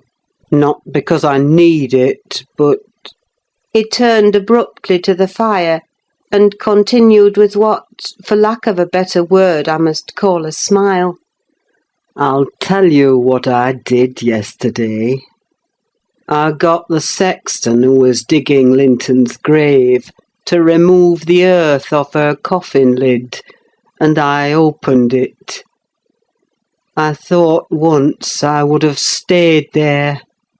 When I saw her face again, it is hers yet. He had hard work to stir me, but he said it would change if the air blew on it, and so I struck one side of the coffin loose and covered it up. Not Linton's side, damn him! I wish he'd been soldered in lead. And I bribed the sexton to pull it away when I'm laid there, and slide mine out too. I'll have it made so. And then, by the time Linton gets to us, he'll not know which is which." "You were very wicked, Mr. Heathcliff," I exclaimed. "Were you not ashamed to disturb the dead?" "I disturbed nobody, Nelly," he replied, "and I gave some ease to myself. I shall be a great deal more comfortable now, and you will have a better chance of keeping me underground when I get there. Disturbed her? No! She has disturbed me night and day through 18 years, incessantly, remorselessly, till yesternight. And yesternight I was tranquil. I dreamt I was sleeping the last sleep by that sleeper, with my heart stopped and my cheek frozen against hers." "And if she had been dissolved into earth, or worse, what would you have dreamt of then?" I said. "Of dissolving with her, and being more happy still," he answered. "Do you suppose I dread any change of that sort? I expected such a transformation on raising the lid, but I'm better pleased that it should not commence till I share it.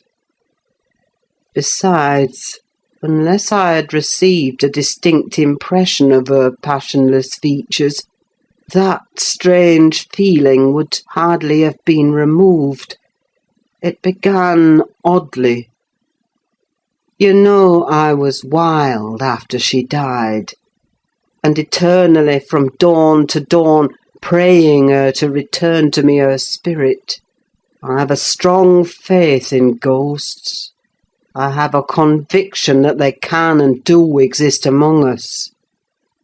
The day she was buried, there came a fall of snow.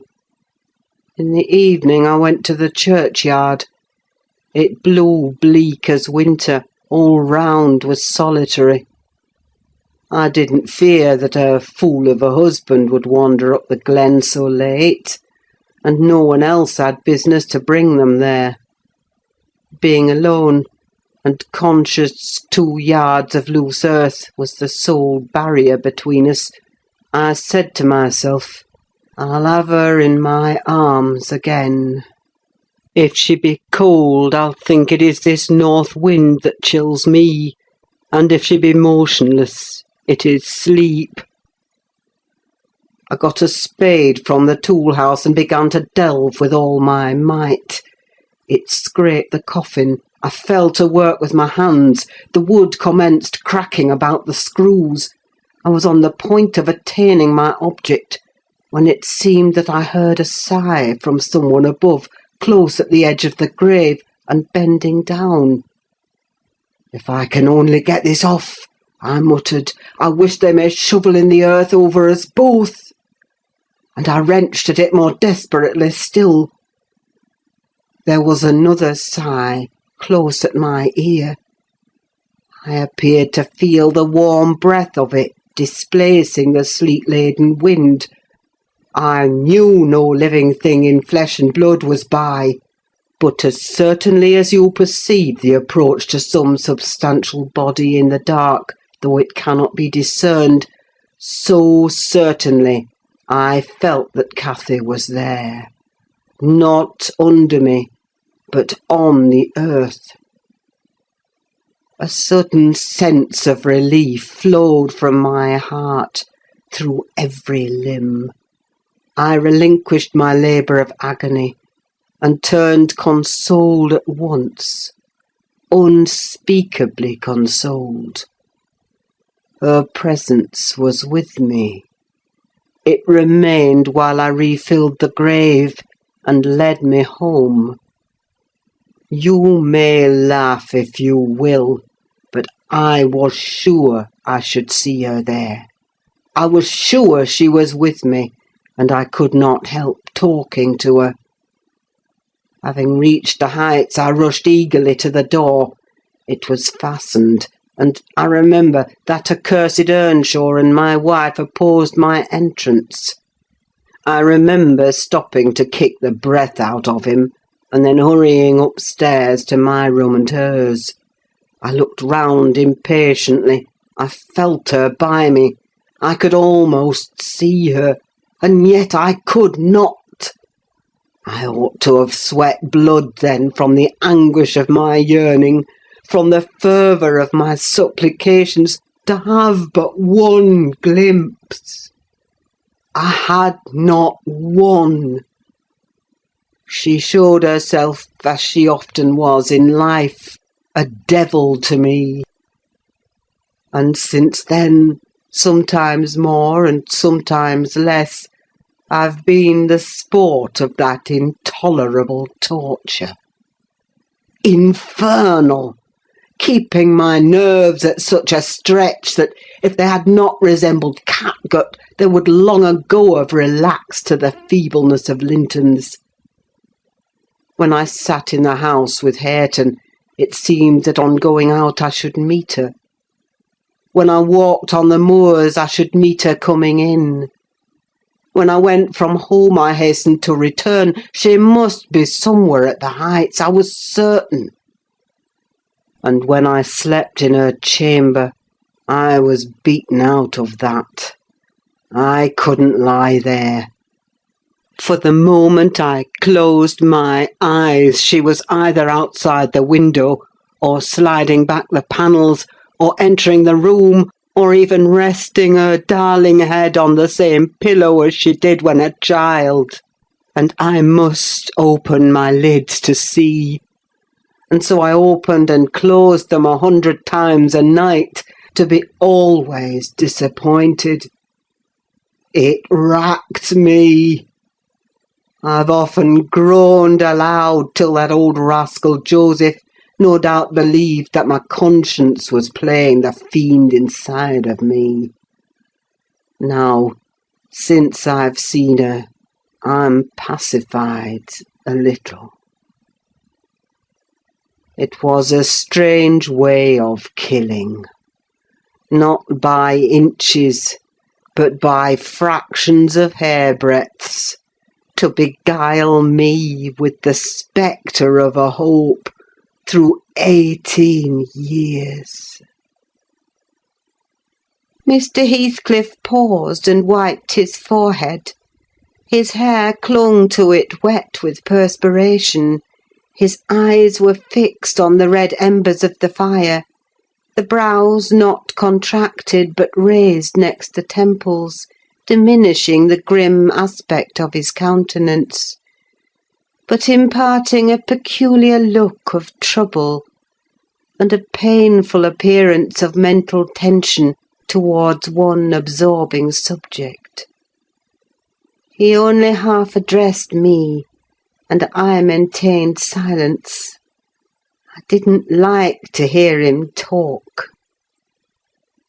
After a short period he resumed his meditation on the picture, took it down, and leant it against the sofa to contemplate it at better advantage. And while so occupied, Catherine entered, announcing that she was ready when her pony should be saddled. "Send that over to-morrow," said Heathcliff to me. Then turning to her, he added, "You may do without your pony. It is a fine evening, and you'll need no ponies at Wuthering Heights. For what journeys you take, your own feet will serve you. Come along." "Goodbye, Ellen," whispered my dear little mistress.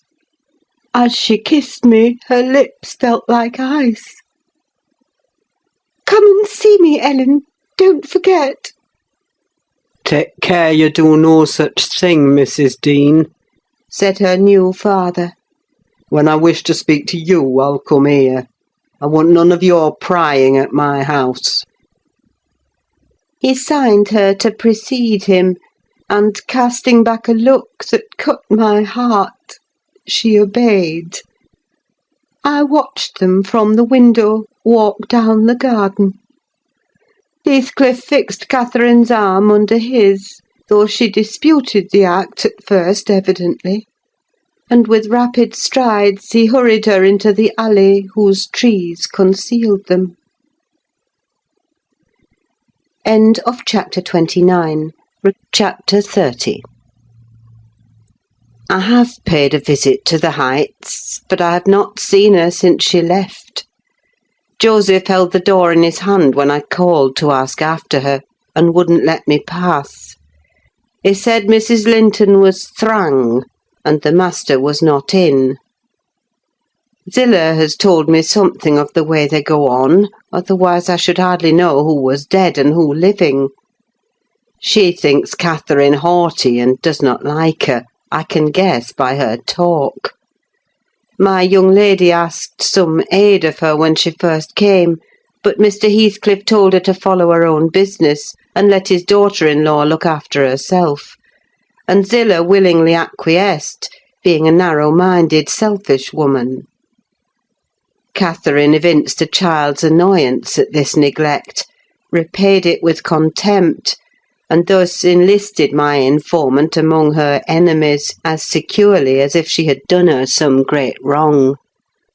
I had a long talk with Zillah about 6 weeks ago, a little before you came, one day when we foregathered on the moor, and this is what she told me.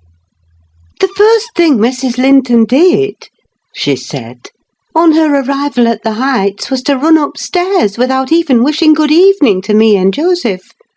She shut herself into Linton's room, and remained till morning. Then, while the master and Earnshaw were at breakfast, she entered the house, and asked all in a quiver if the doctor might be sent for. Her cousin was very ill."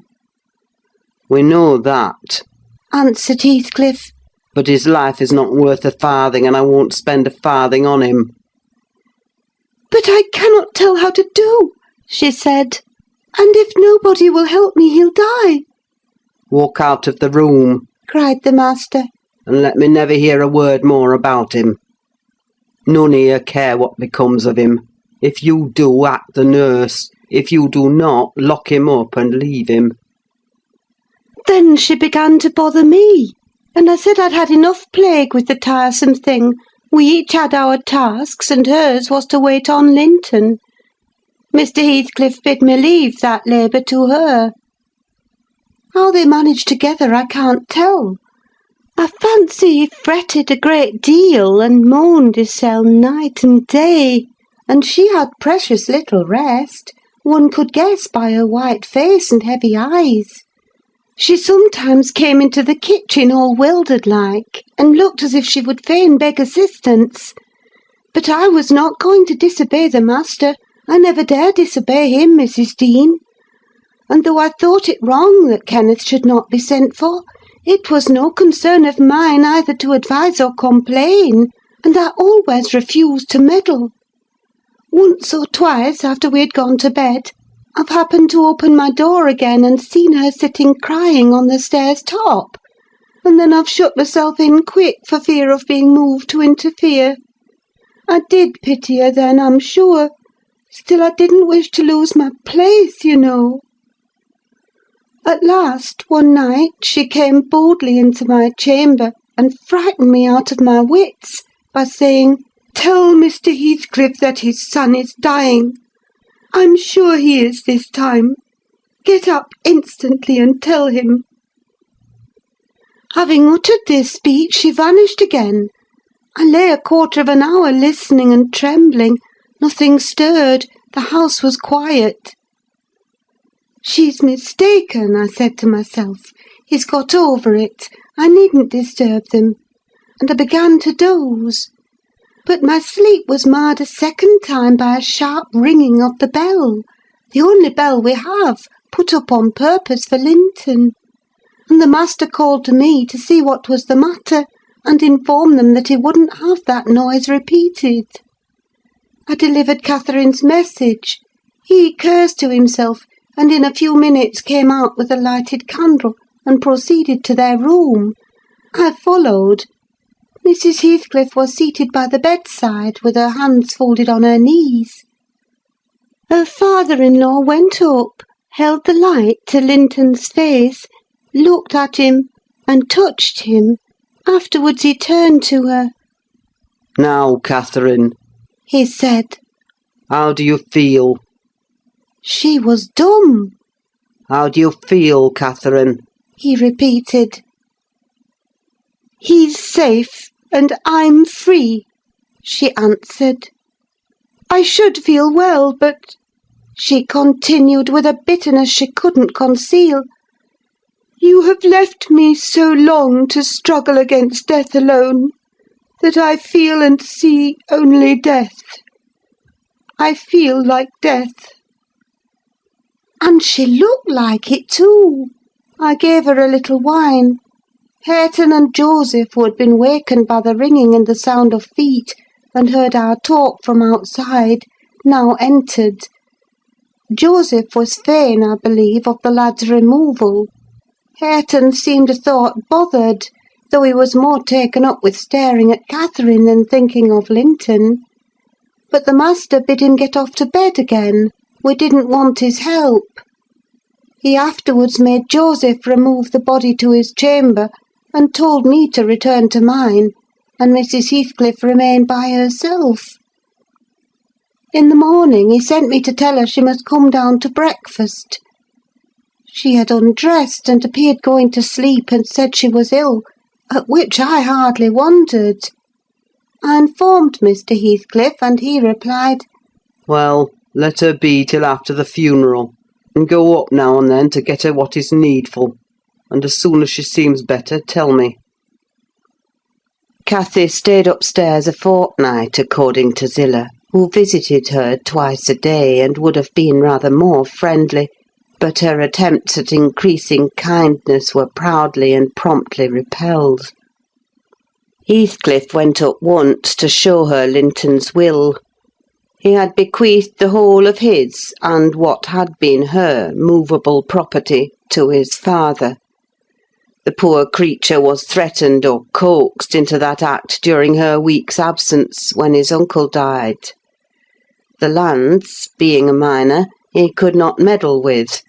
However, Mr. Heathcliff has claimed and kept them in his wife's right, and his also, I suppose legally. At any rate, Catherine, destitute of cash and friends, cannot disturb his possession. "Nobody," said Zillah. ever approached her door except that once, but I, and nobody asked anything about her. The first occasion of her coming down into the house was on a Sunday afternoon. She had cried out, when I carried up her dinner, that she couldn't bear any longer being in the cold, and I told her the master was going to Thrushcross Grange, and Earnshaw and I needn't hinder her from descending. So as soon as she heard Heathcliff's horse trot off, she made her appearance, donned in black, and her yellow curls combed back behind her ears as plain as a Quaker. She couldn't comb them out. Joseph and I generally go to chapel on Sundays. The kirk, you know, has no minister now, explained Mrs. Dean. And they call the Methodist or Baptist place, I can't say which it is, at Gimmerton, a chapel. Joseph had gone, she continued, but I thought it proper to bide at home. Young folks are always the better for an elder's overlooking, and Hareton, with all his bashfulness, isn't a model of nice behaviour. I let him know that his cousin would very likely sit with us, and she had been always used to see the Sabbath respected, so he had as good leave his guns and bits of indoor work alone while she stayed. He coloured up at the news, and cast his eyes over his hands and clothes. The train oil and gunpowder were shoved out of sight in a minute. I saw he meant to give her his company, and I guessed by his way he wanted to be presentable. So, laughing, as I durst not laugh when the master is by, I offered to help him if he would, and joked at his confusion. He grew sullen and began to swear. "Now, Mrs. Dean," Zillah went on, seeing me not pleased by her manner, "you happen think your young lady too fine for Mr. Hareton, and happen you're right. But I own I should love well to bring her pride a peg lower. And what will all her learning and her daintiness do for her now? She's as poor as you or I. Poorer, I'll be bound, you're saying, and I'm doing my little all that road." Hareton allowed Zillah to give him her aid, and she flattered him into a good humour. So when Catherine came, half forgetting her former insults, he tried to make himself agreeable by the housekeeper's account. "Missus walked in," she said, "as chill as an icicle and as high as a princess. I got up and offered her my seat in the armchair. No, she turned up her nose at my civility. Earnshaw rose too and bid her come to the settle and sit close by the fire. He was sure she was starved. "I've been starved a month and more," she answered, resting on the word as scornful as she could. And she got a chair for herself and placed it at a distance from both of us. Having sat till she was warm, she began to look round, and discovered a number of books on the dresser. She was instantly upon her feet again, stretching to reach them, but they were too high up. Her cousin, after watching her endeavours a while, at last summoned courage to help her. She held her frock, and he filled it with the first that came to hand. That was a great advance for the lad. She didn't thank him, still he felt gratified that she had accepted his assistance, and ventured to stand behind as she examined them, and even to stoop and point out what struck his fancy in certain old pictures which they contained. Nor was he daunted by the saucy style in which she jerked the page from his finger. He contented himself with going a bit farther back and looking at her instead of the book. She continued reading, or seeking for something to read. His attention became by degrees quite centred in the study of her thick silky curls. Her face he couldn't see, and she couldn't see him. And perhaps not quite awake to what he did, but attracted like a child to a candle, at last he proceeded from staring to touching. He put out his hand and stroked one curl, as gently as if it were a bird. He might have stuck a knife into her neck, she started round in such a taking. "Get away this moment! How dare you touch me?" "Why are you stopping there?" she cried in a tone of disgust. "I can't endure you! I'll go upstairs again if you come near me." Mr. Hareton recoiled, looking as foolish as he could do. He sat down in the settle very quiet, and she continued turning over her volumes another half hour. Finally Earnshaw crossed over and whispered to me.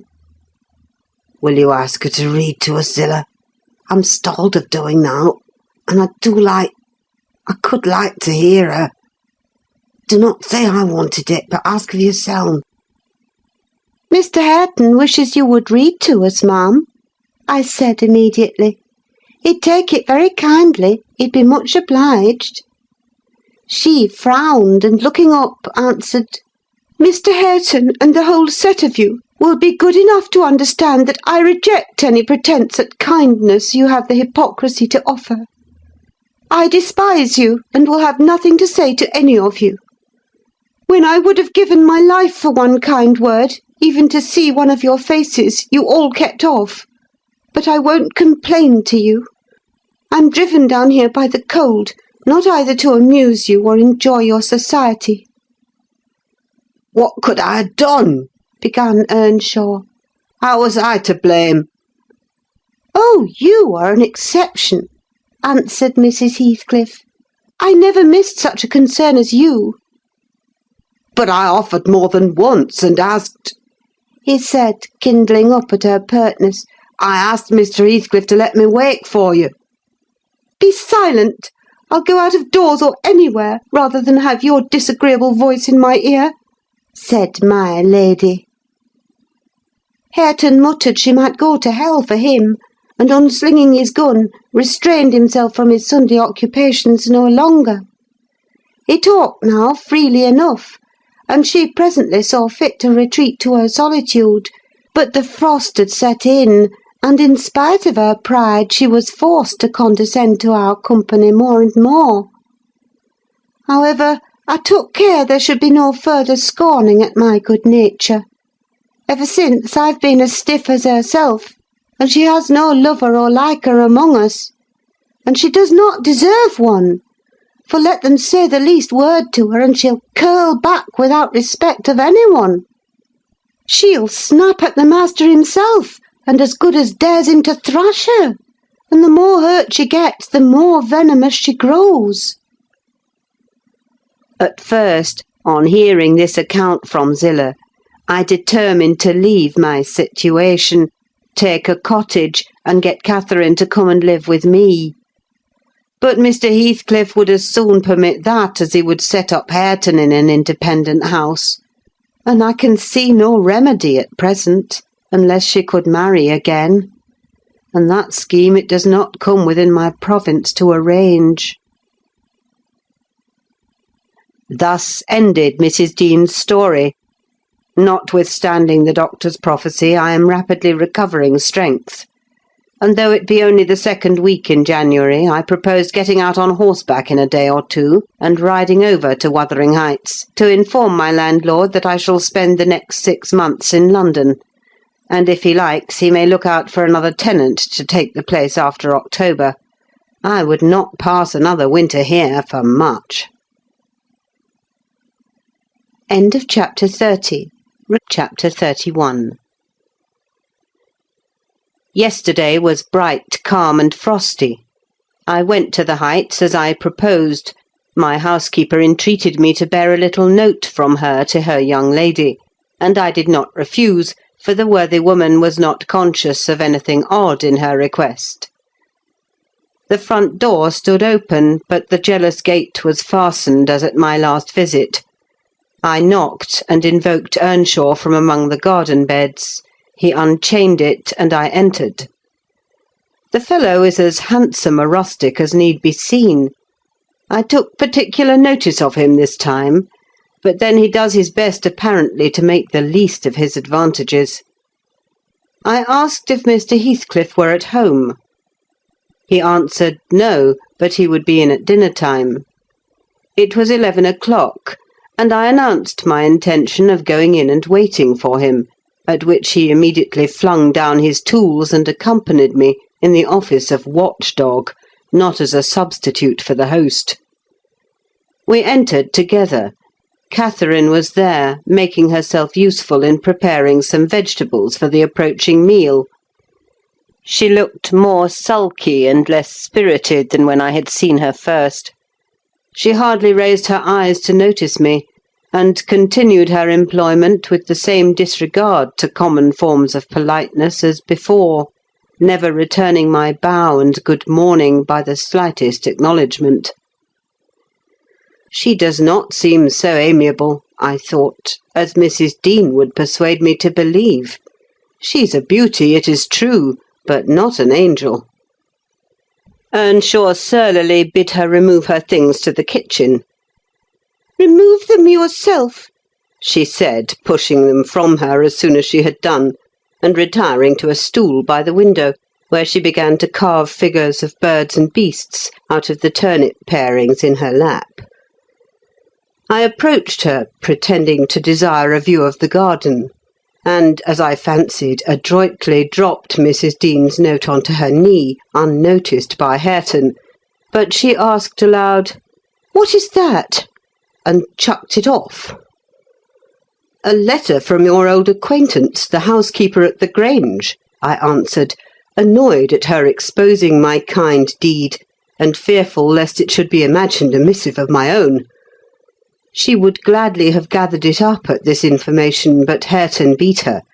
He seized and put it in his waistcoat, saying Mr. Heathcliff should look at it first. Thereat Catherine silently turned her face from us, and very stealthily drew out her pocket-handkerchief and applied it to her eyes. And her cousin, after struggling a while to keep down his softer feelings, pulled out the letter and flung it on the floor beside her as ungraciously as he could. Catherine caught and perused it eagerly.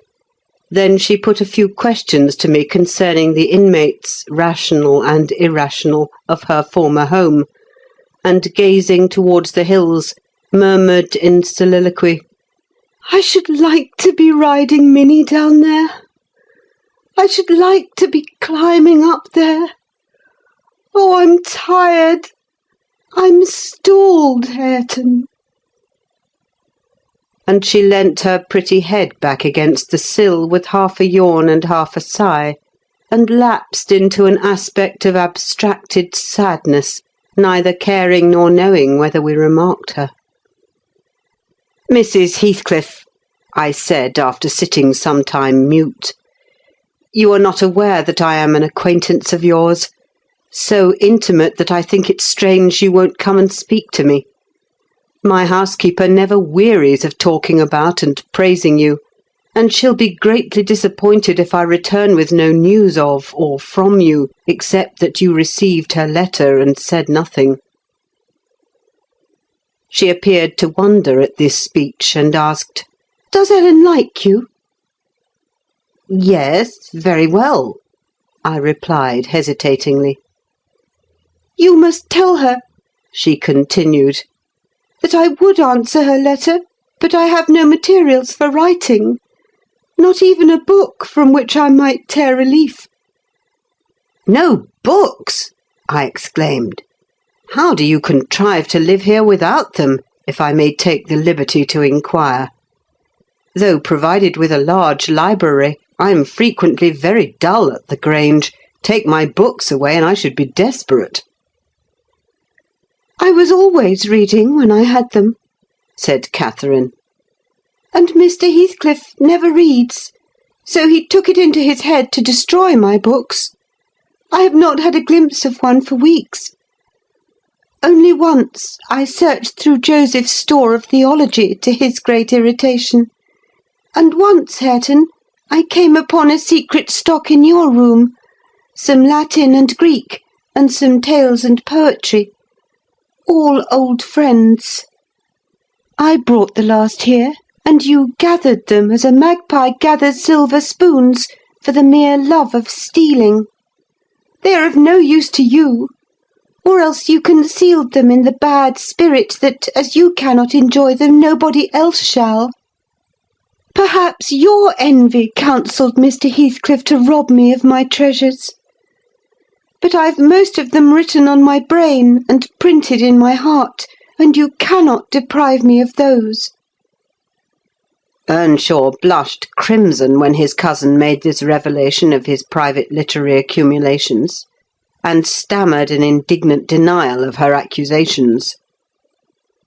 "Mr. Hareton is desirous of increasing his amount of knowledge," I said, coming to his rescue. "He is not envious, but emulous of your attainments. He'll be a clever scholar in a few years." "And he wants me to sink into a dunce meantime," answered Catherine.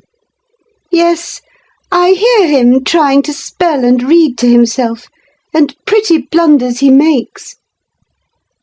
I wish you would repeat Chevy Chase as you did yesterday. It was extremely funny. I heard you, and I heard you turning over the dictionary to seek out the hard words, and then cursing because you couldn't read their explanations."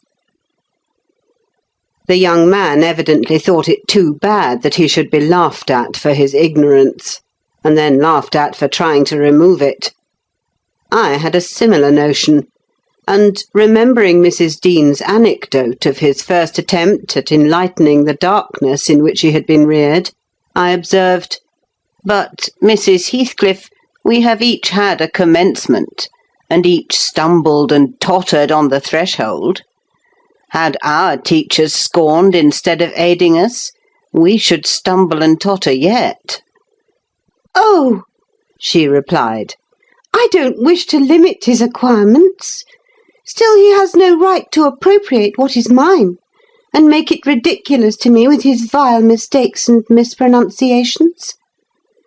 Those books, both prose and verse, are consecrated to me by other associations, and I hate to have them debased and profaned in his mouth. Besides of all, he has selected my favourite pieces that I love the most to repeat, as if out of deliberate malice." Hareton's chest heaved in silence a minute. He laboured under a severe sense of mortification and wrath, which it was no easy task to suppress. I rose, and from a gentlemanly idea of relieving his embarrassment, took up my station in the doorway, surveying the external prospect as I stood. He followed my example and left the room, but presently reappeared, bearing 6 volumes in his hands, which he threw into Catherine's lap, exclaiming, "Take them! I never want to hear or read or think of them again." "I won't have them now," she answered. "I shall connect them with you and hate them."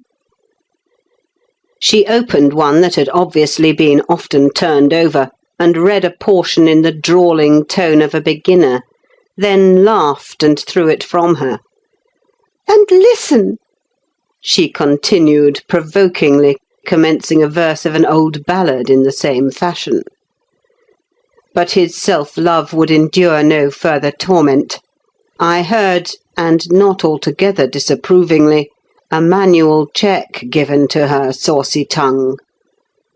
The little wretch had done her utmost to hurt her cousin's sensitive though uncultivated feelings, and a physical argument was the only mode he had of balancing the account and repaying its effects on the inflictor.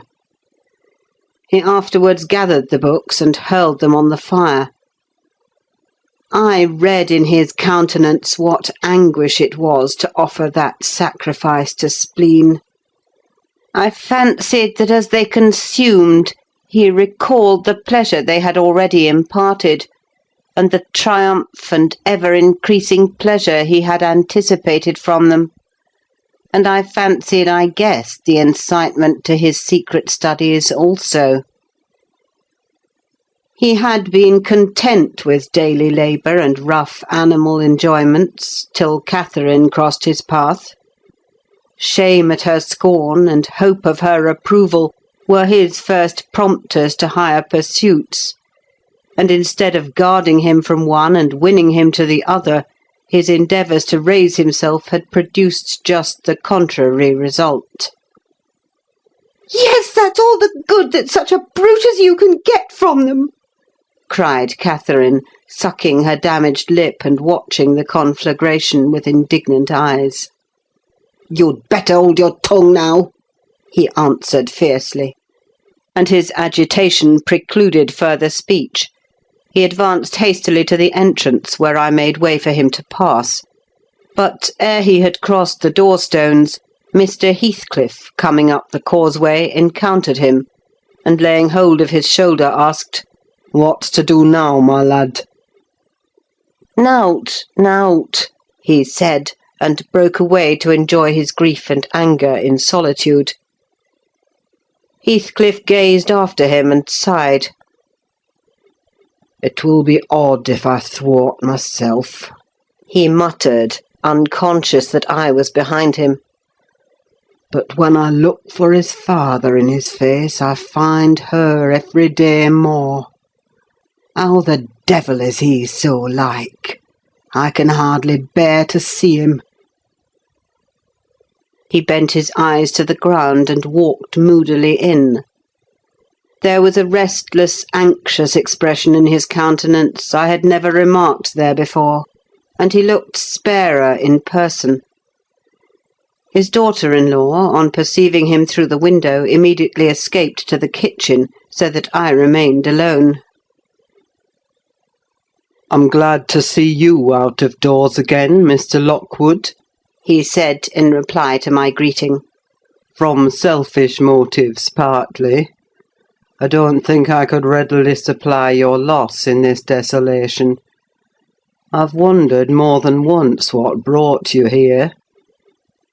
"An idle whim, I fear, sir," was my answer. "Or else an idle whim is going to spirit me away. I shall set out for London next week, and I must give you warning that I feel no disposition to retain Thrushcross Grange beyond the 12 months I agreed to rent it. I believe I shall not live there any more." "Oh, indeed, you're tired of being banished from the world, are you?" he said. "But if you be coming to plead off paying for a place you won't occupy, your journey is useless. I never relent in exacting my due from anyone." "I'm coming to plead off nothing about it," I exclaimed, considerably irritated. "Should you wish it, I'll settle with you now." And I drew my notebook from my pocket.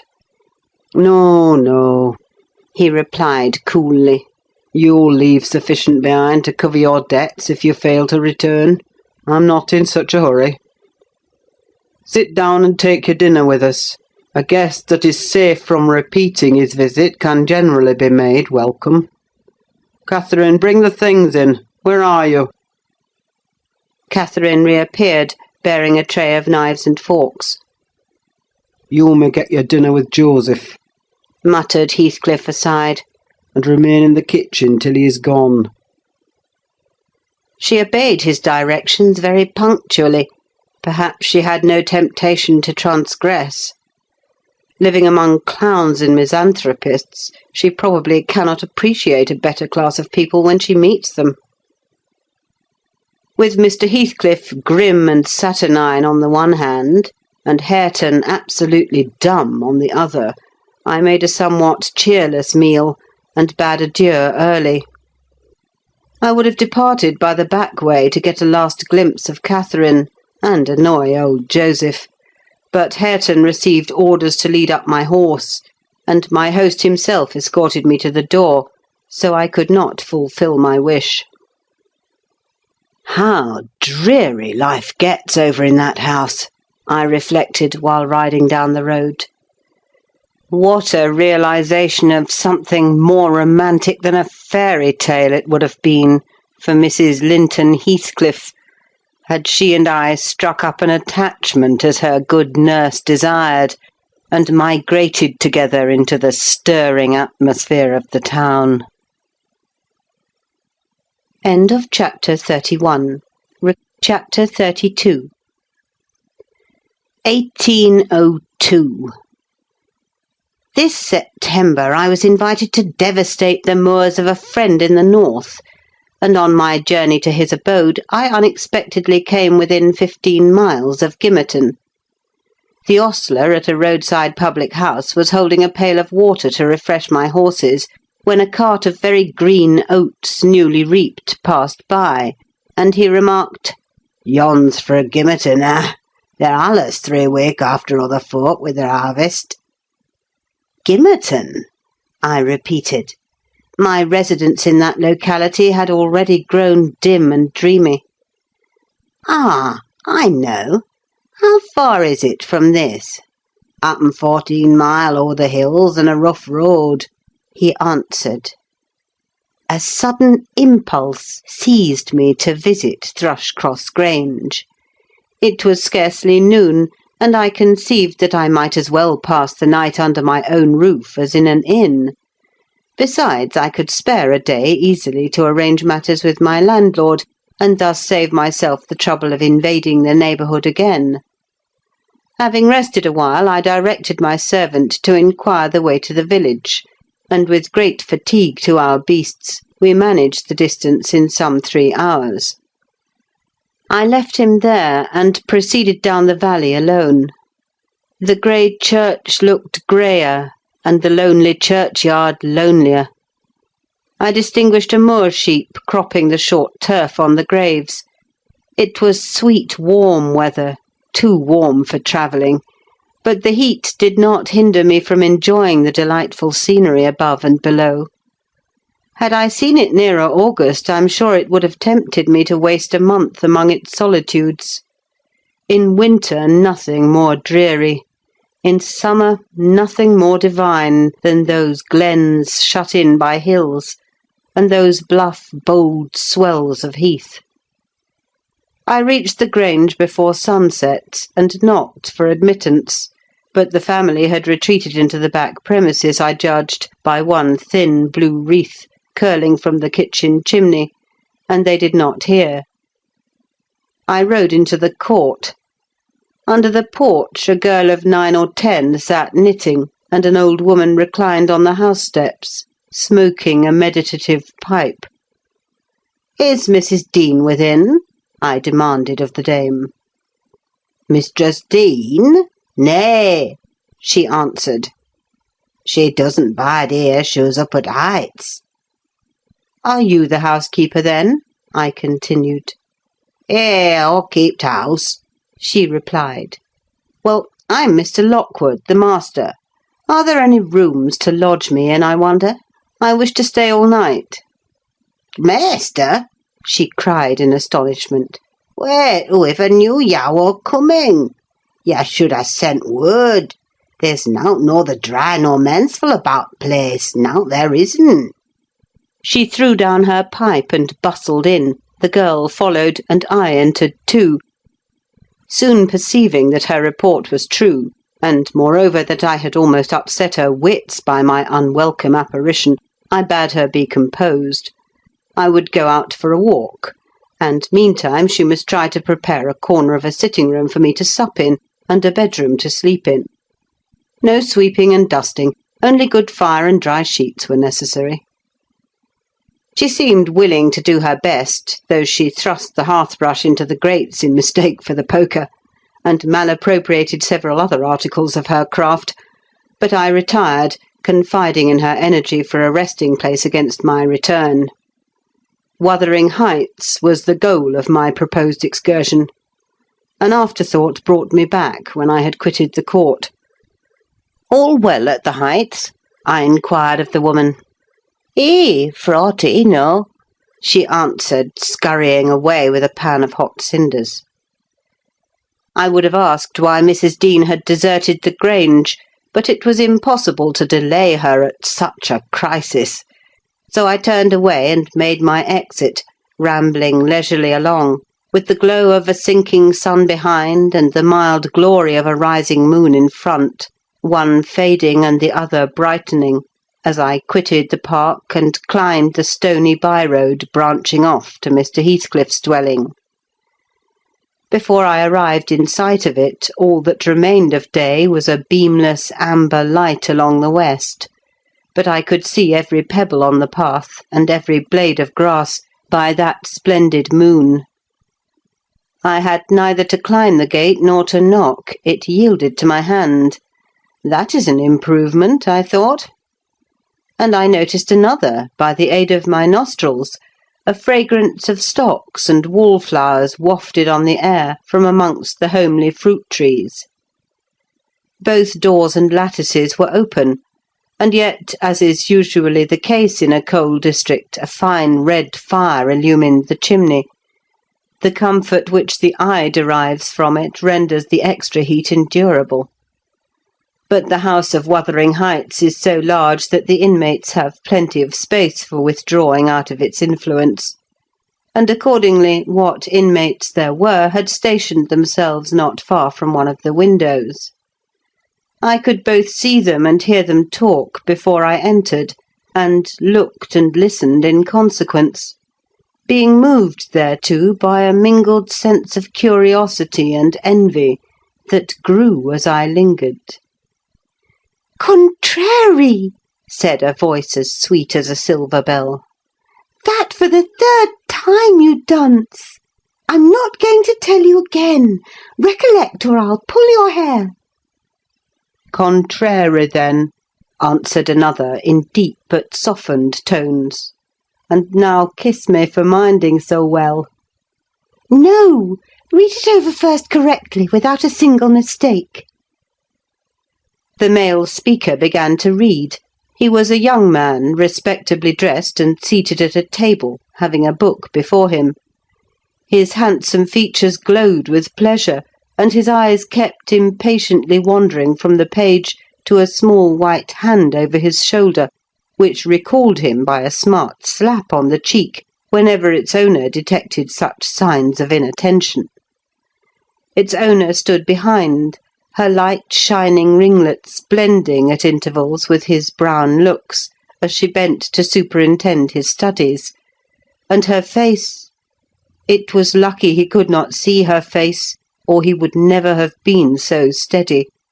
I could, and I bit my lip in spite at having thrown away the chance I might have had of doing something besides staring at its smiting beauty. The task was done, not free from further blunders, but the pupil claimed a reward, and received at least 5 kisses, which, however, he generously returned. Then they came to the door, and from their conversation I judged they were about to issue out and have a walk on the moors. I supposed I should be condemned in Hareton Earnshaw's heart, if not by his mouth, to the lowest pit in the infernal regions, if I showed my unfortunate person in his neighbourhood then, and feeling very mean and malignant, I skulked round to seek refuge in the kitchen. There was unobstructed admittance on that side also, and at the door sat my old friend Nelly Dean, sewing and singing a song, which was often interrupted from within by harsh words of scorn and intolerance, uttered in far from musical accents. "I'd rather by the half heaven swearing in me lugs from morn to neat nor hearken ye our siver," said the tenant of the kitchen in answer to an unheard speech of Nelly's. "It's a blazing shame that I cannot open t' blessed book but ye set up them glories of Saturn, and all the flaysome wickednesses that ever were born into the world. Oh, you're a rate nowt, and shoes another, and that poor lad'll be lost atween ye. Poor lad," he added with a groan. "He's witched, I'm sartin on't. Oh, Lord, judge 'em, for there's neither law nor justice among we're rulers." "No, or we should be sitting in flaming faggots, I suppose," retorted the singer. "But wisht, old man, and read your Bible like a Christian, and never mind me. This is Fairy Annie's wedding, a bonny tune, it goes to a dance." Mrs. Dean was about to recommence when I advanced, and recognising me directly, she jumped to her feet, crying, "Why, bless you, Mr. Lockwood! How could you think of returning in this way? All shut up at Thrushcross Grange. You should have given us notice." "I've arranged to be accommodated there for as long as I shall stay," I answered. I depart again to-morrow. And how are you transplanted here, Mrs. Dean? Tell me that. Zillah left, and Mr. Heathcliff wished me to come soon after you went to London, and stay till you returned. But step in, pray. Have you walked from Gimmerton this evening? From the Grange, I replied. And while they make me lodging-room there, I want to finish my business with your master, because I don't think of having another opportunity in a hurry. What business, sir? Said Nelly, conducting me into the house. He's gone out at present, and won't return soon. About the rent, I answered.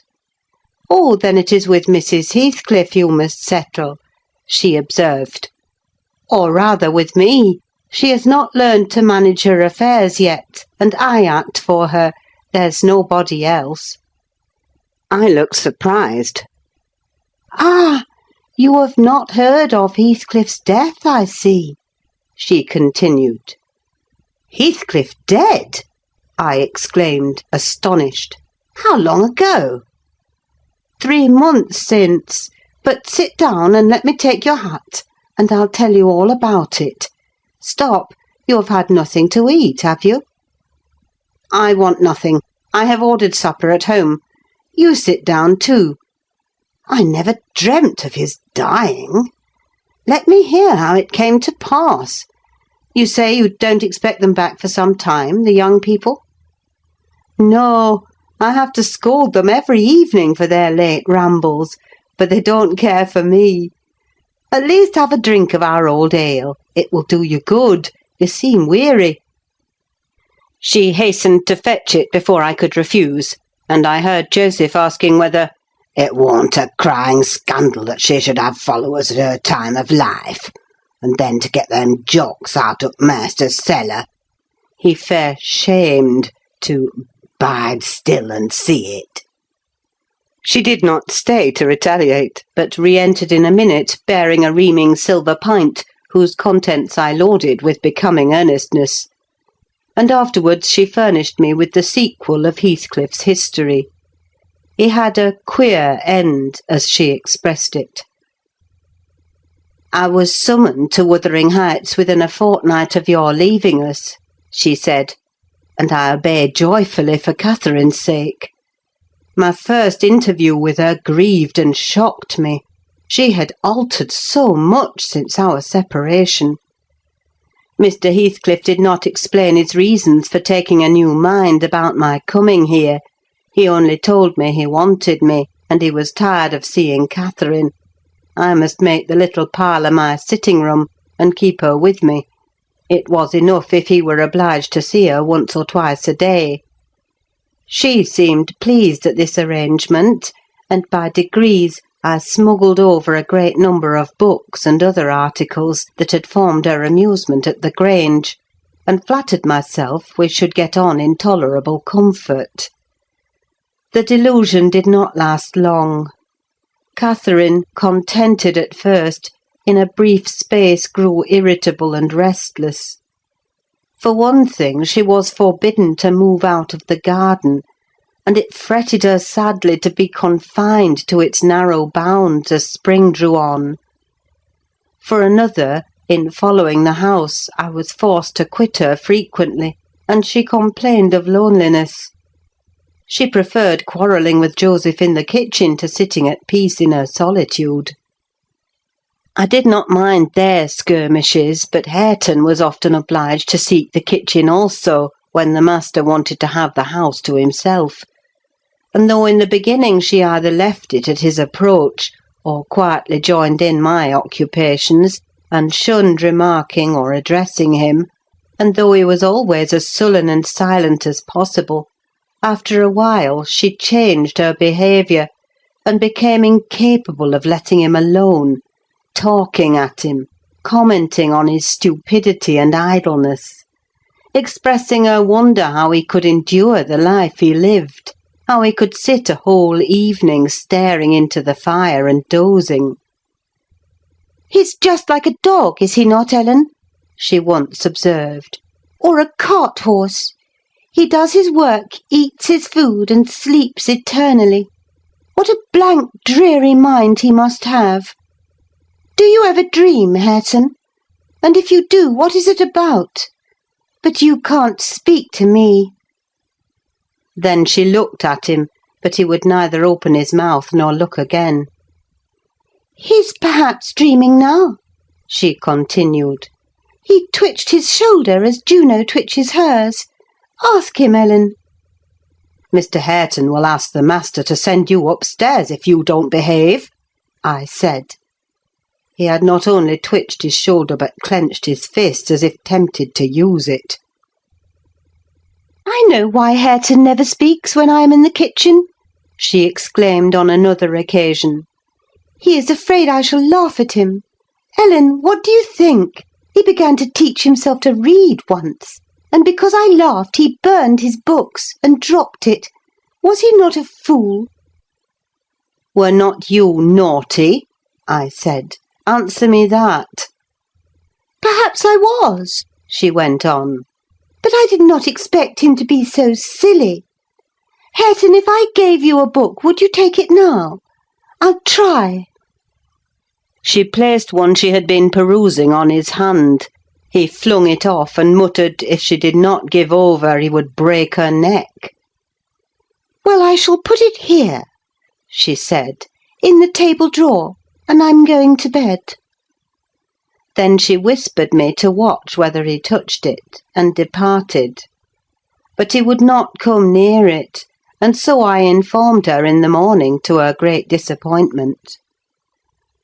I saw she was sorry for his persevering sulkiness and indolence.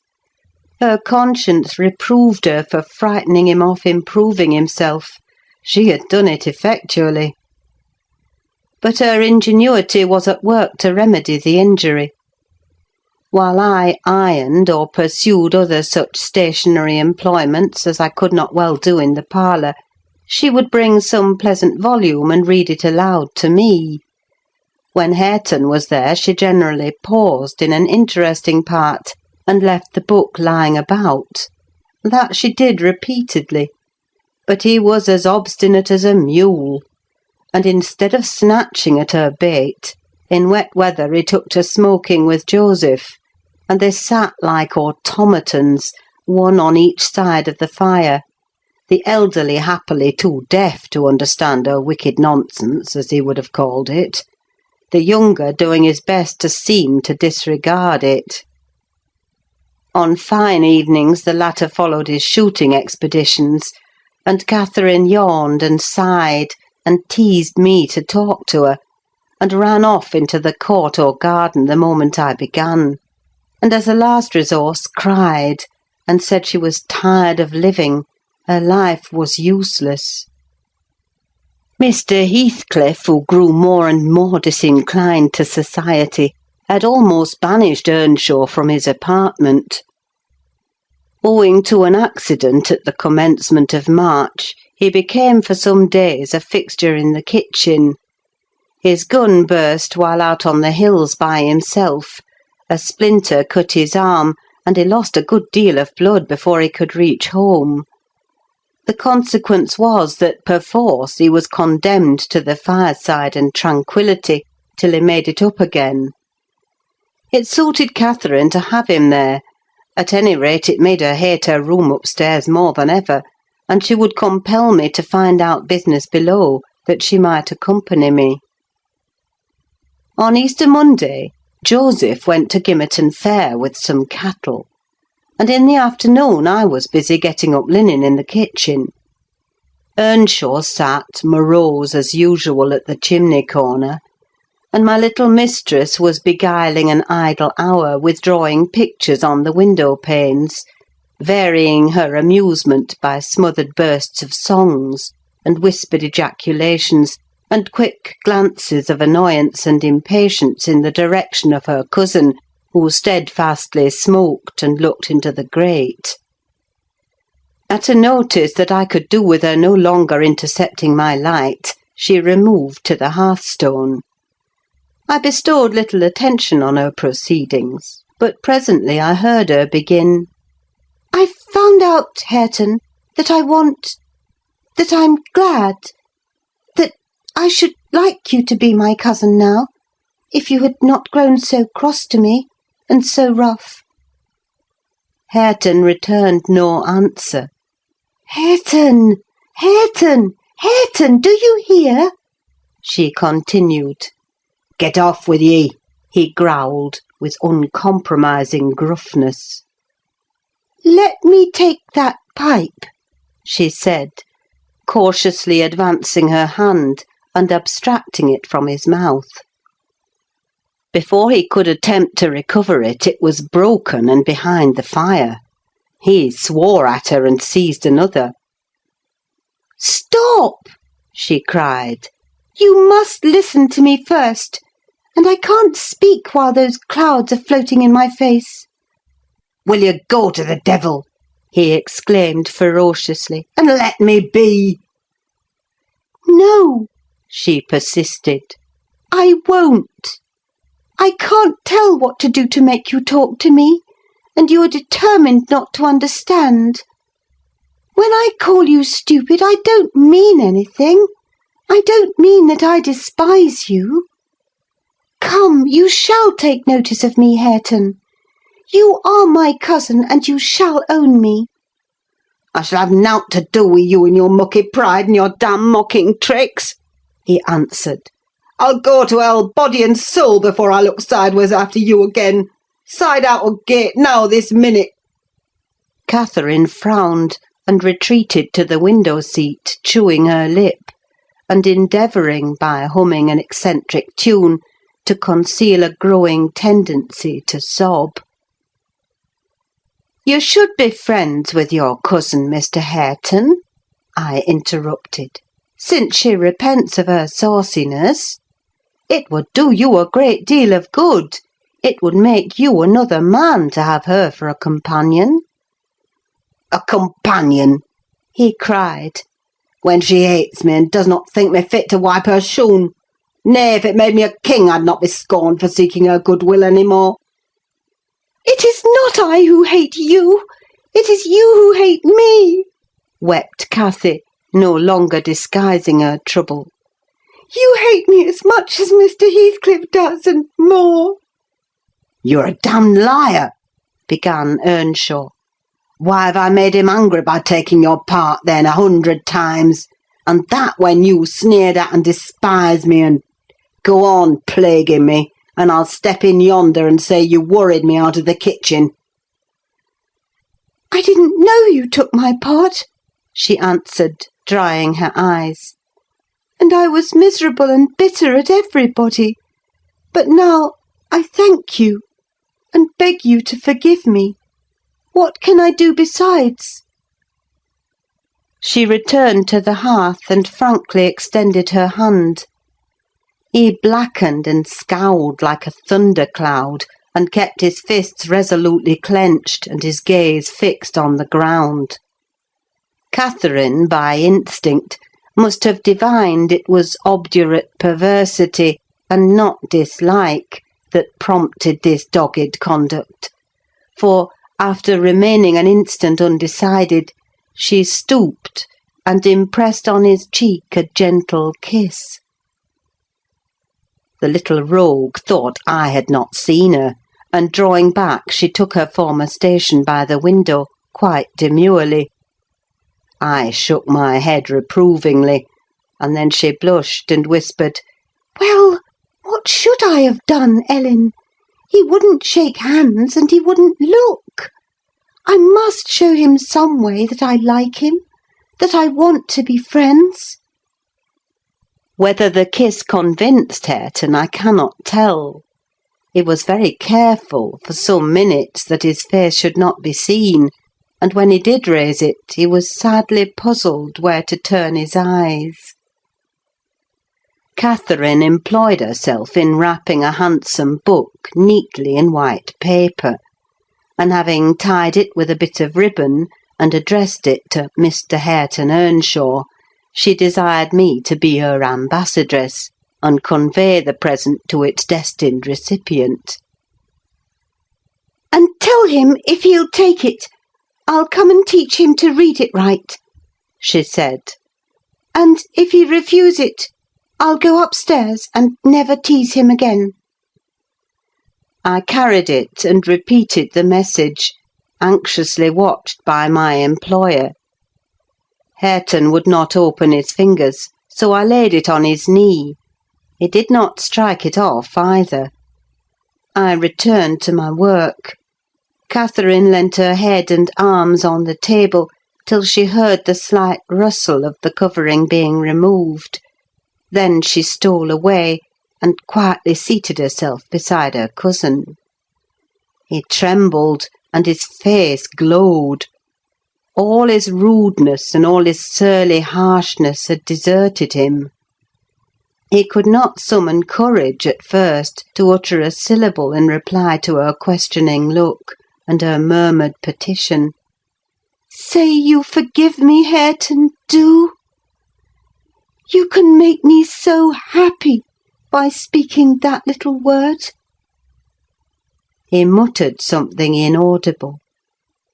"And you'll be my friend?" added Catherine interrogatively. "Nay, you'll be ashamed of me every day of your life," he answered. "And the more ashamed, the more you know me, and I cannot bide it." "So you won't be my friend?" she said, smiling as sweet as honey, and creeping close up. I overheard no further distinguishable talk, but on looking round again, I perceived two such radiant countenances bent over the page of the accepted book, that I did not doubt the treaty had been ratified on both sides, and the enemies were thenceforth sworn allies. The work they studied was full of costly pictures, and those and their position had charm enough to keep them unmoved till Joseph came home. He, poor man, was perfectly aghast at the spectacle of Catherine seated on the same bench with Hareton Earnshaw, leaning her hand on his shoulder, and confounded at his favourite's endurance of her proximity. It affected him too deeply to allow an observation on the subject that night. His emotion was only revealed by the immense sighs he drew as he solemnly spread his large Bible on the table and overlaid it with dirty banknotes from his pocket-book, the produce of the day's transactions. At length he summoned Hareton from his seat. "Tap these into maister, lad," he said, "and bide there. I's gang up to my own ram. This oil's neither mensful nor seemly for us. We mun side out and search another." "Come, Catherine," I said, "we must side out too. I've done my ironing. Are you ready to go?" "It is not 8 o'clock," she answered, rising unwillingly. "Hareton, I'll leave this book upon the chimney-piece, and I'll bring some more to-morrow." "Ony books that you leave, I shall tak' into house," said Joseph. "And it'll be mitch if you find 'em again, so you may please yourseln." Cathy threatened that his library should pay for hers, and, smiling as she passed Hareton, went singing upstairs, lighter of heart, I venture to say, than ever she had been under that roof before, except, perhaps, during her earliest visits to Linton. The intimacy thus commenced grew rapidly, though it encountered temporary interruptions. Earnshaw was not to be civilised with a wish, and my young lady was no philosopher and no paragon of patience.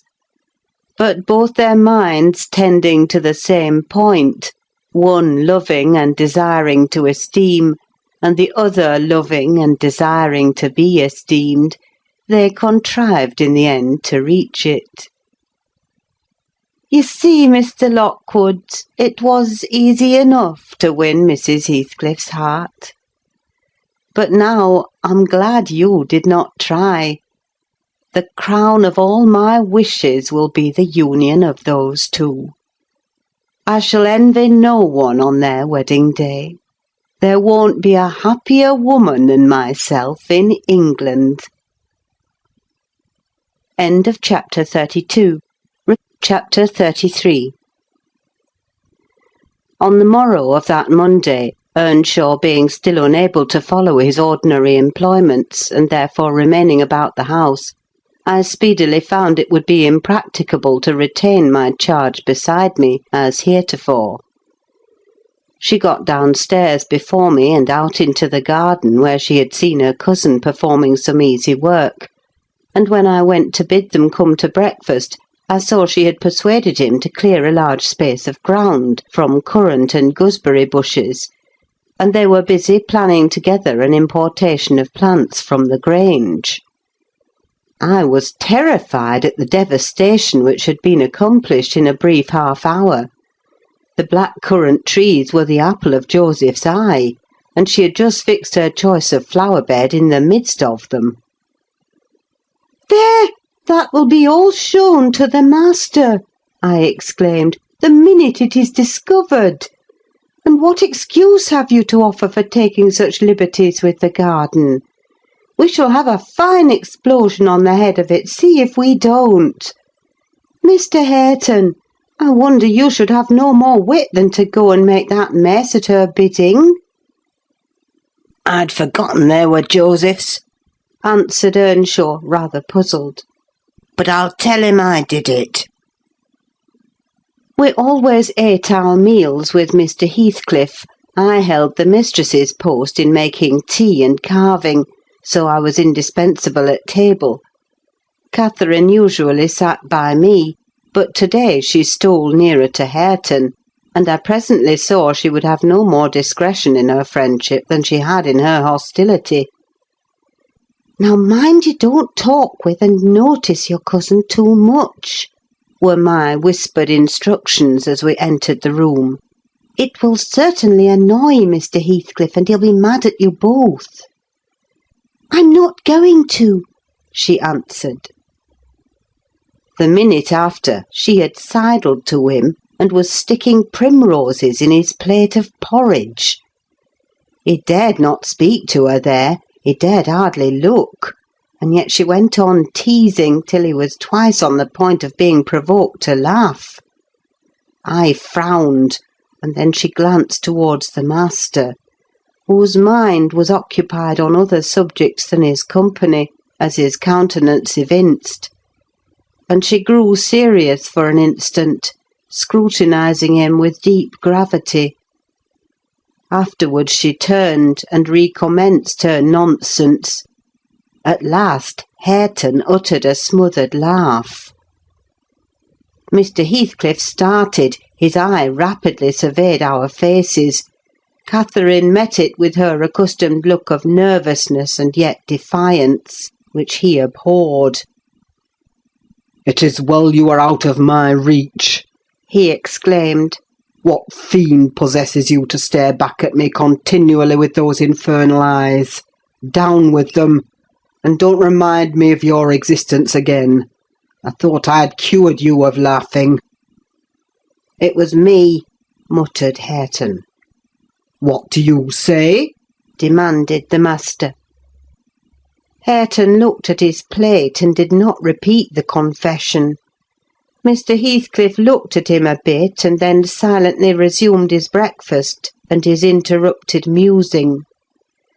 We had nearly finished, and the two young people prudently shifted wider asunder, so I anticipated no further disturbance during that sitting, when Joseph appeared at the door, revealing by his quivering lip and furious eyes that the outrage committed on his precious shrubs was detected.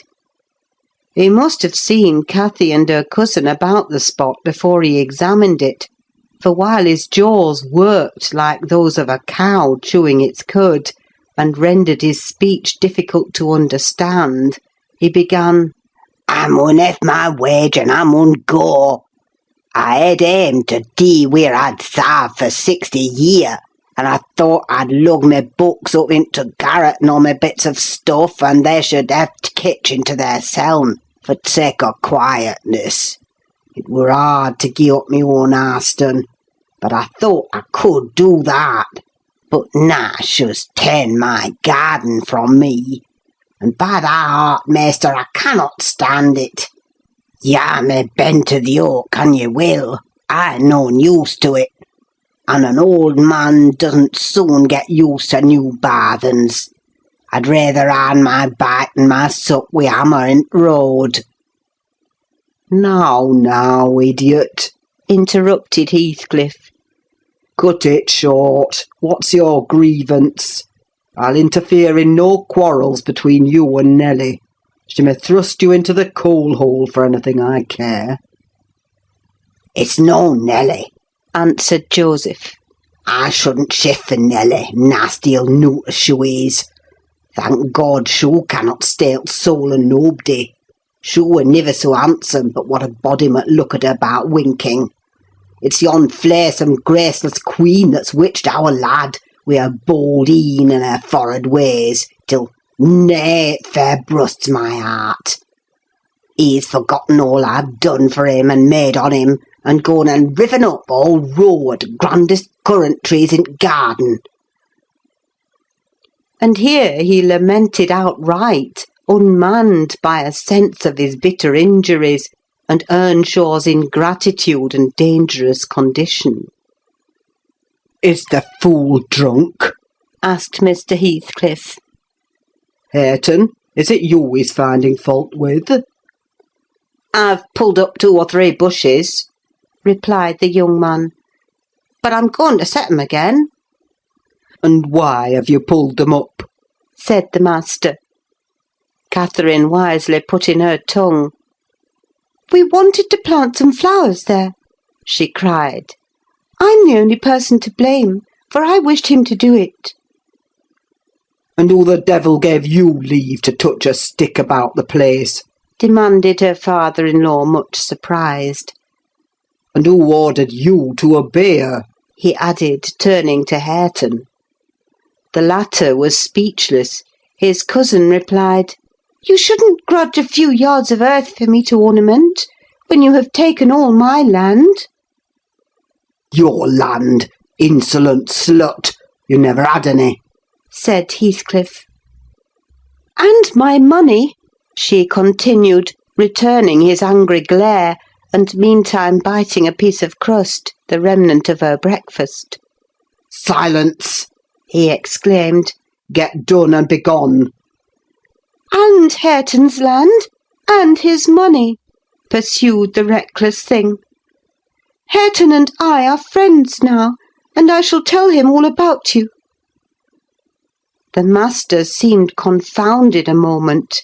He grew pale and rose up, eyeing her all the while with an expression of mortal hate.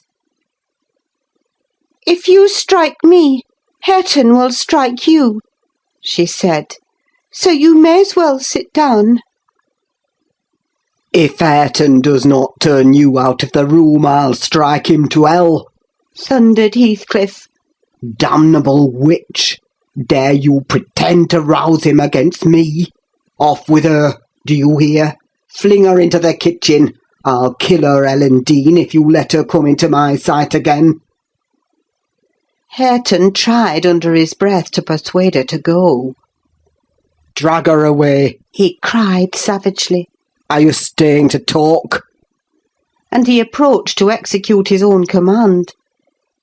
"He'll not obey you, wicked man, any more," said Catherine, "and he'll soon detest you as much as I do." "Whisht, whisht!" muttered the young man reproachfully. "I will not hear you speak so to him. Have done." "But you won't let him strike me?" she cried. "Come, then," he whispered earnestly. It was too late. Heathcliff had caught hold of her. "Now you go," he said to Earnshaw. "Accursed witch! This time she has provoked me when I could not bear it, and I'll make her repent it for ever." He had his hand in her hair. Hareton attempted to release her locks, entreating him not to hurt her that once. Heathcliff's black eyes flashed. He seemed ready to tear Catherine in pieces, and I was just worked up to risk coming to the rescue, when of a sudden his fingers relaxed. He shifted his grasp from her head to her arm, and gazed intently in her face. Then he drew his hand over his eyes, stood a moment to collect himself apparently, and turning anew to Catherine, said with assumed calmness, "You must learn to avoid putting me in a passion, or I shall really murder you some time. Go with Mrs. Dean and keep with her, and confine your insolence to her ears. As to Hareton Earnshaw, if I see him listen to you, I'll send him seeking his bread where he can get it. Your love will make him an outcast and a beggar. Nelly, take her, and leave me, all of you, leave me!" I led my young lady out. She was too glad of her escape to resist. The other followed, and Mr. Heathcliff had the room to himself till dinner. I had counselled Catherine to dine upstairs, but as soon as he perceived her vacant seat, he sent me to call her. He spoke to none of us, ate very little, and went out directly afterwards, intimating that he should not return before evening. The two new friends established themselves in the house during his absence, where I heard Hareton sternly check his cousin on her offering a revelation of her father-in-law's conduct to his father. He said he wouldn't suffer a word to be uttered in his disparagement. If he were the devil, it didn't signify. He would stand by him, and he'd rather she would abuse himself, as she used to, than begin on Mr. Heathcliff. Catherine was waxing cross at this, but he found means to make her hold her tongue by asking how she would like him to speak ill of her father.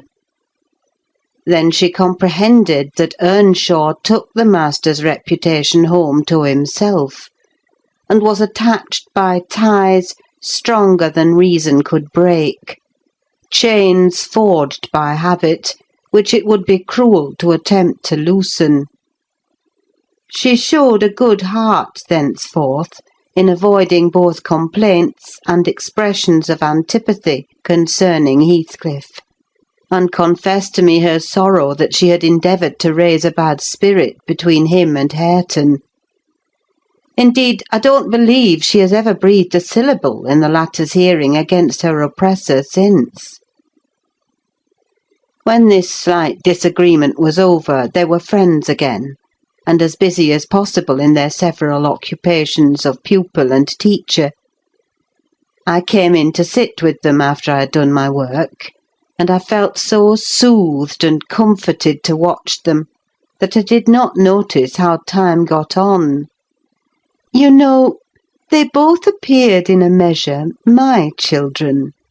I had long been proud of one, and now I was sure the other would be a source of equal satisfaction.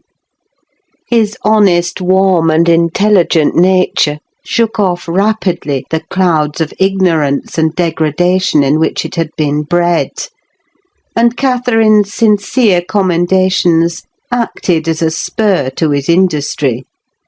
His brightening mind brightened his features, and added spirit and nobility to their aspect. I could hardly fancy it the same individual I had beheld on the day I discovered my little lady at Wuthering Heights, after her expedition to the crags. While I admired and they laboured, dusk drew on, and with it returned the master. He came upon us quite unexpectedly, entering by the front way, and had a full view of the whole three, ere we could raise our heads to glance at him. Well, I reflected, there was never a pleasanter or more harmless sight, and it will be a burning shame to scold them. The red firelight glowed on their two bonny heads, and revealed their faces animated with the eager interest of children.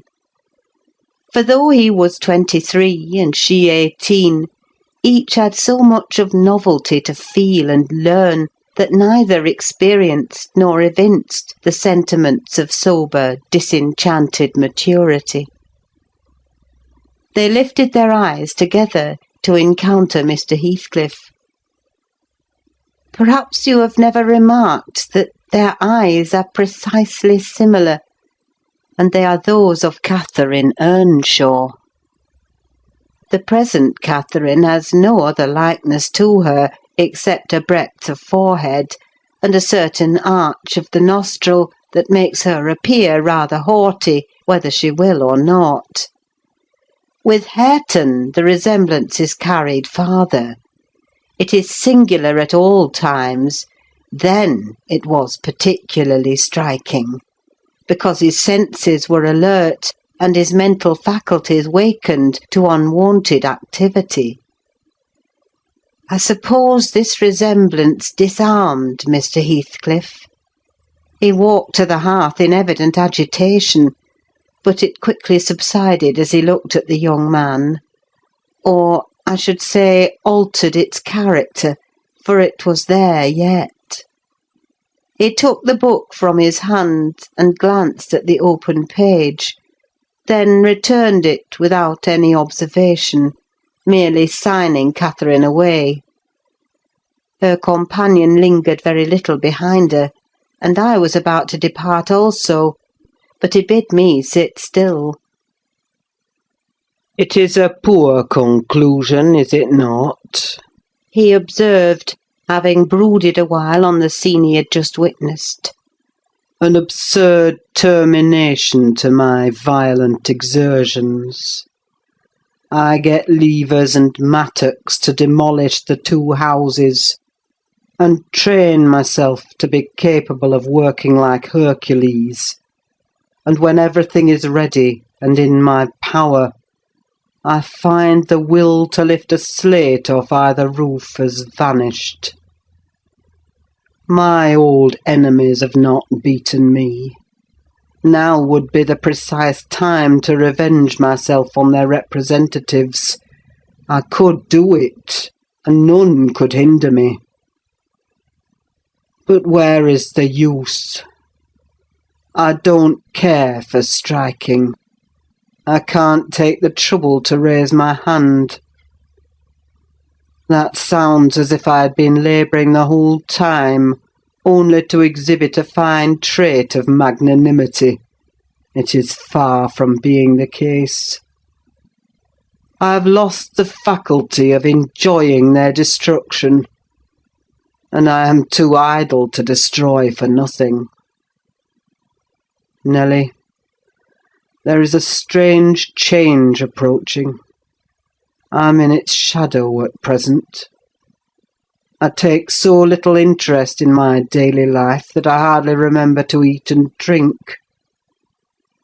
Those 2 who have left the room are the only objects which retain a distinct material appearance to me, and that appearance causes me pain amounting to agony. About her I won't speak, and I don't desire to think. But I earnestly wish she were invisible. Her presence invokes only maddening sensations. He moves me differently. And yet, if I could do it without seeming insane, I'd never see him again. You'll perhaps think me rather inclined to become so, he added, making an effort to smile, if I try to describe the 1,000 forms of past associations and ideas he awakens or embodies. But you'll not talk of what I tell you, and my mind is so eternally secluded in itself. It is tempting, at last, to turn it out to another. 5 minutes ago, Hareton seemed a personification of my youth, not a human being. I felt to him in such a variety of ways that it would have been impossible to have accosted him rationally. In the first place, his startling likeness to Catherine connected him fearfully with her. That, however, which you may suppose the most potent to arrest my imagination, is actually the least. For what is not connected with her to me, and what does not recall her? I cannot look down to this floor, but her features are shaped in the flags. In every cloud, in every tree, filling the air at night, and caught by glimpses in every object by day, I am surrounded with her image. The most ordinary faces of men and women, my own features, mock me with a resemblance. The entire world is a dreadful collection of memoranda that she did exist, and that I have lost her. Well, Hareton's aspect was the ghost of my immortal love, of my wild endeavours to hold my right. My degradation, my pride, my happiness, and my anguish. But it is frenzy to repeat these thoughts to you. Only it will let you know why, with a reluctance to be always alone, his society is no benefit, rather an aggravation of the constant torment I suffer. And it partly contributes to render me regardless how he and his cousin go on together. I can give them no attention any more. "But what do you mean by a change, Mr. Heathcliff?" I said, alarmed at his manner, though he was neither in danger of losing his senses nor dying, according to my judgment. He was quite strong and healthy. And as to his reason, from childhood he had a delight in dwelling on dark things and entertaining odd fancies. He might have had a monomania on the subject of his departed idol, but on every other point his wits were as sound as mine. I shall not know that till it comes, he said. I'm only half conscious of it now. "You have no feeling of illness, have you?" I asked. No, Nelly, I have not, he answered. "Then you are not afraid of death?" I pursued. Afraid? No, he replied. I have neither a fear, nor a presentiment, nor a hope of death. Why should I? With my hard constitution and temperate mode of living, and unperilous occupations, I ought to, and probably shall, remain above ground till there is scarcely a black hair on my head. And yet I cannot continue in this condition. I have to remind myself to breathe, almost to remind my heart to beat. And it is like bending back a stiff spring. It is by compulsion that I do the slightest act, not prompted by one thought. And by compulsion that I notice anything alive or dead which is not associated with one universal idea. I have a single wish, and my whole being and faculties are yearning to attain it. They have yearned towards it so long, and so unwaveringly, that I am convinced it will be reached, and soon. Because it has devoured my existence, I am swallowed up in the anticipation of its fulfilment. My confessions have not relieved me, but they may account for some otherwise unaccountable phases of humour which I show. Oh, God, it is a long fight. I wish it were over. He began to pace the room, muttering terrible things to himself, till I was inclined to believe, as he said Joseph did, that conscience had turned his heart to an earthly hell. I wondered greatly how it would end. Though he seldom before had revealed this state of mind, even by looks, it was his habitual mood, I had no doubt. He asserted it himself, but not a soul from his general bearing would have conjectured the fact. You did not when you saw him, Mr. Lockwood, and at the period of which I speak he was just the same as then, only fonder of continued solitude, and perhaps still more laconic in company. End of chapter 33. Chapter 34. For some days after that evening Mr. Heathcliff shunned meeting us at meals, yet he would not consent formally to exclude Hareton and Cathy. He had an aversion to yielding so completely to his feelings, choosing rather to absent himself, and eating once in 24 hours seemed sufficient sustenance for him. One night, after the family were in bed, I heard him go downstairs and out at the front door. I did not hear him re-enter, and in the morning I found he was still away. We were in April then.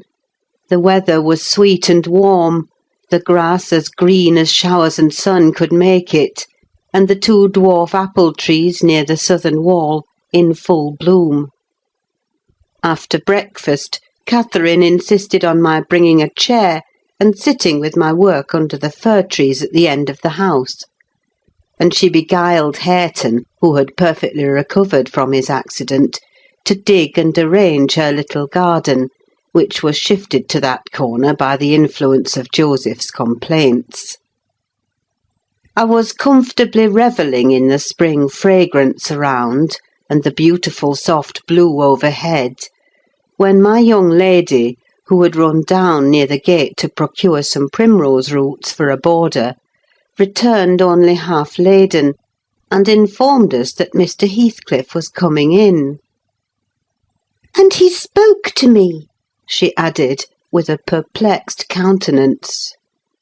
"What did he say?" asked Hareton. "He told me to be gone as fast as I could," she answered. "But he looked so different from his usual look that I stopped a moment to stare at him." "How?" he inquired. "Why, almost bright and cheerful. No, almost nothing. Very much excited and wild and glad," she replied. "Night walking amuses him, then," I remarked, affecting a careless manner, in reality as surprised as she was, and anxious to ascertain the truth of her statement, for to see the master looking glad would not be an everyday spectacle. I framed an excuse to go in. Heathcliff stood at the open door. He was pale and he trembled, yet certainly he had a strange, joyful glitter in his eyes that altered the aspect of his whole face. "Will you have some breakfast?" I said. "You must be hungry rambling about all night." I wanted to discover where he had been, but I did not like to ask directly. "No, I'm not hungry," he answered, averting his head, and speaking rather contemptuously, as if he guessed I was trying to divine the occasion of his good humour. I felt perplexed. I didn't know whether it were not a proper opportunity to offer a bit of admonition. "I don't think it right to wander out of doors," I observed, "instead of being in bed. It is not wise, at any rate this moist season. I daresay you'll catch a bad cold or a fever. You have something the matter with you now." "Nothing but what I can bear," he replied. "and with the greatest pleasure, provided you'll leave me alone. Get in and don't annoy me." I obeyed, and in passing, I noticed he breathed as fast as a cat. Yes, I reflected to myself, we shall have a fit of illness. I cannot conceive what he has been doing. That noon he sat down to dinner with us, and received a heaped-up plate from my hands, as if he intended to make amends for previous fasting. "I've neither cold nor fever, Nelly," he remarked, in allusion to my morning's speech. "and I'm ready to do justice to the food you give me." He took his knife and fork, and was going to commence eating, when the inclination appeared to become suddenly extinct. He laid them on the table, looked eagerly towards the window, then rose and went out. We saw him walking to and fro in the garden while we concluded our meal, and Earnshaw said he'd go and ask why he would not dine. He thought we had grieved him some way. "Well, is he coming?" cried Catherine when her cousin returned. "Nay," he answered, "but he's not angry.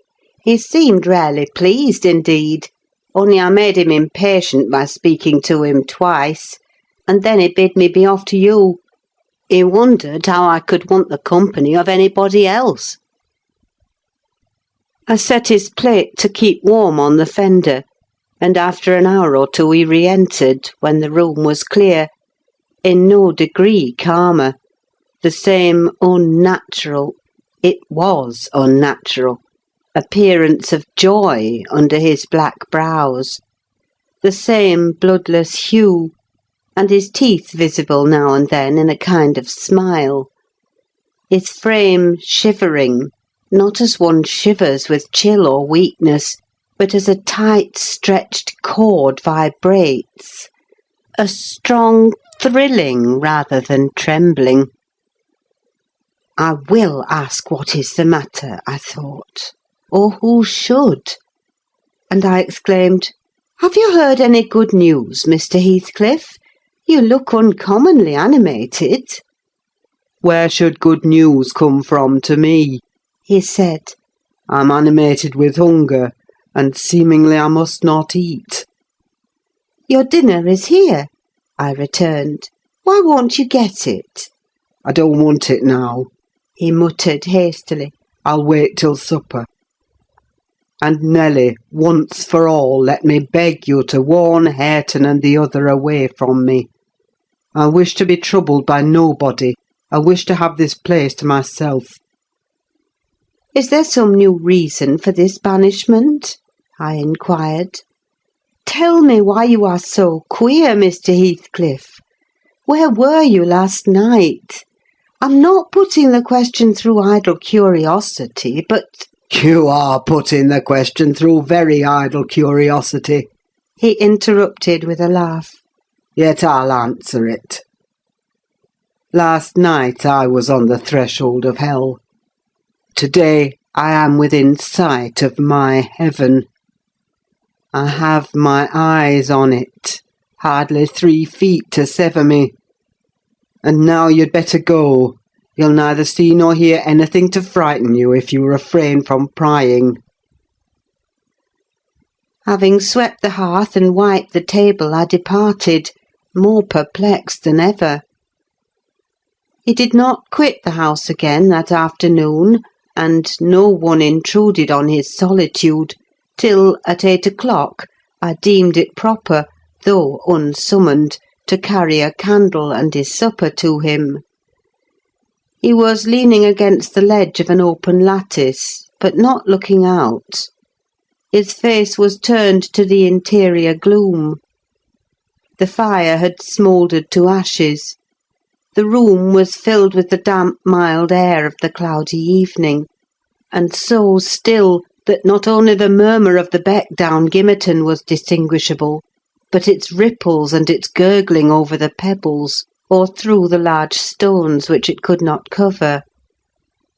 I uttered an ejaculation of discontent at seeing the dismal grate, and commenced shutting the casements, one after another, till I came to his.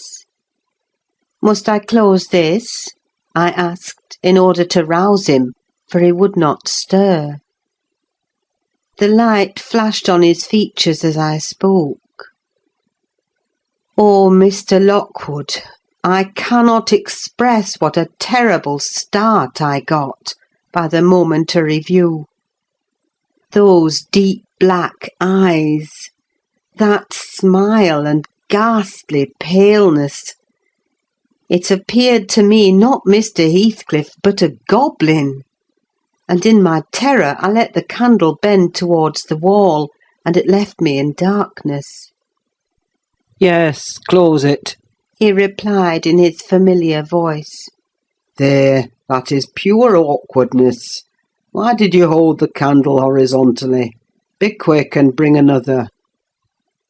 I hurried out in a foolish state of dread, and said to Joseph, "The master wishes you to take him a light and rekindle the fire," for I dared not go in myself again just then.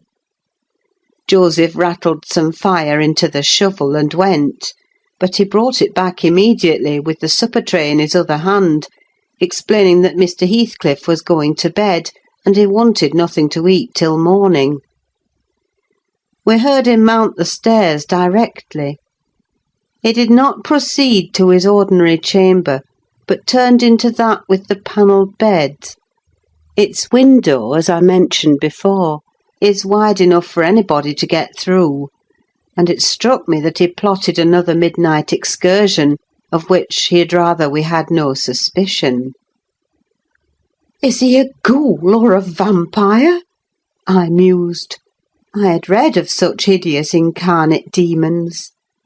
And then I set myself to reflect how I had tended him in infancy, and watched him grow to youth, and followed him almost through his whole course, and what absurd nonsense it was to yield to that sense of horror. But where did he come from, the little dark thing, harboured by a good man to his bane, muttered superstition, as I dozed into unconsciousness. And I began, half dreaming, to weary myself with imagining some fit parentage for him, and repeating my waking meditations, I tracked his existence over again, with grim variations, at last picturing his death and funeral, of which all I can remember is being exceedingly vexed at having the task of dictating an inscription for his monument, and consulting the sexton about it, and as he had no surname and we could not tell his age, we were obliged to content ourselves with the single word Heathcliff. That came true. We were. If you enter the kirkyard, you'll read on his headstone only that, and the date of his death. Dawn restored me to common sense. I rose and went into the garden as soon as I could see, to ascertain if there were any footmarks under his window. There were none. He has stayed at home, I thought, and he'll be all right to-day. I prepared breakfast for the household, as was my usual custom, but told Hareton and Catherine to get theirs ere the master came down, for he lay late. They preferred taking it out of doors under the trees, and I set a little table to accommodate them. On my re-entrance, I found Mr. Heathcliff below. He and Joseph were conversing about some farming business. He gave clear, minute directions concerning the matter discussed, but he spoke rapidly, and turned his head continually aside, and had the same excited expression, even more exaggerated. When Joseph quitted the room, he took his seat in the place he generally chose, and I put a basin of coffee before him. He drew it nearer, and then rested his arms on the table, and looked at the opposite wall, as I supposed, surveying one particular portion, up and down, with glittering, restless eyes, and with such eager interest that he stopped breathing during half a minute together. "Come now," I exclaimed, pushing some bread against his hand. "Eat and drink that while it is hot. It has been waiting near an hour." He didn't notice me, and yet he smiled. I'd rather have seen him gnash his teeth than smile so. "Mr. Heathcliff, master!" I cried. "Don't, for God's sake, stare as if you saw an unearthly vision." "Don't, for God's sake, shout so loud," he replied. "Turn round and tell me, are we by ourselves?" "Of course," was my answer. "Of course we are." Still, I involuntarily obeyed him, as if I was not quite sure. With a sweep of his hand he cleared a vacant space in front among the breakfast things, and leant forward to gaze more at his ease. Now I perceived he was not looking at the wall, for when I regarded him alone, it seemed exactly that he gazed at something within 2 yards' distance. And whatever it was, it communicated apparently both pleasure and pain in exquisite extremes. At least the anguished yet raptured expression of his countenance suggested that idea. The fancied object was not fixed either. His eyes pursued it with unwearied diligence, and even in speaking to me were never weaned away. I vainly reminded him of his protracted abstinence from food. If he stirred to touch anything in compliance with my entreaties, if he stretched his hand out to get a piece of bread, his fingers clenched before they reached it, and remained on the table, forgetful of their aim. I sat, a model of patience, trying to attract his absorbed attention from its engrossing speculation, till he grew irritable and got up, asking why I would not allow him to have his own time in taking his meals, and saying that on the next occasion I needn't wait, I might set the things down and go. Having uttered these words, he left the house, slowly sauntered down the garden path, and disappeared through the gate. The hours crept anxiously by. Another evening came. I did not retire to rest till late, and when I did, I could not sleep. He returned after midnight, and instead of going to bed, shut himself into the room beneath. I listened and tossed about, and finally dressed and descended. It was too irksome to lie there, harassing my brain with 100 idle misgivings. I distinguished Mr. Heathcliff's step, restlessly measuring the floor, and he frequently broke the silence by a deep inspiration, resembling a groan. He muttered detached words also.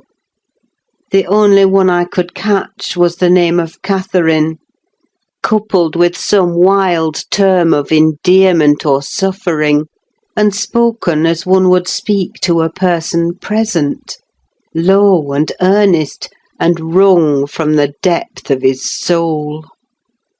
I had not courage to walk straight into the apartment, but I desired to divert him from his reverie, and therefore fell foul of the kitchen fire, stirred it, and began to scrape the cinders. It drew him forth sooner than I expected. He opened the door immediately, and said, "Nelly, come here. Is it morning? Come in with your light." "It is striking 4, I answered.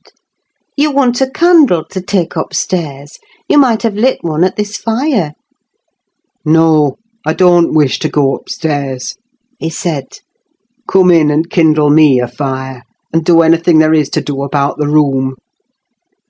"I must blow the coals red first before I can carry any," I replied, getting a chair and the bellows.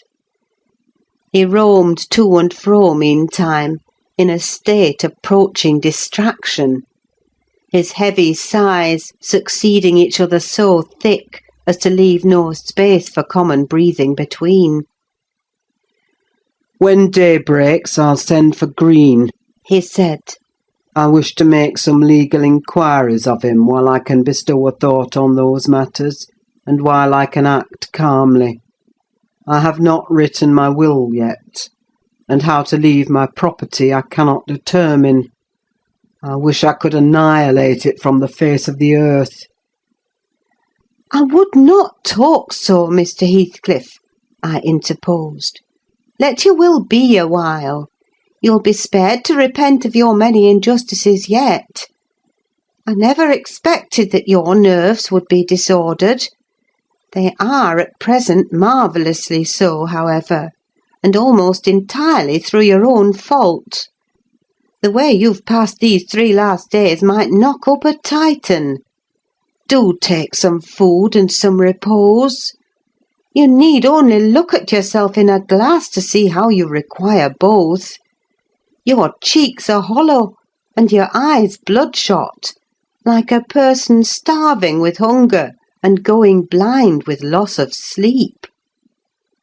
"It is not my fault that I cannot eat or rest," he replied. "I assure you it is through no settled designs. I'll do both as soon as I possibly can. But you might as well bid a man struggling in the water rest within arm's length of the shore. I must reach it first, and then I'll rest. Well, never mind, Mr. Green. As to repenting of my injustices, I've done no injustice, and I repent of nothing. I'm too happy, and yet I'm not happy enough. My soul's bliss kills my body, but does not satisfy itself." "Happy, master!" I cried. "Strange happiness! If you would hear me without being angry, I might offer some advice that would make you happier." "What is that?" he asked. "Give it." "You are aware, Mr. Heathcliff," I said, "that from the time you were 13 years old, you have lived a selfish, unchristian life, and probably hardly had a Bible in your hands during all that period. You must have forgotten the contents of the book, and you may not have space to search it now. Could it be hurtful to send for someone? Some minister of any denomination, it does not matter which, to explain it, and show you how very far you have erred from its precepts, and how unfit you will be for its heaven, unless a change takes place before you die?" "I'm rather obliged than angry, Nelly," he said, "for you remind me of the manner in which I desire to be buried. It is to be carried to the churchyard in the evening. You and Hareton may, if you please, accompany me; and mind particularly to notice that the sexton obeys my directions concerning the 2 coffins. No minister need come, nor need anything be said over me. I tell you I have nearly attained my heaven, and that of others is altogether unvalued and uncoveted by me." "And supposing you persevered in your obstinate fast and died by that means, and they refused to bury you in the precincts of the kirk," I said, shocked at his godless indifference, "how would you like it?" "They won't do that," he replied. "If they did, you must have me removed secretly; and if you neglect it, you shall prove, practically, that the dead are not annihilated." As soon as he heard the other members of the family stirring, he retired to his den, and I breathed freer.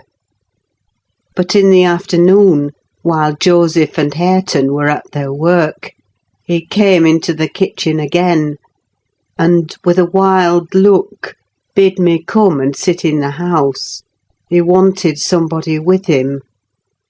I declined, telling him plainly that his strange talk and manner frightened me, and I had neither the nerve nor the will to be his companion alone.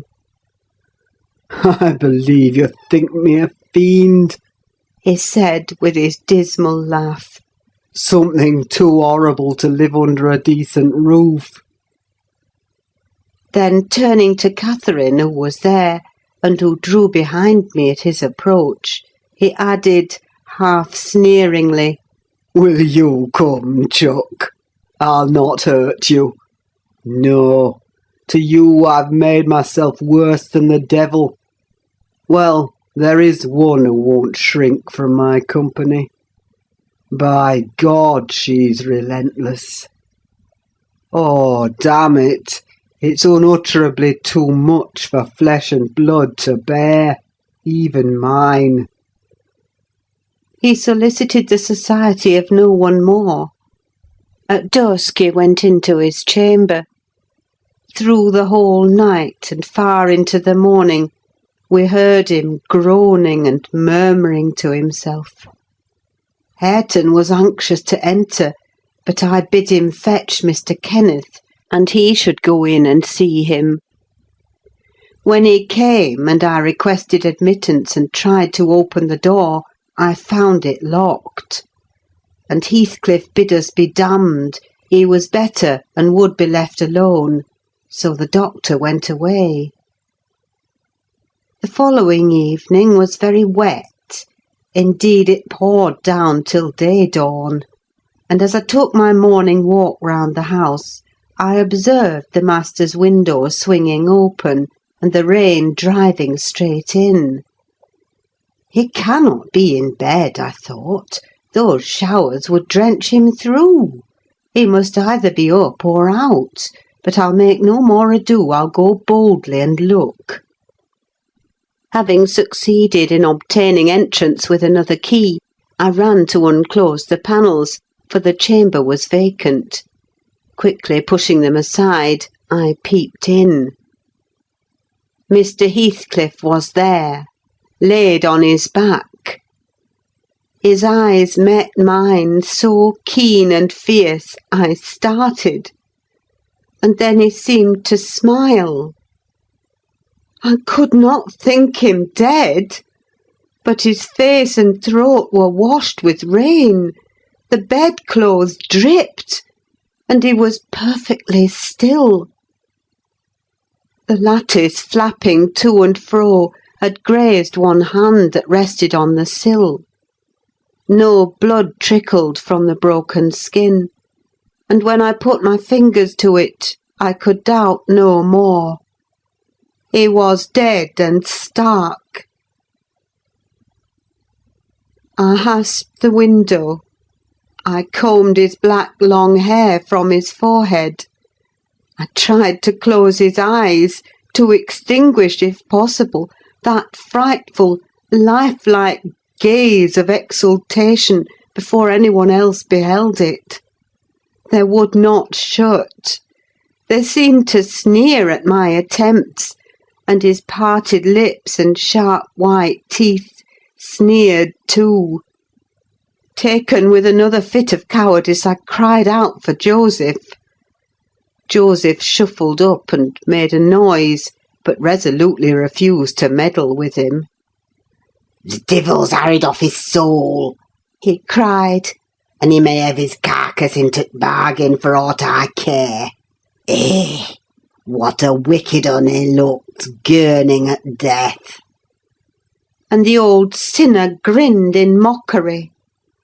I thought he intended to cut a caper round the bed, but suddenly composing himself, he fell on his knees and raised his hands, and returned thanks that the lawful master and the ancient stock were restored to their rights. I felt stunned by the awful event, and my memory unavoidably recurred to former times, with a sort of oppressive sadness. But poor Hareton, the most wronged, was the only one who really suffered much. He sat by the corpse all night, weeping in bitter earnest. He pressed its hand and kissed the sarcastic, savage face that everyone else shrank from contemplating, and bemoaned him with that strong grief which springs naturally from a generous heart, though it be as tough as tempered steel. Mr. Kenneth was perplexed to pronounce of what disorder the master died. I concealed the fact of his having swallowed nothing for 4 days, fearing it might lead to trouble, and then I am persuaded he did not abstain on purpose. It was the consequence of his strange illness, not the cause. We buried him, to the scandal of the whole neighbourhood, as he wished. Earnshaw and I, the sexton and 6 men to carry the coffin, comprehended the whole attendance. The 6 men departed when they had let it down into the grave. We stayed to see it covered. Hareton, with a streaming face, dug green sods, and laid them over the brown mound himself. At present it is as smooth and verdant as its companion mounds, and I hope its tenant sleeps as soundly.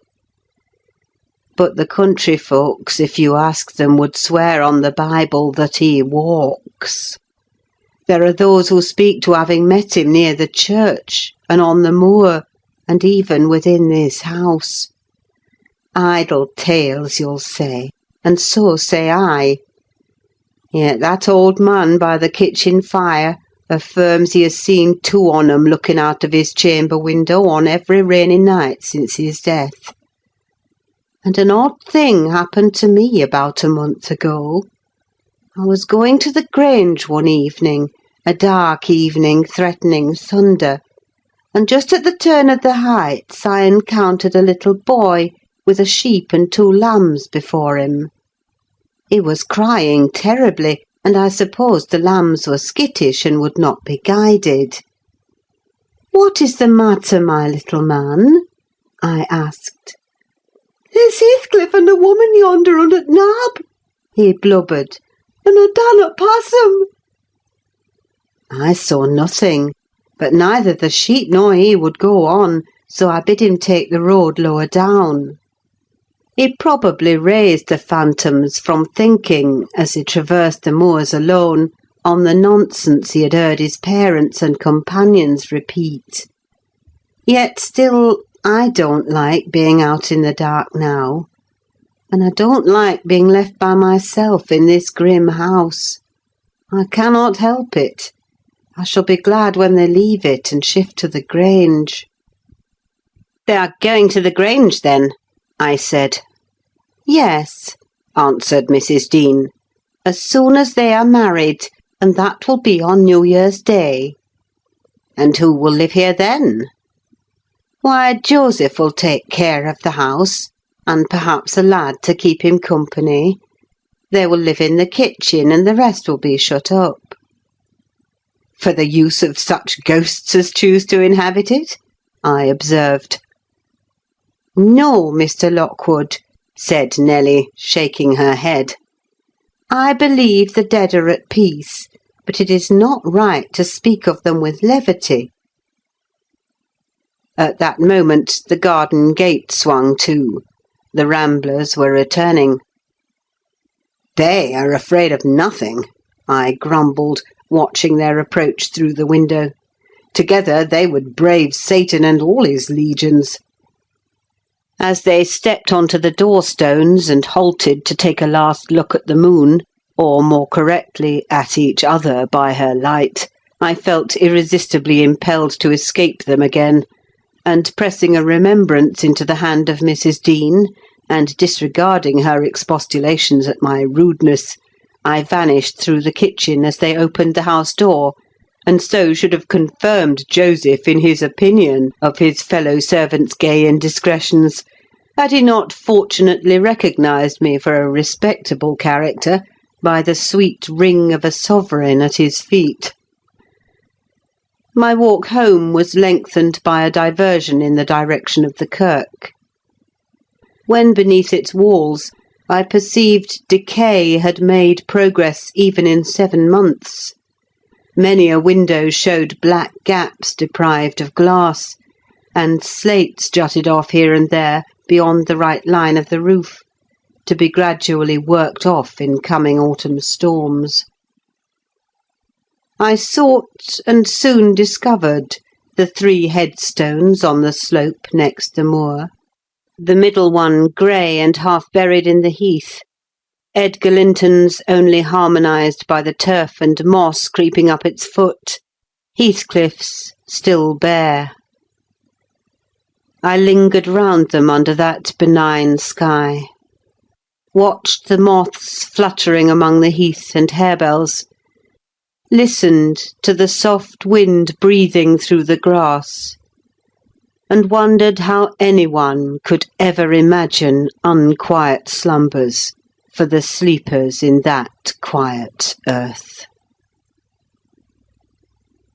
End of chapter 34 and end of Wuthering Heights by Emily Brontë. Recording by Ruth Golding.